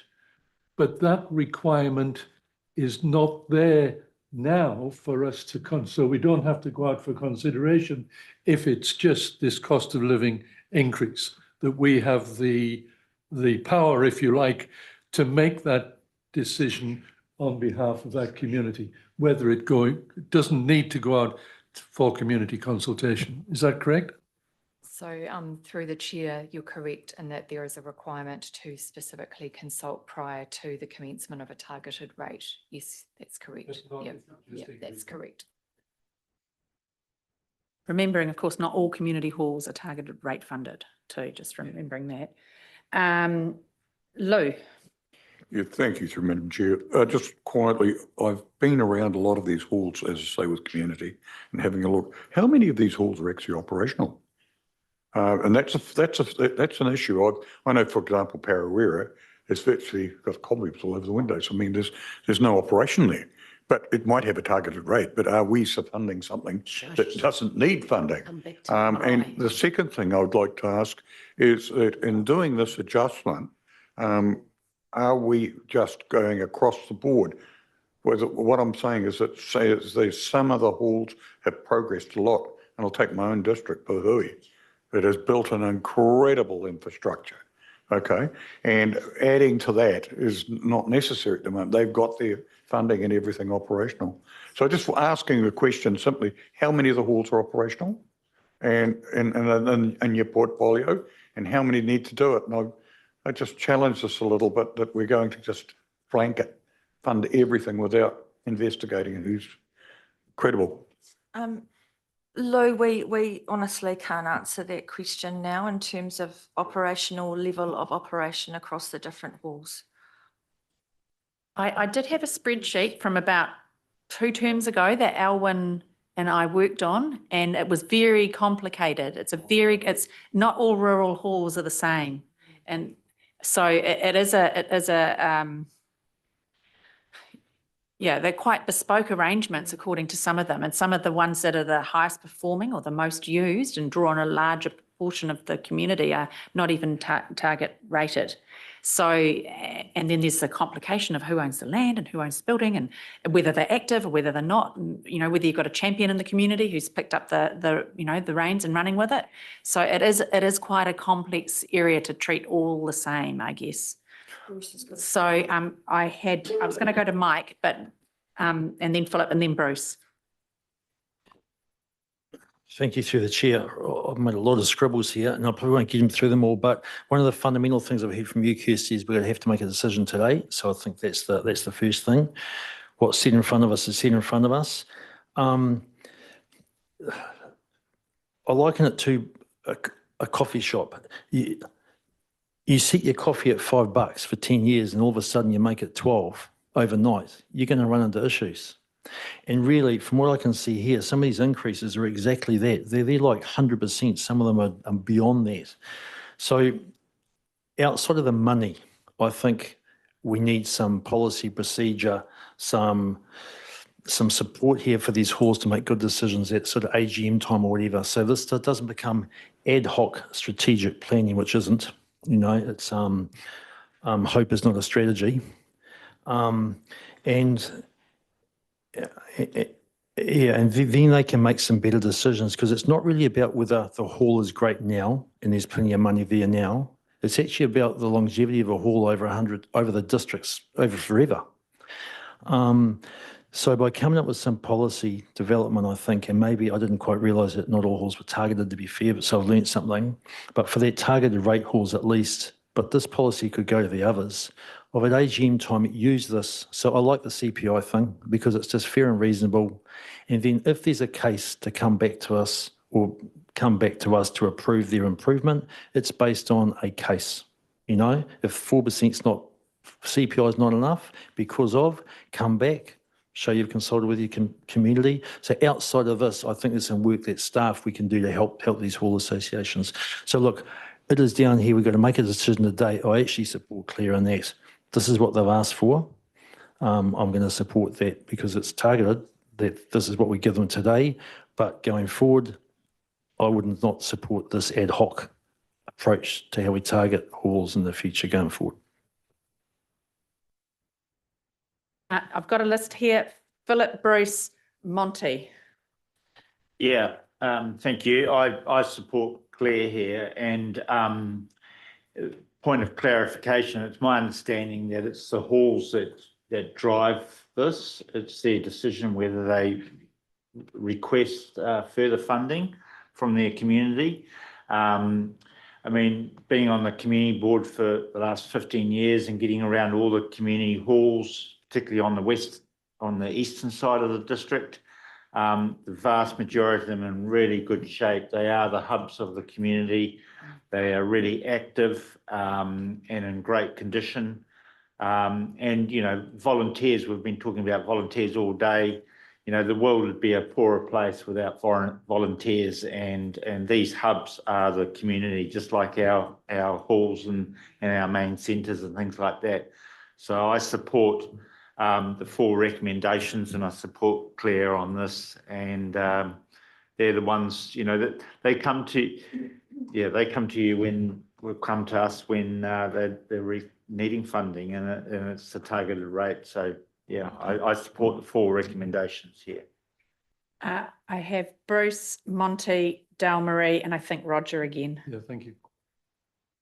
Thank you, Mayor Susan. I think personally this all should be scrapped straight away, in that I understand targeted rates, hall rates could be changed at an AGM. They can advertise it, they do what they like. So I don't know why we're discussing. I support the CPI increase, that's a great thing. But I don't know why we're talking about all those halls. If they were advised at their AGM, they can do what they like. Yeah. Yes, Phil said, yeah. Yeah. Yeah, I think, Steph, did you, before we jump in I think here? there are more people there are more councillors that want to have a say, so I don't want to get in the way of that, but I'm just thinking there might need to be some, over the lunch break, some administrative research done. And let's just get because Bruce, you know, there's a lot of history here. These are really important. Let's get this right. So perhaps over lunch, finish the conversation by all means, but just suggesting we just do some quick homework. Yeah, look, I think that's a great idea. I'm not going to argue with the grandfather of the table around how these rural halls run. But look, before we wind this up, I just want to make sure that Monty, Delmarie and Roger, you're okay with this, what Steph's just suggested, or do you want to have something specifically tabled or said now before we wind this up and revisit it after lunch? Just like a point of clarification on the funding, if, as Bruce said, it's correct that they can set their own increase of the targeted rate, does that have to come to us for verification? Or is the fact that they've passed it at the AGM part of it? That's my understanding. So that's the whole thing that they've got to do, so it's in their own hands. It'll be done at an AGM. Right, they drive it. I'd just like clarification of that. Bruce is right. We've just spent 20 minutes not talking about something that we don't need to, but oh, sorry, you should interrupt it. Wait. Sorry, Monty, sorry. George? Miss Susan, we're going to have to go away and verify that, in particular in regards to the effect on striking rates. All right, cool. So Monty and Delmarie, are you comfortable with being heard when it comes back, or do you want to be heard now? You want to be heard now? And mine is going to be short. Order, listen to the... I'm going to say this because I look at all these halls in our district, and these halls do great things for lots of our communities, but I'm actually not keen on seeing this, because now that I know that we have to do some homework around what they do at their AGMs, marae in this district don't walk in here asking for things. We're funeral holders, we're community hubs, we do so much. These fellas don't do as many functions as us, and if they have the ability at an AGM to be talking about what they want, I think we should leave it there. But I'm keen to see what the administrative stuff comes back with. But I'm saying this because I see that the Settlers Hall, particularly, and all of these halls have popped up. Marae never walk in here asking for money like this. So, and I know they're not council buildings, but I'm just saying, that on the record. Kia ora tātou. Thank you, Damarie. Look, are we comfortable with, It's a point about it's a point about the homework to make sure there's a distinction between community halls and sports centres, because they are different funding rating tools. And we've already heard that the Pirongia Sports Centre wants an increase. They wouldn't be covered That's under a different. community hall thing. Yeah. Okay, it's a different mechanism. we can get some clarity over lunch. So if staff would be very kind when they're eating their Vegemite sandwiches, investigate the regulatory framework there, that would be really helpful. How about we come back at, is 1:30 too long? It's about, Sorry, can, yeah. 1:20. Sorry, just on behalf of my team, because some of them have got to do work and have their lunch and come back. Can I please ask for 1:30? Absolutely. No, Thank you. absolutely. Thank you. Are we good with that? Thanks.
Right.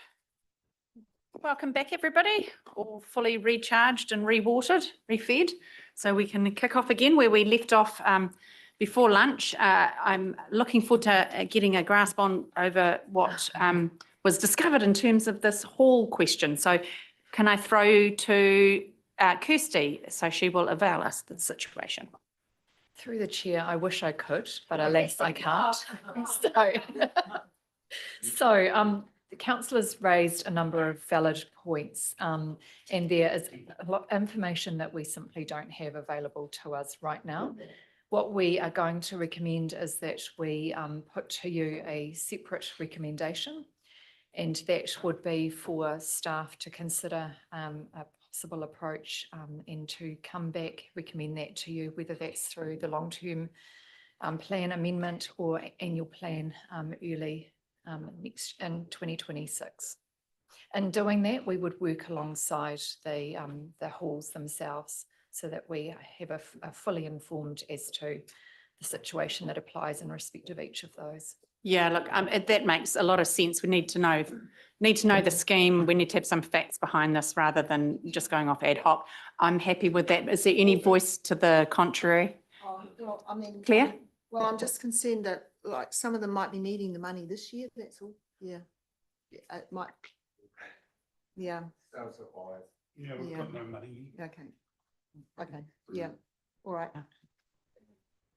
Okay, so we've put that whole issue to bed and moving on then away from our requests for funding at that level to amendments due to additional information. And Kirsty, you're going to speak to this one or George? George. Yep, so what I'll do is I'll speak to sections 15 and 16 and then open it up for questions and for your discussion. In doing so, I'm going to touch on items 3, 4, 5 and 6, which we've put on the board there, which is part of section 15 currently. So I will touch on Climate those. change and Te Awamutu Memorial Park and take Lake Te Kutu. Yep. Yeah. So section 15 is presented to you in light of new and updated information that has become available to council. There's really two key components of it. Both Kirsty and yourself as the Mayor talked about the extent of the change facing local government, not just in regard to waters, but across a whole raft of reforms. And the fact that the organisation will go through a significant amount of change and it needs to remain or be sure that it is fit for purpose in the future in order to respond to those reforms. So that's a key component of section 15 and I will go through the table. The other component of it is more natural movements in terms of how the business operates between when you adopted the budget in December 2024 and up till now. There is also a component in here as well, actually 3 components where we have been asked to continually look for savings. And so there is a section in here where we did find as part of this some additional savings. Okay, so I just want to walk through it. So the table, the first bucket within the table on page 45 of the deliberations report talks about changes to revenue and the overall increases. I'm not going to go into a low level of detail, but we will be able to answer as needed. The second bucket talks about capital program changes, and this is largely a result of natural progression of the capital program over the last wee while. So it's movement of capital projects due to timeframe changes, inflation costs, and or completion of projects or information that we did not have in regards to those projects that have resulted in changes. The third bucket is around some increases in our operating project costs, and they're really, as you'll see from the list there, not negotiable. They're things that we need to do. The fourth bucket is what I talked about in terms of responding to the local government reform agenda, and that's touching on ensuring, as I said before, that the organisation sets itself up to be fit for purpose in the future and also is able to respond effectively over the next 12 months in terms of what those changes may be. You'll see in the left-hand side there that there is a provisional statement here around the inclusion of these costs would be provisional on the outcome of the local water done well consultation decisions that you are yet to make. Just in terms of within this bucket, I did just want to say that Cambridge Connections is part of this bucket in terms of increased cost to ensure the effective delivery of the project. So that is incorporated within this bucket. If I move on to the next one, that's around employee-related costs. And again, they're really about meeting our current contractual obligations and ensuring we meet health and safety requirements. So again, it's a little bit of non-negotiable within that bucket. The last bucket is around some operational project cost savings. As I said before, we're continually looking for ways to make sure that we are effectively delivering and what we are delivering. So I did just want to touch on 3 components of that for your reference. So the first one, savings in there, is there has been a reduction in climate change improvement program costs in year 1. The second one I'd just like to raise, and I'm raising these 3 specifically because they were pulled out as subjects that we discussed previously, is the Memorial Park budget. So that has been removed in year 1 for the implementation of the concept plan. So maintenance is still within there, but the implementation of the concept plan has been removed, noting the comments within the submissions. And the third one that I'd just like to point out in regards to these savings is there is a decreased spend at Lake Tukuitu as well, and that will mean that the implementation of the concept plan is elongated and delayed somewhat. The rest of the savings within that bucket are fractional savings over a series of projects where we've looked to try to make savings, but sticking to the guide rails that you've given us around not reducing levels of service. Okay, so if we move on to 16, what those changes mean is that in regards to the rates requirements, so year 1 remains at 15.5%. Year 2 increases from 10.7 to 12.5. Year 3 goes down from 6.9 to 6.2. Year 4, there is an increase. Year 5 is slight increase, marginally the same, and then it's the same in those later years as what was consulted on. So that's the summary, and we are happy to take questions and as part of your discussion. Yeah, thanks, George. Really appreciate the work that has gone into this. I guess linking back to my opening comments at the beginning, I guess it was really important, I think, that not only that we undertook the 5 volleys of cuts throughout the course of the development of this plan, I had indicated to the exec that I wanted you to see if there were any chance to find any more savings in either or both of years 1 or 2. So no, sort of foreshadowing what I suggested would have been or thought may have been a bit of a negative reaction or allergic reaction, quite justifiably, to that rates increase, particularly in year 2. So can I assume that that's probably a universal suggestion of staff? And if that is the case, are there areas that staff have found there could be, appreciating probably quite modest savings in the circumstances?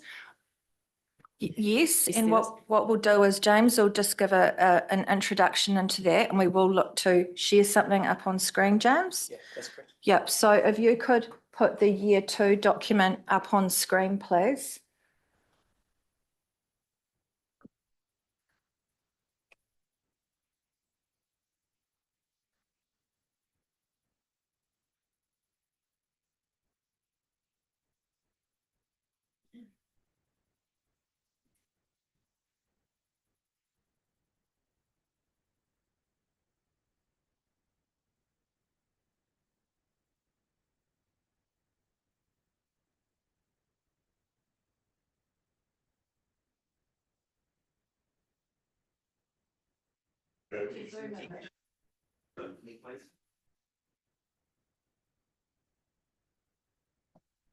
Okay.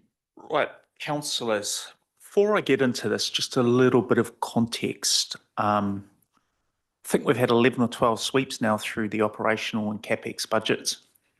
So this will be number either 12 or 13. And as you'll look in here, there's some very small operational movements because anything bigger than that, we get to level of service cuts. That's which we've been instructed not to go and look at.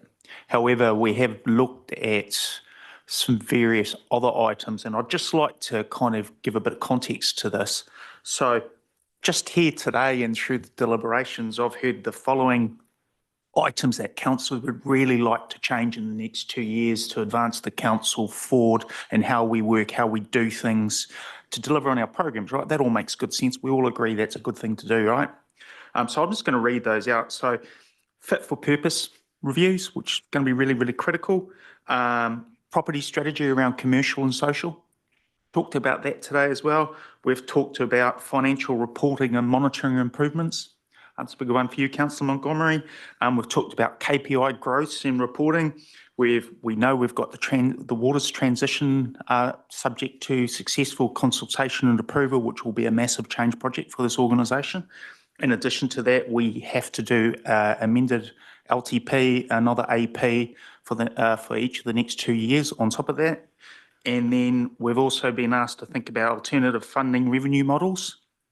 And then growth versus rest of the business is something you brought up today, Councillor Brown, which I thought was actually a really interesting view. So why I'm putting that out there is if I just focused on the transition of the waters and the AP and LTP, that is such a massive work program on the business, right?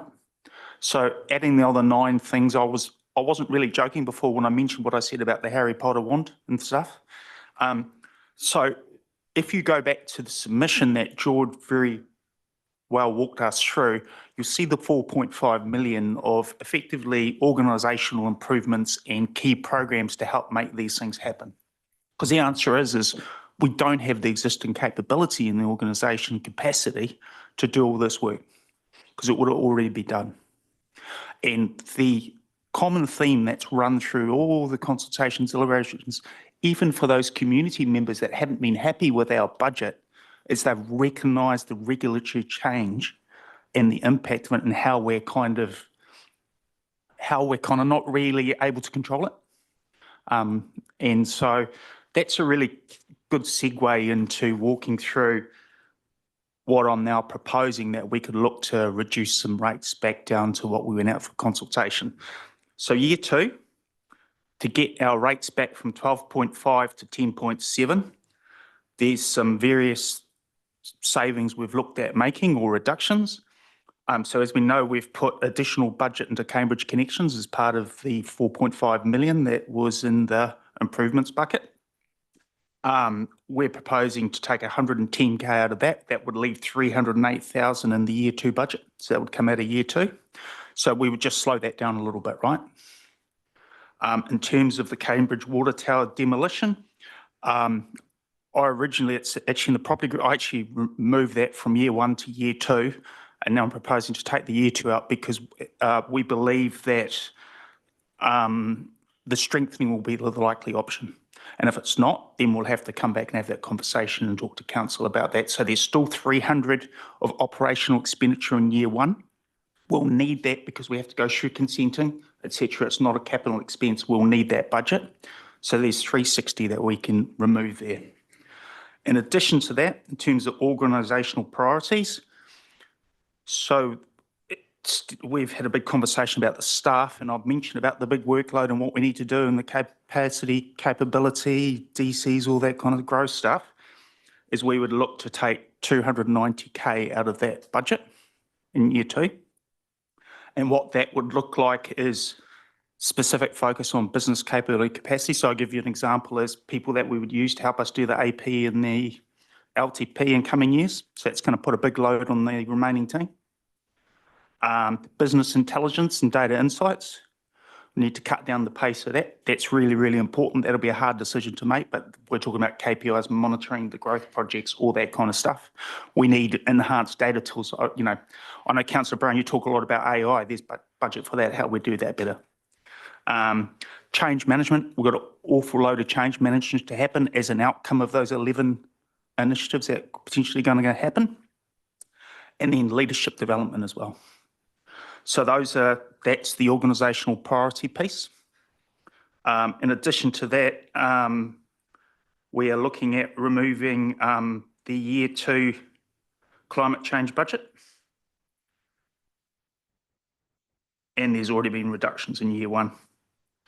Strategy program, so that will reduce from 154k, so we'll take 60k out of that, slow that down a little bit as well.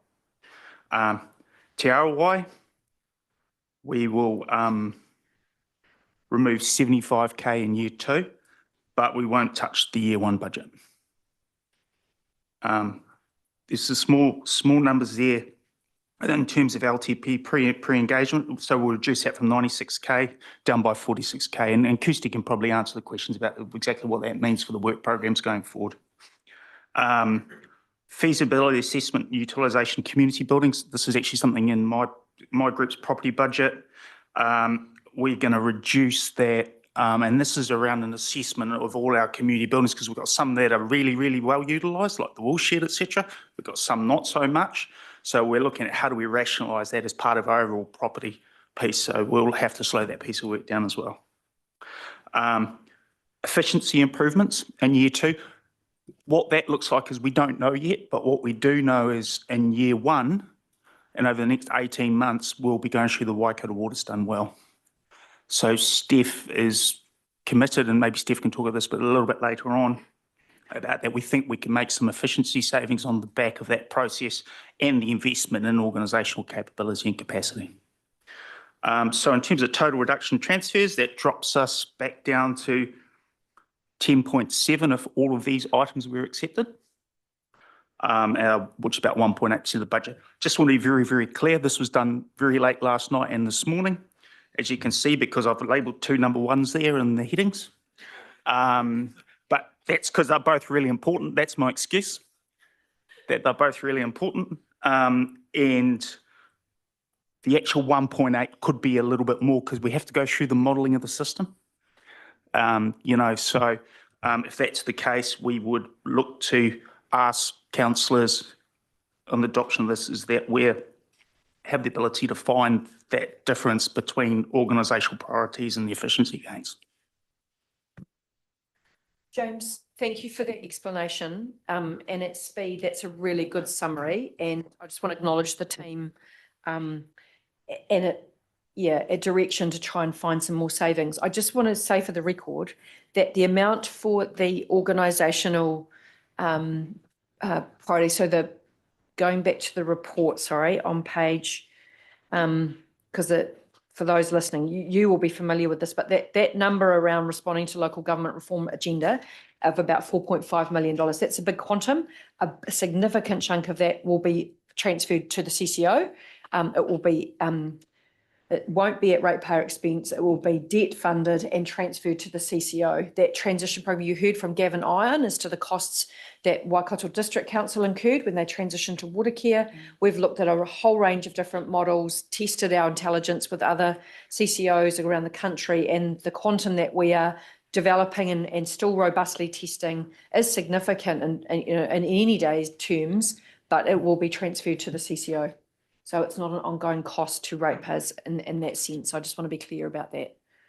But there is other work that's connected to and related to we will need to do to accommodate RMA reforms, emergency management reforms, all of the reforms that Kirsty mentioned at the beginning of the day, as well as strengthening the organisation. So, and Cambridge Connections and a few other things. So that was what that quantum is about. I just want to clarify that.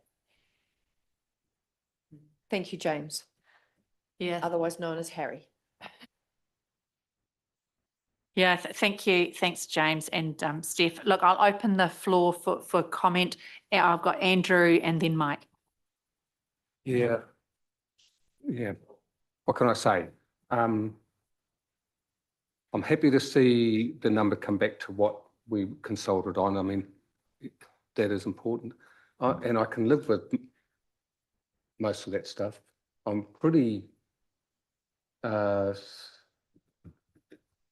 to see your second number one, those cuts. I kind of feel they're important for the organisation. Is that what you were talking about just before, Steph? That we can cover that area adequately, you know, without that funding, or This means we will slow some things down. We won't be able to respond. For example, one of the areas we've trimmed in there is our increased focus on AI, the use of AI. So we've still got some of that in the budget, but not probably the full scope of works that we would have wanted. So we're just, you keep the vision the same, you temper the pace by the resourcing you've got. And all of those things, change management, for example, you know, there's a lot of change in this organisation. We wanted to get some more resource in the organisation who are change leads, because it's a discipline, and you can see where change is not well managed. Pick anything from Nova Pay to the IREX ferry, and it doesn't go well. So we wanted more change management resource, and we're going to have to temper that as well. So it's a slowing down and a tempering of things, Andrew. We're still committed to those pieces of work and wanting to be that. We still have the aspiration in the organisation. We just can't go at the pace we wanted to, potentially. Yeah, I think, Andrew, it will have to be using the P word more, which is the prioritisation work. So that's the key thing there. And if I was thinking from a risk management perspective, the key risk there is around loading more people up that are already pretty loaded. So that prioritisation work, piece of work as we move through, because things are so uncertain, right? It's very hard to put a program approach or project or cost things up. So as we move forward, it's really going to be really incumbent on us to work with councillors to figure out where we can get our best bang for buck, right?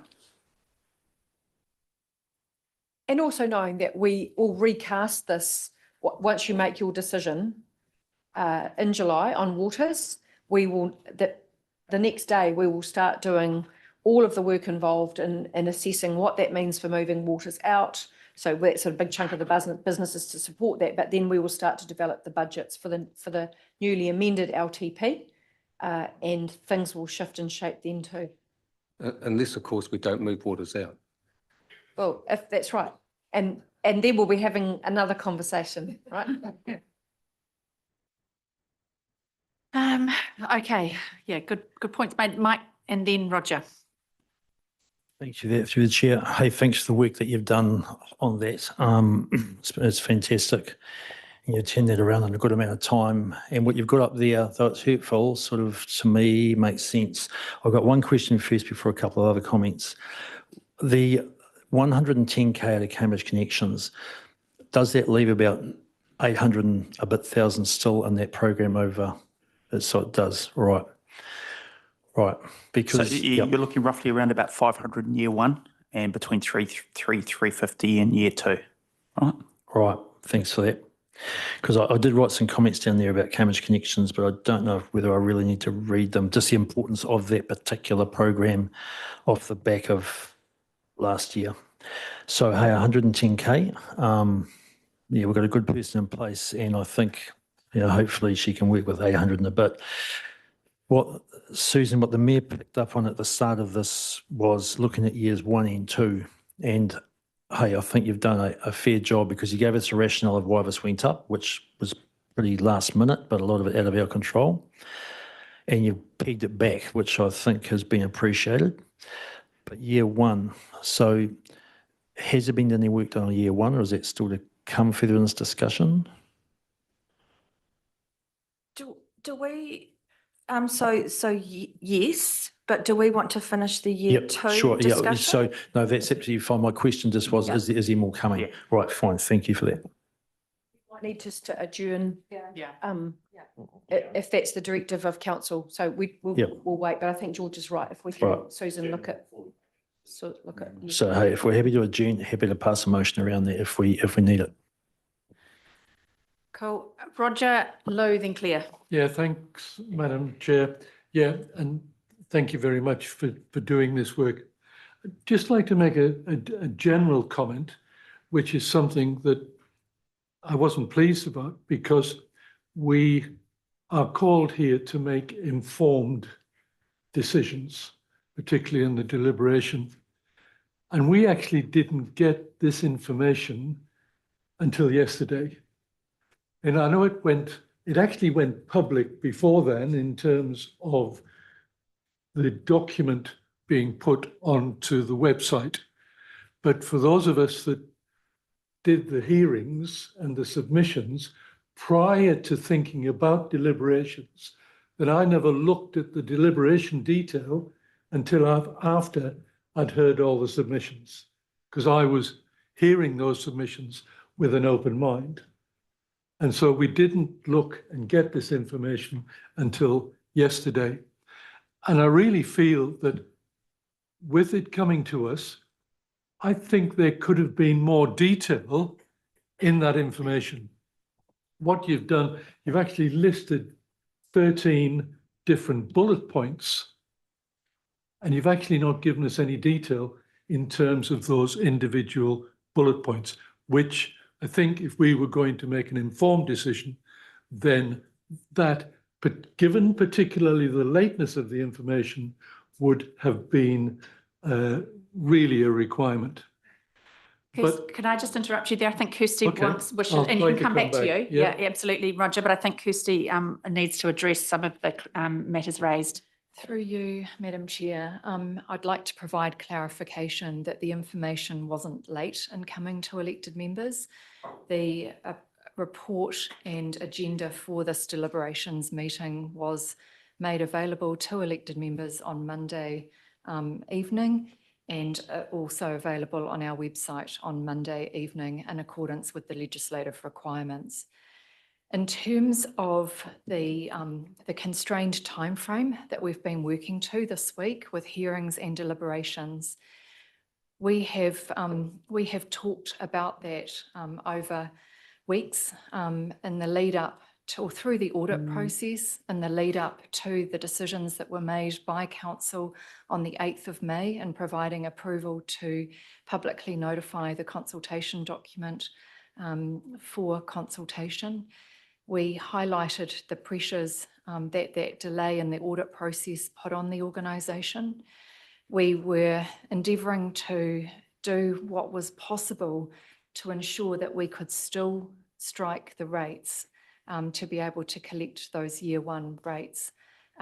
So the time frame has been constrained for all of us. Staff in preparing hearings reports, analysing submissions, preparing responses to submissions, preparing a very comprehensive deliberations report that has had input from staff across the organisation. With regard to the table that was included in the report, there are some issues relating to confidentiality in terms of conversations that are underway with our Waikato Waters Done Well partners.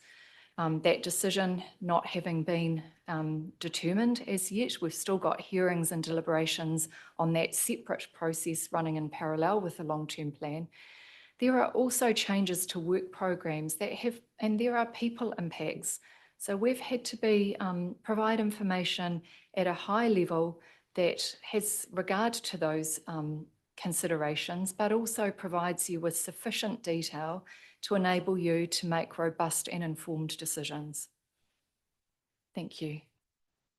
Yeah, there's a couple of things I'd just like to respond to there.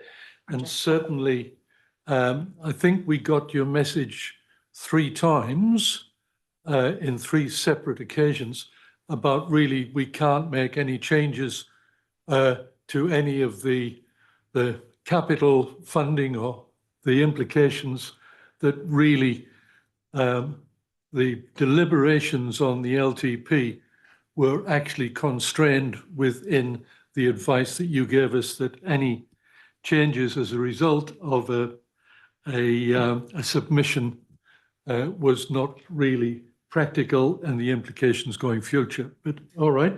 And certainly you mentioned people impacts, and I'd just like to say that the largest number of people that these rating programs impact are actually our ratepayers, so they're impacted as well by these decisions that we're making.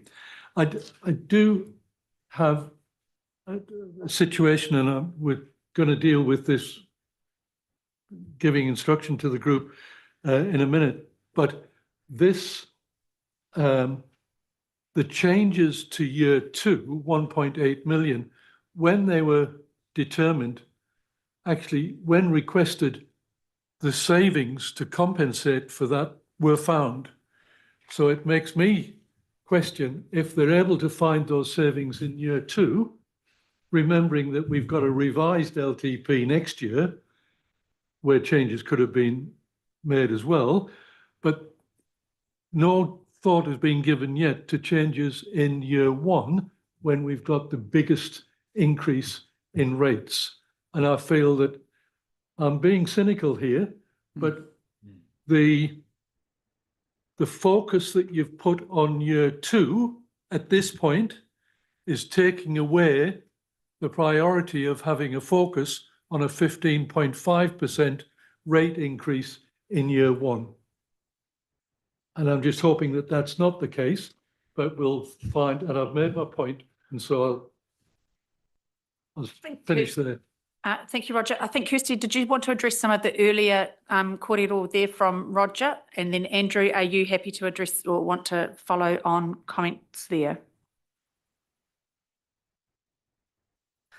So probably, sorry, I'll just respond.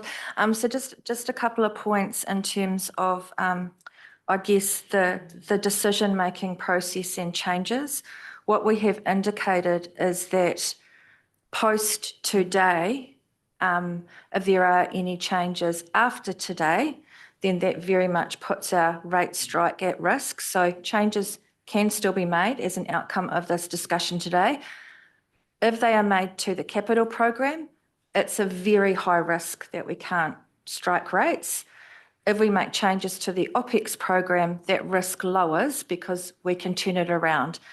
The other aspect to that is if, as you have instructed us to look for savings, the impact comes through the OPEX program in terms of the ability to make them versus the CAPEX program. So I just wanted to clarify that piece. Sorry, what was the second question? I think, So in terms of have we looked at year 1, we've indicated we have. What we are doing is responding to what has been requested of us in terms of where we have focused our attention. So we've focused our attention first on year 2, and also in response, we will be able to have a discussion after adjourning around year 1. Yeah, I think it's really important to remember as well, Councillor Gordon, is we've been provided a clear mandate that we can't cut levels of service. If I look at that list up there, look at the big items on there. You know, it's not levels of service stuff. I mean, I think you asserted there that staff have had things in their back pocket that we've found at the last minute to cut. I mean, I don't think that's a very fair comment, actually. I mean, I don't know how many times we've been through this, but I think, in all honesty, just look at that list. So we're not cutting the what, right? We're talking about the how. That's how we're trying to balance this budget. Yeah. I can. Thanks, James. All right. Andrew? Yeah, so look, following on and in response to Roger's comments, I mean, year 1's been looked at through 5 iterations of the budget being, we've gone back and asked 5 times for it to be looked at. It's been done 5 times. We have got to be getting bordering on levels of service being impacted. It just has to be. I mean, you don't have to be a genius to work that one out. And we've agreed not to go there. And look, I'm happy to see year 2 lined up. I have no appetite for going back and looking at year 1 any further. It's been consulted on.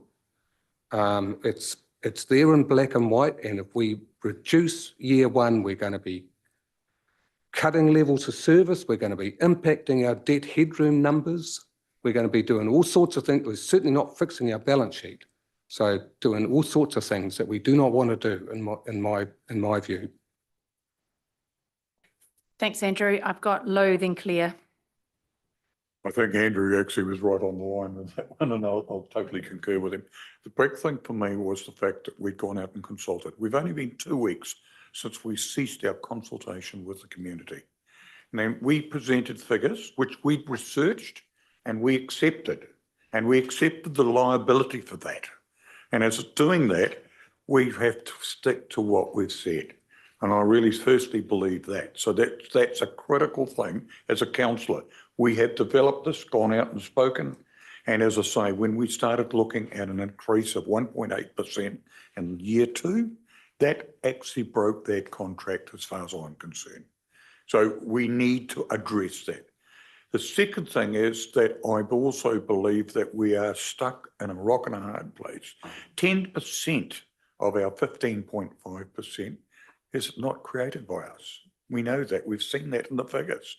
So it's something that we've only got a small 5.5% to adjust. So that makes a big difference as well. But the one thing I was going to question just quickly, and I'm sorry, it's only one thing, the real number 3, climate change.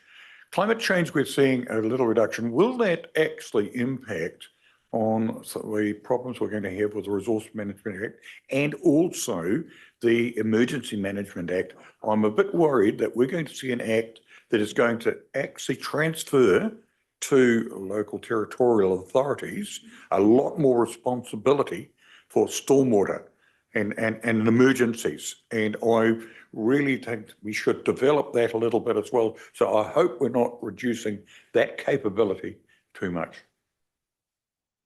So through the chair, just in respect of climate change, as was mentioned earlier by James, we have provided for a $100,000 reduction in year 1, leaving a budget that enables us to undertake a community risk assessment. In relation to year 2, the removal of 103,000, that leaves us with no funding for any external engagement if that's required. There is work that Haven is leading to deliver the implementation of the Governance Improvement Program Plan that has a number of work streams.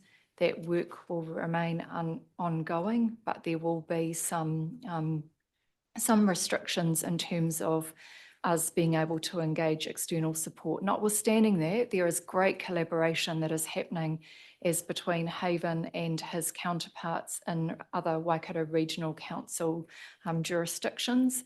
And I think it's fair to say that there's great information sharing that's happening and collaboration. So work will be able to continue. There will just be some restrictions as to what that is. Thank you, Kirsty. Thanks, Lou. Good questioning. Claire. Yes, thanks. Pretty much actually what Lou has covered. Really, I mean, it was really important to me that we stayed true to the rates rises that we had consulted on. So I'm really deeply appreciative of the extra work that staff had put in to identify ways that they could pare that back to the original.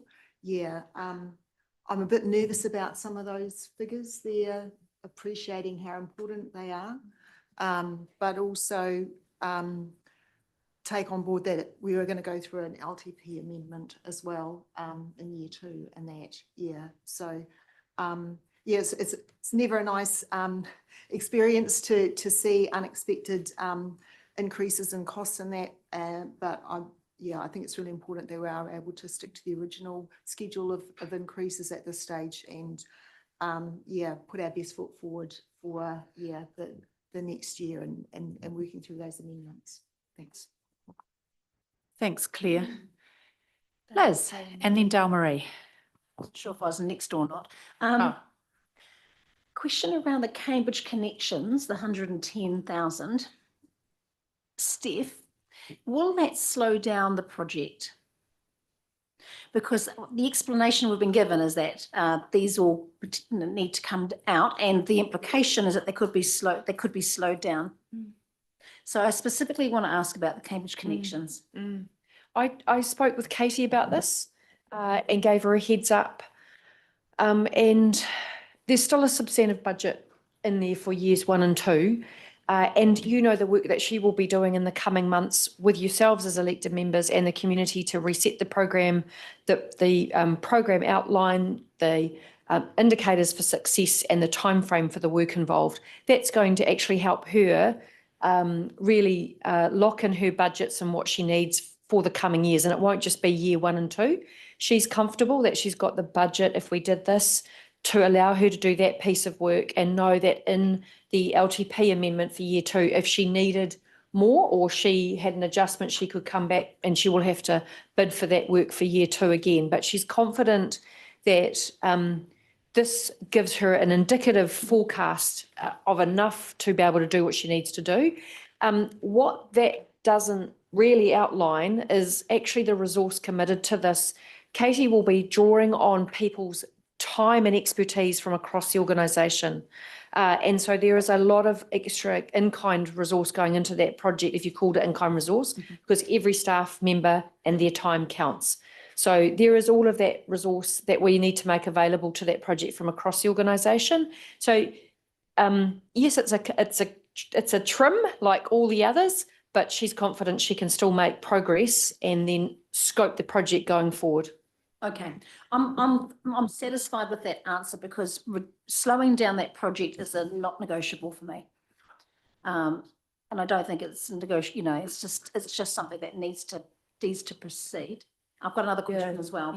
Yeah, so I've just quickly looked at the project budgets for Cambridge, and that includes what we've added. So 544 in the first year, and that should be sufficient to have a very good understanding of what needs to be done by the time it gets next AP. So this cut is to year 2. Okay. Now, in terms of, and I may have misheard this, but my understanding is that we're going to have a discussion now we're having a discussion on year 2, and then we potentially might have a discussion on what could come out if we wanted to reduce the rates for year 1. Did I hear that correctly? Because if and I understand we might not agree to it, but I was still keen to hear it, if that is what I heard. That's up to so Mayor Susan and yourselves as councillors. That's a decision that you need to take as a collective. Yeah. So if there is some detail around that you're when we get to that discussion, I just wanted to put it out there. I'm keen to hear it. Yep. Adele Marie first, and then you, Mike. I'm just going to put another mark in that sand, because I see the climate change stuff in there. And I'm just going back to our Gen Z conference where they warned us, Aon, IAG and them, where they will not be insuring us in the future around mitigating risk and climate action and stuff like that. So I know we've got no money, but I know the great work that Haven does. I'm scared for droughts and all those kinds of things. No, I'm not a farmer, and I know I sit around a table with a bunch of farmers, but these, what we call unprecedented events, are happening more often in New Zealand, not so much in our area, but I do think we need to be cautious of cutting these types of budgets in the future. Kia ora.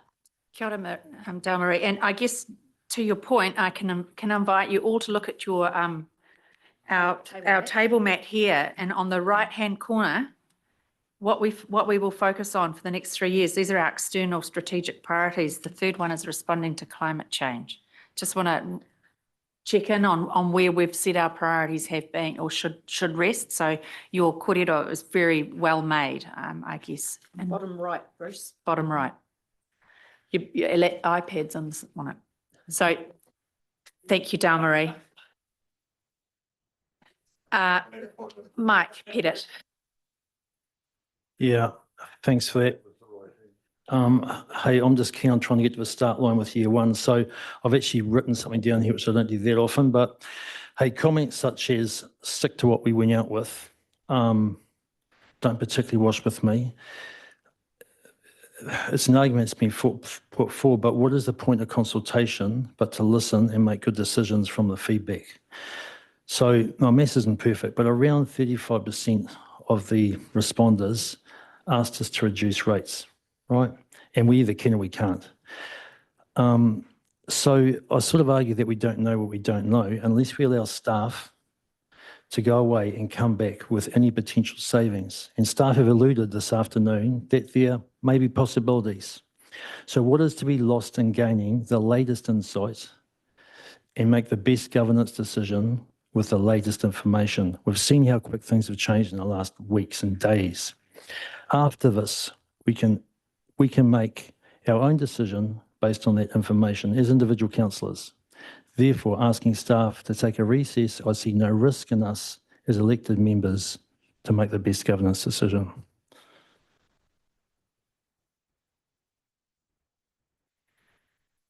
Philip.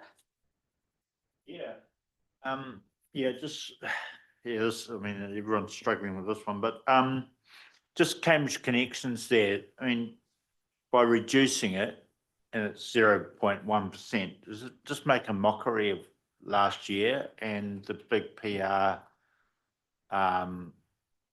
disaster it was last year? And, you know, this has been going on for decades now, and it's going to define the future of the town. Developers need to know where they're going and everything like that with land, and if there's a route is designated, and same with the community. Yeah, I mean, and you talk about Katie and, you know, utilising staff across the organisation. It's ensuring that we utilise in any project the community on this as well. So it's not just the staff. So the community have got, you know, a lot of knowledge and skills and things like that. But I just think, I mean, it's 0.1%, and to me, it just makes a bit of a mockery of it, really, but of everything that happened last year and things. So another question, just on Memorial Park, that was something came loud and clear from the community. So year one, is that just operational? Was that capital, or how much is in year one now remaining? Because there's a little bit been removed from year two. The operating project portion of it, in terms of implementing the concept plan, has been removed, but the operating costs in terms of general maintenance is still within there. Right. They talk about seat replacements. That's not operational, is it? I would need to get Brad and Sally to respond to that level of detail.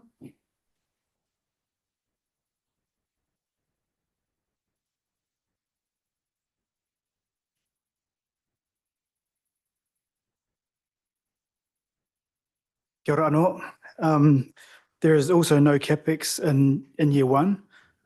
We do have some budget in this enhanced annual plan, and there may be a little bit of carry forward into next year just to complete some of that work, but there's no further capex involved to implement the concept plan. In terms of any works around seating, at the moment that's on pause as we readjust that. We do have some renewal budget, which is separate to the implementation for the various elements as they're required. Okay, thank you. And then just lastly, I mean, correct me if I'm wrong, this year two, that work was done just overnight, wasn't it? Or yesterday, this morning. Changed again this morning. Yeah. Hence why you've got. So if we can make changes of year two, I really support what other people are saying about going through year one again. We can do it I wouldn't say that quickly. I don't want to use those sorts of words, but yeah, if we say 1.8% overnight, we appreciate it, and the community would appreciate it. I'll just repeat again, Councillor Coles, when you have a look at those numbers, in terms of work programs and levels of service and OPEX, there's very little there that we can touch. And that's in year two, that's not even year one, right? So year two will always be easier than year one, especially as we know in year one, we've got a 5% rates increase effectively because the rest is structural. Andrew, and then Can I George. just add to that? I guess in terms of being alluded to that these, we've now gone and found some savings. These savings come with trade-offs and consequences. They're not just, we've found some savings. So I just wanted to make that really clear. This means we slow down the delivery of the organisational priorities. So I'm just trying to, we'll go to Andrew, and I guess at a high level, I'm trying to understand whether there's confidence in the savings you've produced for us in respect to year 2, keeping us inside our consulted levels. And then the secondary issue is whether there is an appetite to understand and hear from you in respect of the potential savings for year 2 and what that trade-off discussion could look like. So I'm just going to go to Andrew, and then I'll invite the people who haven't heard from on the year 2 point. Yeah, thanks, Susan. Look, and I'll be blunt, I'm somewhat uncomfortable about the year 2 savings. I agree to it because it's what we went out with, but there's no doubt that it's going to impact on what the organisation can deliver for us and our community. Going back to year 1, it's going to be more of the same, if not worse. And I'm just saying, short-term gain, long-term pain, guys. You're just kicking it down for the future, and I'm not happy to go there. Thanks, Andrew. Monty, I haven't heard from you. Bruce, Marcus and Bill, just heads up. I would like to hear your thinking. Okay, just with respect to this year 2 stuff, thanks to the staff. When this came out showing that year 2 had gone up from a 10.7 we consulted on to 12.5, that was a really serious problem for me. It was so short a time after the finish of our consultation, I wasn't happy. So I really like what you've done. You've found it, and to people who are saying, you found it in 24 hours, you can do more, you got to look at those. There's significant risk in them. I totally get that. There's organisational risk. I can see stuff that I want to do in this organisation that's going to be slowed down because of that, okay? And there's trade-offs here. One side, you've got credibility with the community because we're doing what we said we were going to do in terms of rates rises, and that to me is very important. And so I am prepared to trade off a little bit of this organisational kind of performance stuff and take a little bit more risk. So I think this is good. I can sort of sense the pain in it, but I think it's the right place. So with year 2, good one, I'm happy. And I'll stop there. Thanks, Monty. Who else? Bruce, do you want to share pearls of wisdom with us? I'm happy with year 2 where we've got to, and I think in year 3 we're going to get better. So I'll be positive and put a spin on that. Yeah, and now whereas I'm with Andrew, we've got to bite the bullet year 1, which I don't think we can do much there. I don't want to go there. Marcus? Yeah, it's a sticky place to be, but I'm happy with year 2. But we do get to relook at it again as well in the future as too. So it's not like it's written in stone. This is what's going to happen. So, yeah. Kia ora. Bill, did you have anything you want to add to the discussion here? I just generally support what's been put up in terms of year 2.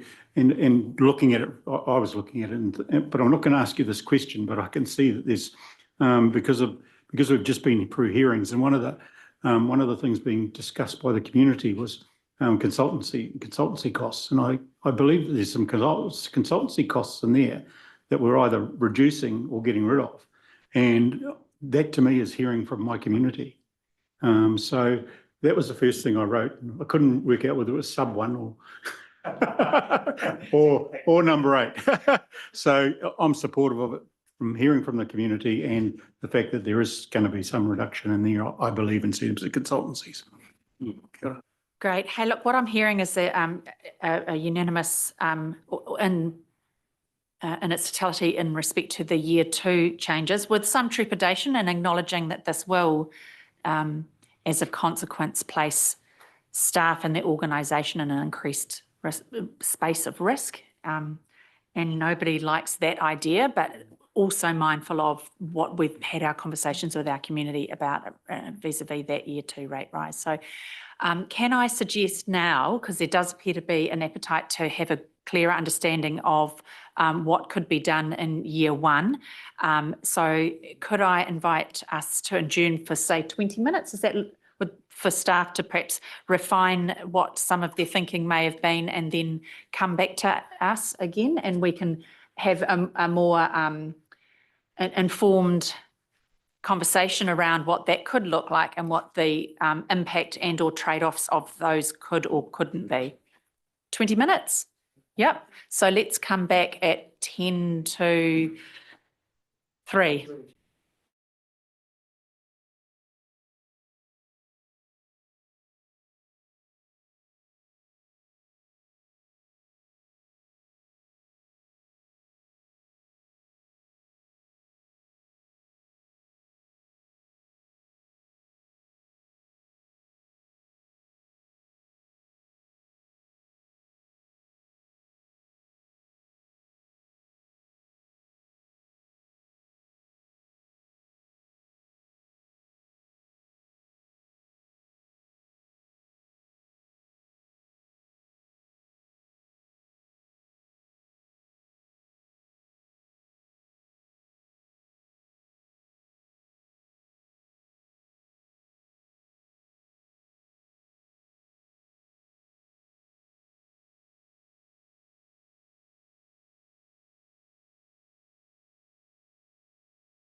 Yeah.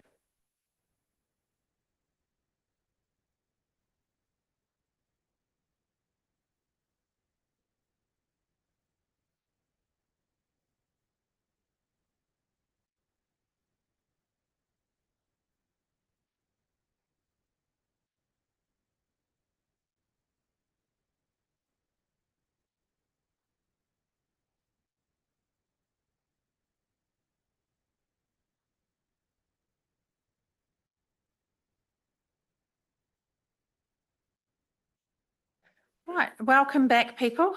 Just trying to wake my machine back up again. It's about now you realise you didn't type the right password and it takes forever to open up.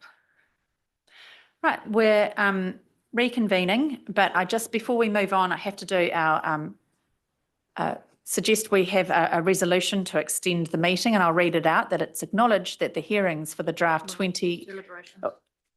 Oh, my eyesight's so bad, that the deliberations for the draft 2025-34 long-term plan will continue beyond 6 hours.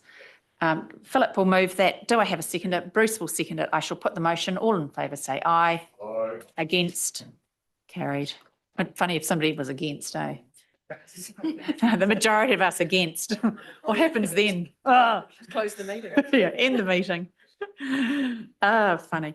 Anyway, okay, so before we adjourned for 20 minutes, we'd asked staff if they might be able to turn their minds to giving us some ideas or suggestions for greater clarity around if there were any savings to be made in year one, what would they look like?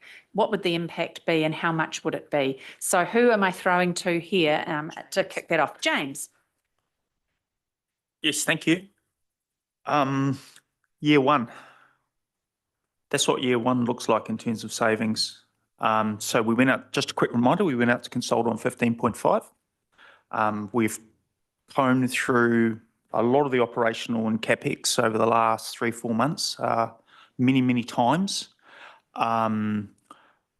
As per guidance with councillors, in terms of not cutting levels of service, we could not find anything else in year one. We were asked the question is, could we get 15.5 to 15 to lower? Very much similar to year two in terms of our organisational strengthening and priority work. These are the exact same numbers as year two. So we would move at the same pace. I just want to caution council, because if you think logically and structurally around how we deliver change and how we move forward as a council, year one is when you make the big gains in terms of organisational efficiency. If you think of it as a program approach to setting yourself up to really deliver in a new world, which would be year two. And so if this was accepted and adopted, and I don't have an opinion on that, the risk to it is we talked about some organisational efficiencies in year two. We talked about doing a whole lot of things. Those all come into risk, right? So what we're saying with this particular program at the moment is we'll focus a lot on the how in year one and around the organisational strengthening.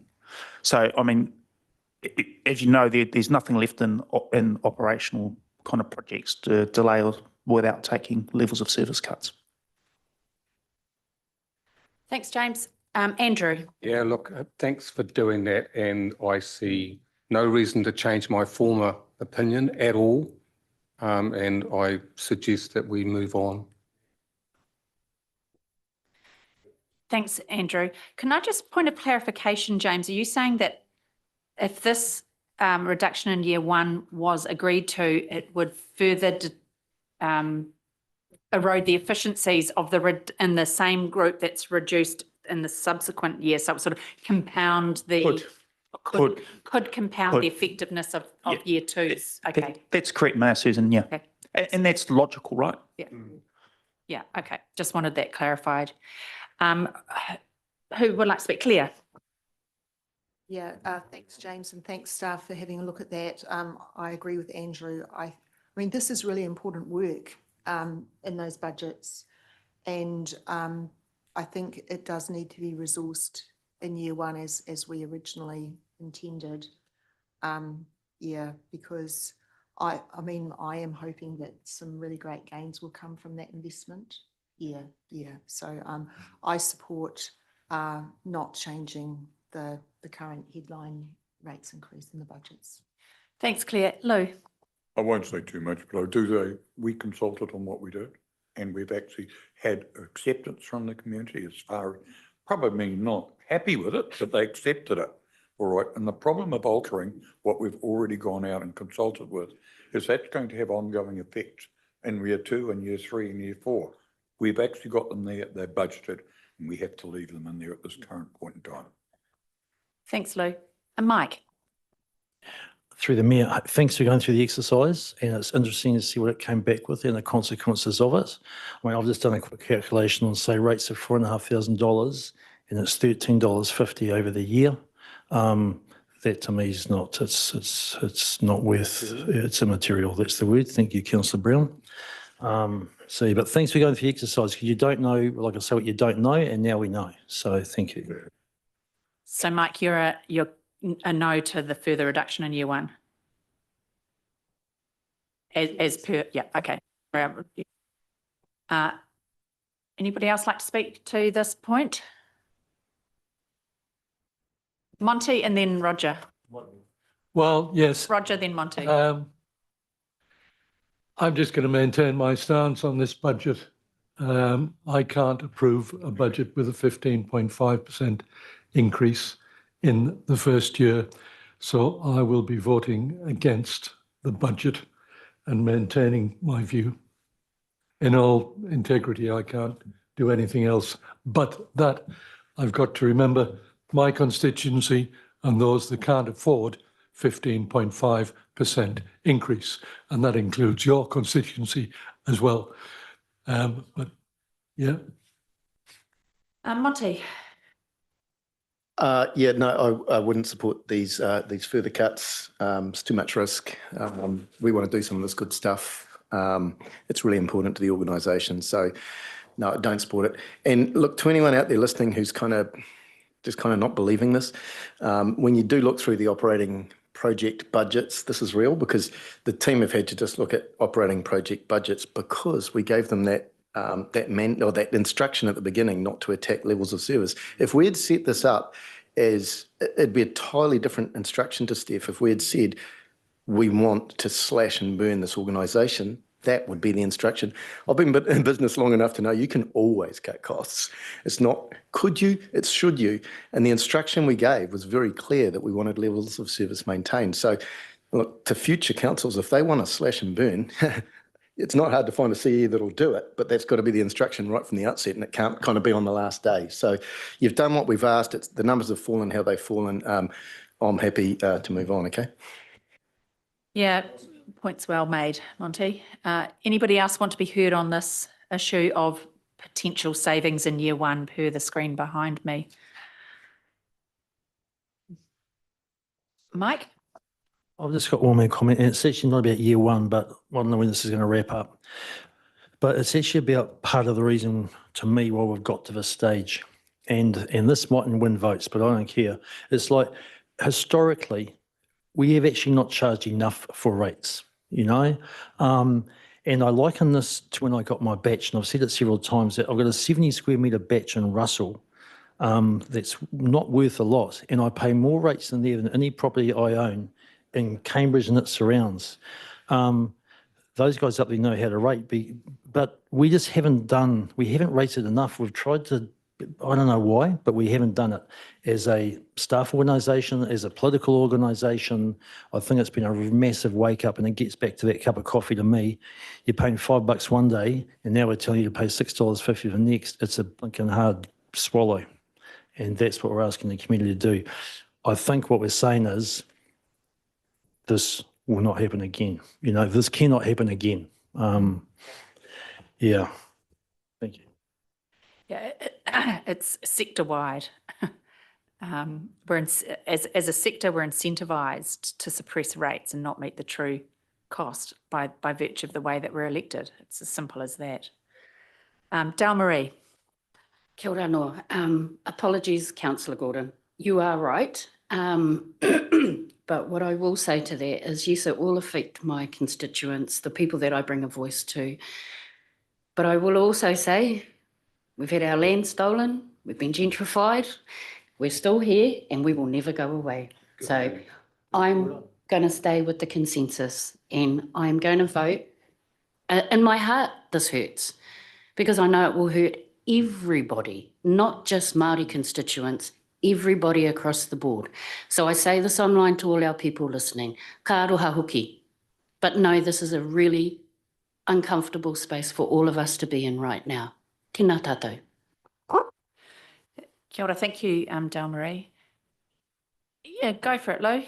I just asked James, there was a statement made earlier, and I'd like to exercise it again, that it was over 10% that we just, of these current 15.5 of rates is beyond our control. Is that correct? Yeah, so where you find yourself today, councillors, and I think it's worth people hearing this, and this has been really well consulted on, and there's a rates bridge, right, and that's been made public to people, is within there is 10.5% of this 15.5 is due to interest rate increases, costs, right? And it's also due to using operational reserves last year, and they no longer exist, but we did the work program to subsidise rates last year by using those operational reserves. So by default, unless you cut levels of service from where we were last year, you've inherited 4.5%, 5%. So 10.5%, the real rate rise in terms of what we do is 5% this year. And this has come about by, prior to last year, your previous 8 years of rating have been under 3%. You've used reserves, you've used debt, they're gone. And so now you actually have to rate for the level of services you do. And that's why that table up there doesn't have any operational stuff, is because we've used the hedge clippers to clip away, stall things forward, move things back. And to go any further, to Councillor Montgomery's point, is you are cutting deep. You're making decisions about things for the community. So that's my high level take on why that table's up there, the horrible decision you guys faced today, and why your rates look so big. Fascinating though, looking at all the other Tier 1 growth councils, they're all higher, maybe one or two less, but most of them are 15 to 18%. Exactly the same problem. Absolutely. Philip. Yep. Oh, just really briefly, there's so many lessons for us all to learn, all of us to learn. It's that we've been, and you know, in any part of our life, we make decisions, and there's so many, and you know, it can be real big consequences. And this is for whoever it may be that we're representing, whether it's family or around this table. So yeah, I'm not sure which I'm going to go yet, but really unsure at the moment. But yeah, thank you.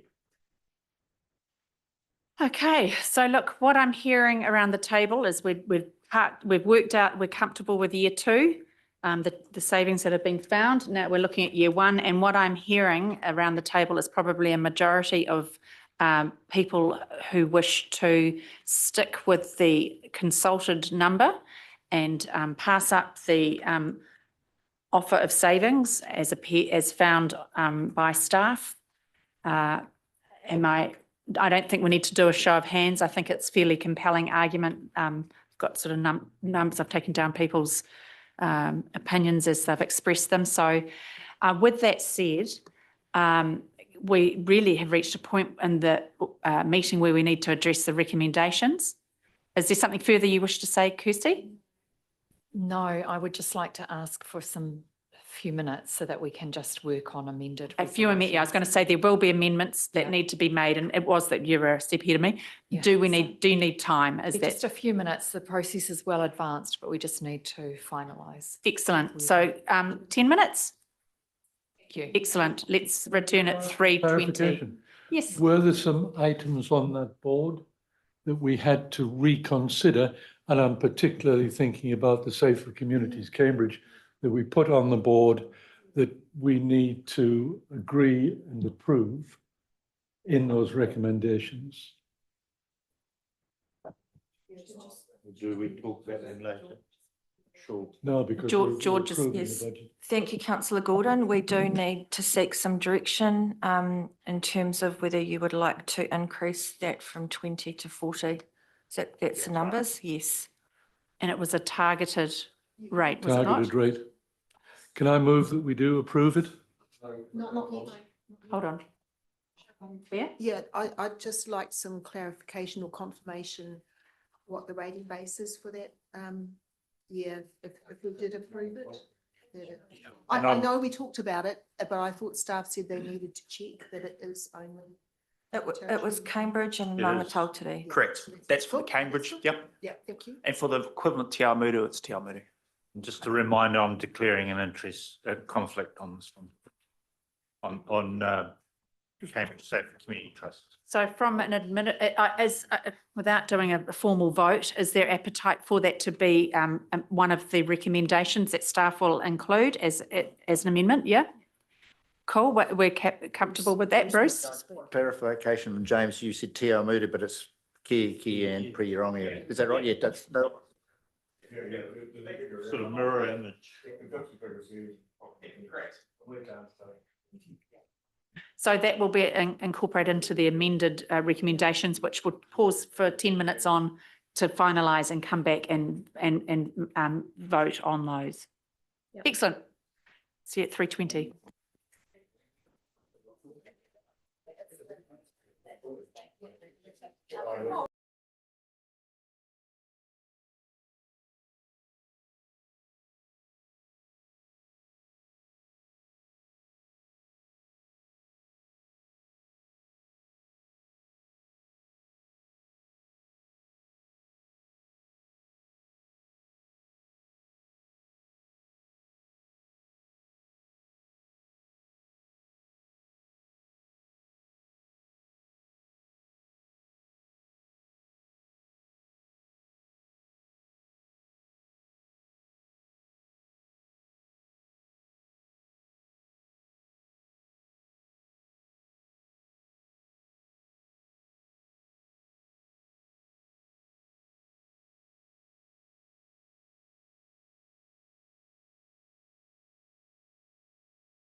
Deb's becoming a pro at that.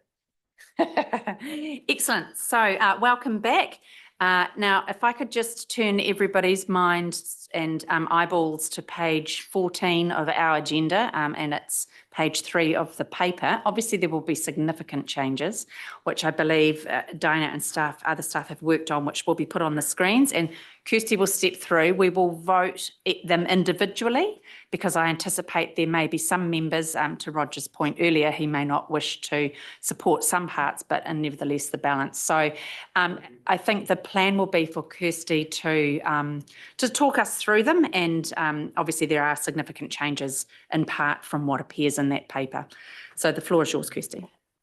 And apologies for me having my back to you, but my eyesight's not the best. Parts A and B you resolved earlier today. So we're looking at Part C, receives the written submissions on the draft remission and postponement of rates and water charges policy, the draft revenue and financing policy, draft treasury risk management policy and draft development contributions policy, together the council policies, and the draft 25-34 long-term plan is attached in Appendix 3. That is unchanged from what is in the agenda.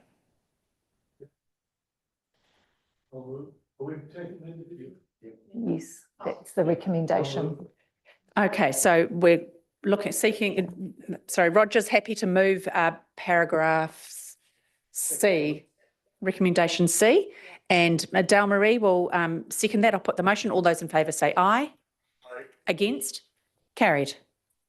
Thank you. Turning now to Part D, notes that verbal submissions on the council policies and draft 25-34 long-term plan were heard by council on 17 and 18 June 2025. This is unchanged from what is in your agenda. Okay, so I have Dale Marie moving that and Andrew seconding. I'll put the motion. All those in favour say aye. Against? Carried. Part E, considers and determines all verbal and written submissions on the council policies and draft 25-34 long-term plan as referred to in recommendations B to D and staff recommendations as set out in this report. And hold fire there, Kirsty. Yes. Claire has a comment to make here. Well, just on the Tumu AFC submission, it would be nice if it could be in the staff response that you say that you're investigating a possibility. So that's the next part of the resolution to follow, Claire. I know it is, but the one we're voting on says that we considers and determines all the verbal and written submissions, but I thought it and the staff recommendations. So it's in the staff recommendations that nothing can be done for the Tumu AFC club. You could have as staff recommendations as agreed with alterations. As amended. As amended. I think that, no. Would that work? Do you want to? That's a legal perspective. So recommendation E is really just to ask elected members to consider those submissions and consider the staff recommendations. It's not saying that you must adopt what the staff recommendations are. And the rest of the decision making on those recommendations follows. Yeah, this paragraph's unchanged from what it was, which is just considering and determining them. It doesn't make a decision, if you like. Philip will move E. I'll second from the chair. I'll put the motion. All those in favour say aye. Against? Carried. So F is where it starts getting amended. So away you go, Kirsty. Now, would you like me to speak to this as a collective group, 1 to 4, or would you like to take those in turn also? I think it might be helpful if we deal with them, if you can speak to them all, and then we'll go back and vote on them individually. Right. Do we think that's greater help rather than picking them off one at a time, so we get a holistic sort of view? Okay. Cool. Thank you. Yep. Please just stop me if you've got any questions. So Part F, new, direct staff to 1, investigate whether the Te Awamutu 110 kV compensation reserve could be utilised towards field upgrades as detailed in the Te Awamutu AFC Incorporated submission. Well, I think how it's expressed is okay because personally it would be the field that's at Anchor Park as well. I don't think it could be used to cover Castleton Park, but I'm pretty sure they wanted the field at Anchor Park also upgraded. So it's just confused because it's a mistake. Yeah. Okay, part 2, write to the New Zealand Transport Agency, Waka Kotahi, advocating for improved state highway safety measures within the district. Part 3, write to the New Zealand Police advocating for sufficient funding for community safety initiatives within the district. And part 4, work to bring forward the implementation of the Te Awa Cycleway extension and associated works following the Waipuki Park master plan in the event that external funding is made available for this work. Yep. Actually, not quite, clear. It's not external funding, it'll be asset sales, won't it? It's land sales that might make it available. I suggest that it's broadened. Sorry, my eyesight's not good either. I think we agreed on something like work to bring forward the implementation of the Te Awa Cycleway extension and associated works in conjunction with the Waipuki Park master plan and implementation and associated funding.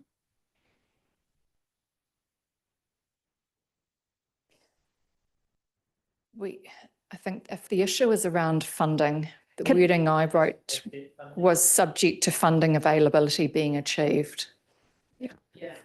Yep.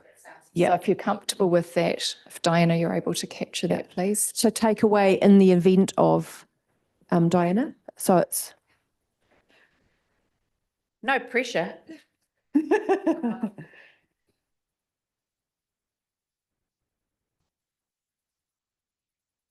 An associated implementation, master planning and, master plan development, and implementation, associated implementation.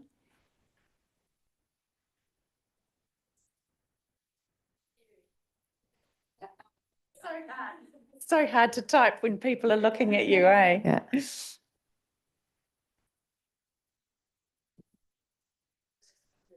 No, it's just, I don't think we need to determine external and internal. No, I think so just it's subject to funding availability being achieved. Yeah. Even just subject to funding availability. How about we just ended it subject to funding availability? Yeah. Okay. Too many policy wonks in the room. All good. So now moving to part 5B. Undertake further work in collaboration with relevant community halls to determine an appropriate approach for targeted rates in respect of such halls for recommendations at a future annual plan or long-term plan amendment in 2026. Yes. Right. So, now. I think I think we should do the whole lot. Doesn't strike me as being needing splicing off. So on that basis, do I have a mover who's happy to move paragraph F, which includes subparagraphs 1 to 5? Roger, question? Put your button, push your button. We've got a separate You've got a separate resolution clause on for that. Sorry, I can't see from here. Yeah, no, that will come in it shortly. Yeah, good. Okay, so Monty has moved F and Mike Pettit seconded it. So I shall put the motion. All those in favour say aye. Aye. Against? Okay. Carried. Thank you. So now moving to G. G. Approves for the final audit the draft 2534 long-term plan and council policies as consulted on, subject to amendments to account for the following changes. So we are removing the section that related to community halls as per the resolution that you've just made. And we are now amending numbering. And so 2 becomes 1, 3 becomes 2. And we're removing reference to the $0.4 million increase in total for the entire period of the long-term plan. And there is a financial reason for that. James, are you able to? Oh, sorry. James, can we just go back just for the avoidance of confusion and doubt? The following recommendations all still land at the projected rates increase of the 15.5. Yes. It's all of the changes that have taken place to land us there. There's nothing over and above that. But James has got a more financial explanation.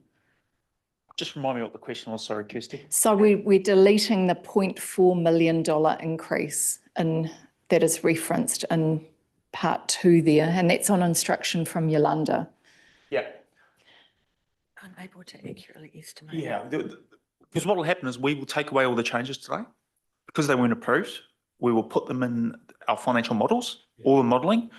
They have a number of variables and, as we know, algorithms, et cetera, et cetera. The number it will spit out at the bottom will be slightly different, could be a little bit more different, and we will adjust to make sure that we come back to the right number. That's all we're asking to do. Yeah. Okay. It's the Harry Modelling, Potter effect, modelling, right? future. Then we have changes to numbering until we get to 7. And this now is the provision, sorry, you just need to go down a little bit, thank you. The provision that Councillor Gordon just referenced, an increase in annual funding to Cambridge Safer Community Charitable Trust from $20,000 to $40,000. Sorry, do we need to say that that's targeted? Kirsty? It is already. It is Sorry, already. I think Thank you. it's implied. Are you happy for me to continue to work through these? And carry on. Stop me if you have any questions. Part 8, reduce funding for the Cambridge Connections project in year 2 of the draft 2534 long-term plan by $110,000. Now, just to preface this, all of these changes reflect what we've discussed as we've worked through section 15 of the report. Okay. The next one, reduce funding for the Cambridge Water Tower demolition project in year 2 of the LTP by $360,000. 10, reduce funding for organisational priorities work in year 2 of the LTP by $290,000.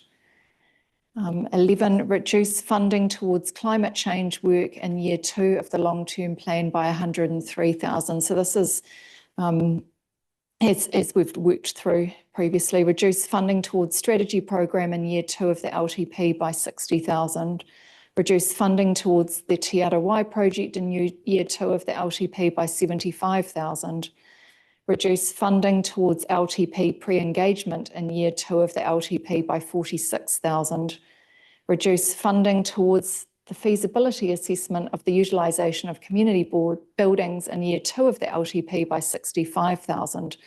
Include savings from organisational wide efficiency improvement work in year 2 of the LTP of approximately $691,000, and such other amendments as are required to enable an average estimated increase in rates revenue of no more than 10.7% in year 2 of the LTP without affecting levels of service. So that's a catch-all there where we've got that envelope. Just a question for James, the very last one, James, should that say without affecting operating levels of service? Or are you comfortable with just levels of service? I'm comfortable with that as long as that meets the requirements. Yeah. Yeah, Mike. Yeah, I think just picking up on Steph's point, and Kirsty, I acknowledge, back to point 7, we can just flick up there, please. Look, the only thing we've really increased here is from 20 grand to 40 grand for Cambridge Safer Community Trust. And just for clarity, if anyone who picks this up and doesn't know it's a targeted rate because they haven't read the detail, I think it might be advantageous just to put in there that it's really obvious it is a targeted rate just for Mangatochi and Cambridge. Mm-hmm. Yeah. Yeah, just increase that target, yeah, noting.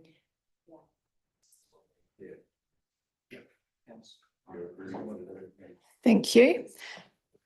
Yeah, So that's that one. Claire, you're going to move that? Claire or Monty? Claire will move, Monty will move it and Claire will second. Okay, we're going to share it round. Claire will move, Monty will second. I will then put the motion. All those in favour say aye.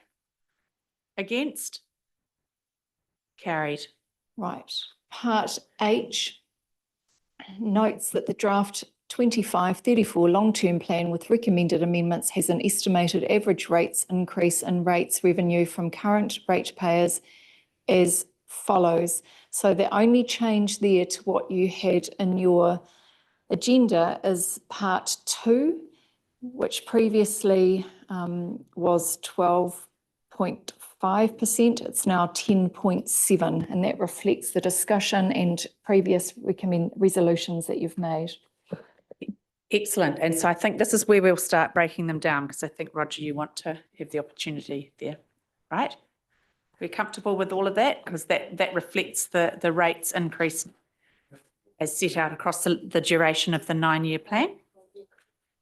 Clear? But there are 2 other changes to the rates increases that we were consulted out on. So that's year 3 and 4. And I'm just checking that they weren't dependent on those other staff presented budget changes. Yeah, that it's still relevant. So year 3, we consulted on 6.9, but it's now 6.2. That's there. So, and and the next year was 6.5, but now it's 6.8. so that's correct through the, yes. Still, yeah, going to make sense. Yeah. it's But not gonna- these increases were incorporated within the report. Yeah. But they were based on part 15 of the staff report that you were saying that you Yes. needed to make those changes. And so they're still, yeah. That's correct. Okay. Thanks for that clarification, Claire, really helpful. Andrew? I think we're going to break them down, because I'm just respecting Roger's desire to express as well. Look, to me, it doesn't matter. It's the first year of those, but in fact, from year 2 through to year 8, we've got a revised annual plan that will be undertaken next year. So it's actually only the first year that I would vote against at this stage, but I'm quite happy to vote against the whole of them if it makes it easier but it's the first year, and I've already stated why I'm not. Through the chair, could I please recommend that you address the first one and then you do the remainder as a collective group? I was about to suggest that. Thank you. So as to enable Roger to have his voice heard in respect to that first year. So Andrew, you're moving H1, and Bruce is going to second it. I'll put the motion. All those in favour say aye. Aye. Against? Yes. Would you like to be recorded? Please. Both of you? Yep. Great. And then the H2 through to, oh, you're really challenging my Roman 9. numerals here. 14, 4? Yeah. Lou will move that. And Andrew will second it. I'll put the motion. All those in favour say aye. Aye. Against? Carried. Good stuff. Okay, then I notes that the draft 25-34 long-term plan budget includes an unbalanced budget in the first 3 years of the long-term plan where estimated expenses are not met by estimated revenue on a yearly basis. However, that this is financially prudent for the purposes of Section 100, subsection 1 of the Local Government Act 2002. You'll recall that this was a requirement through the audit opinion, and so no surprises there. Yeah, I'll move that. And do I have a seconder? Lou? I'll put the motion. All those in favour say aye. Aye. Against? Carried. Part J is delegating to me authority to amend council policies and the draft long-term plan to incorporate the agreed changes outlined. There's a change in terms of the numbering. It's gone from F to G, and submit the amended draft 25-34 long-term plan for audit. Claire is going to move that. Mike will second it. I'll put the motion. All those in favour say aye. Against? Carried. And part K, direct staff to present the final council policies and 2534 long-term plan for council adoption as soon as possible following the final audit of the 2534 long-term plan. I have got Dale Marie is going to move that and I will second from the chair. I'll put the motion. All those in favour say aye. Aye. Against? Carried. Thank you. No, thank you, Kirsty. Thank you, team, and thank you, elected members. Thank you very much. So that brings our hearings and deliberation portion of our LTP to a conclusion after 3 very long and deep thinking and considered discussions and listening. So look, I just wanted to acknowledge staff, elected members and the community, just as I had at the beginning of this kōrero this morning. It's been a journey, and really want to express my gratitude for everybody's focus on not only the now but into the future. And we're showing considered, well thought through governance, which is all we can ask for. So without any further ado, I shall invite Dale Marie to close us, if you would be so kind.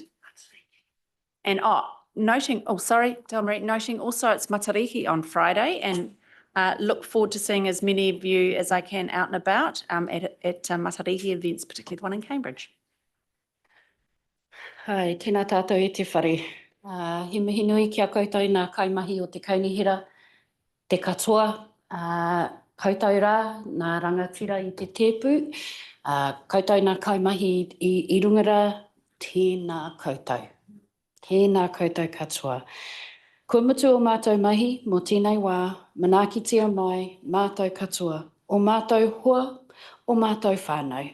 Aio ki te aorangi, hui e, tai ki e. E tū tātou, te aroha, te whakakono, me te rangi mari e, tātou e, me hono rā, ki te atua. Ka puta ka ora e, tātou e. And we're all ready for Cambridge Marae tomorrow. Tēnā tātou. See you there. Thanks, Kate.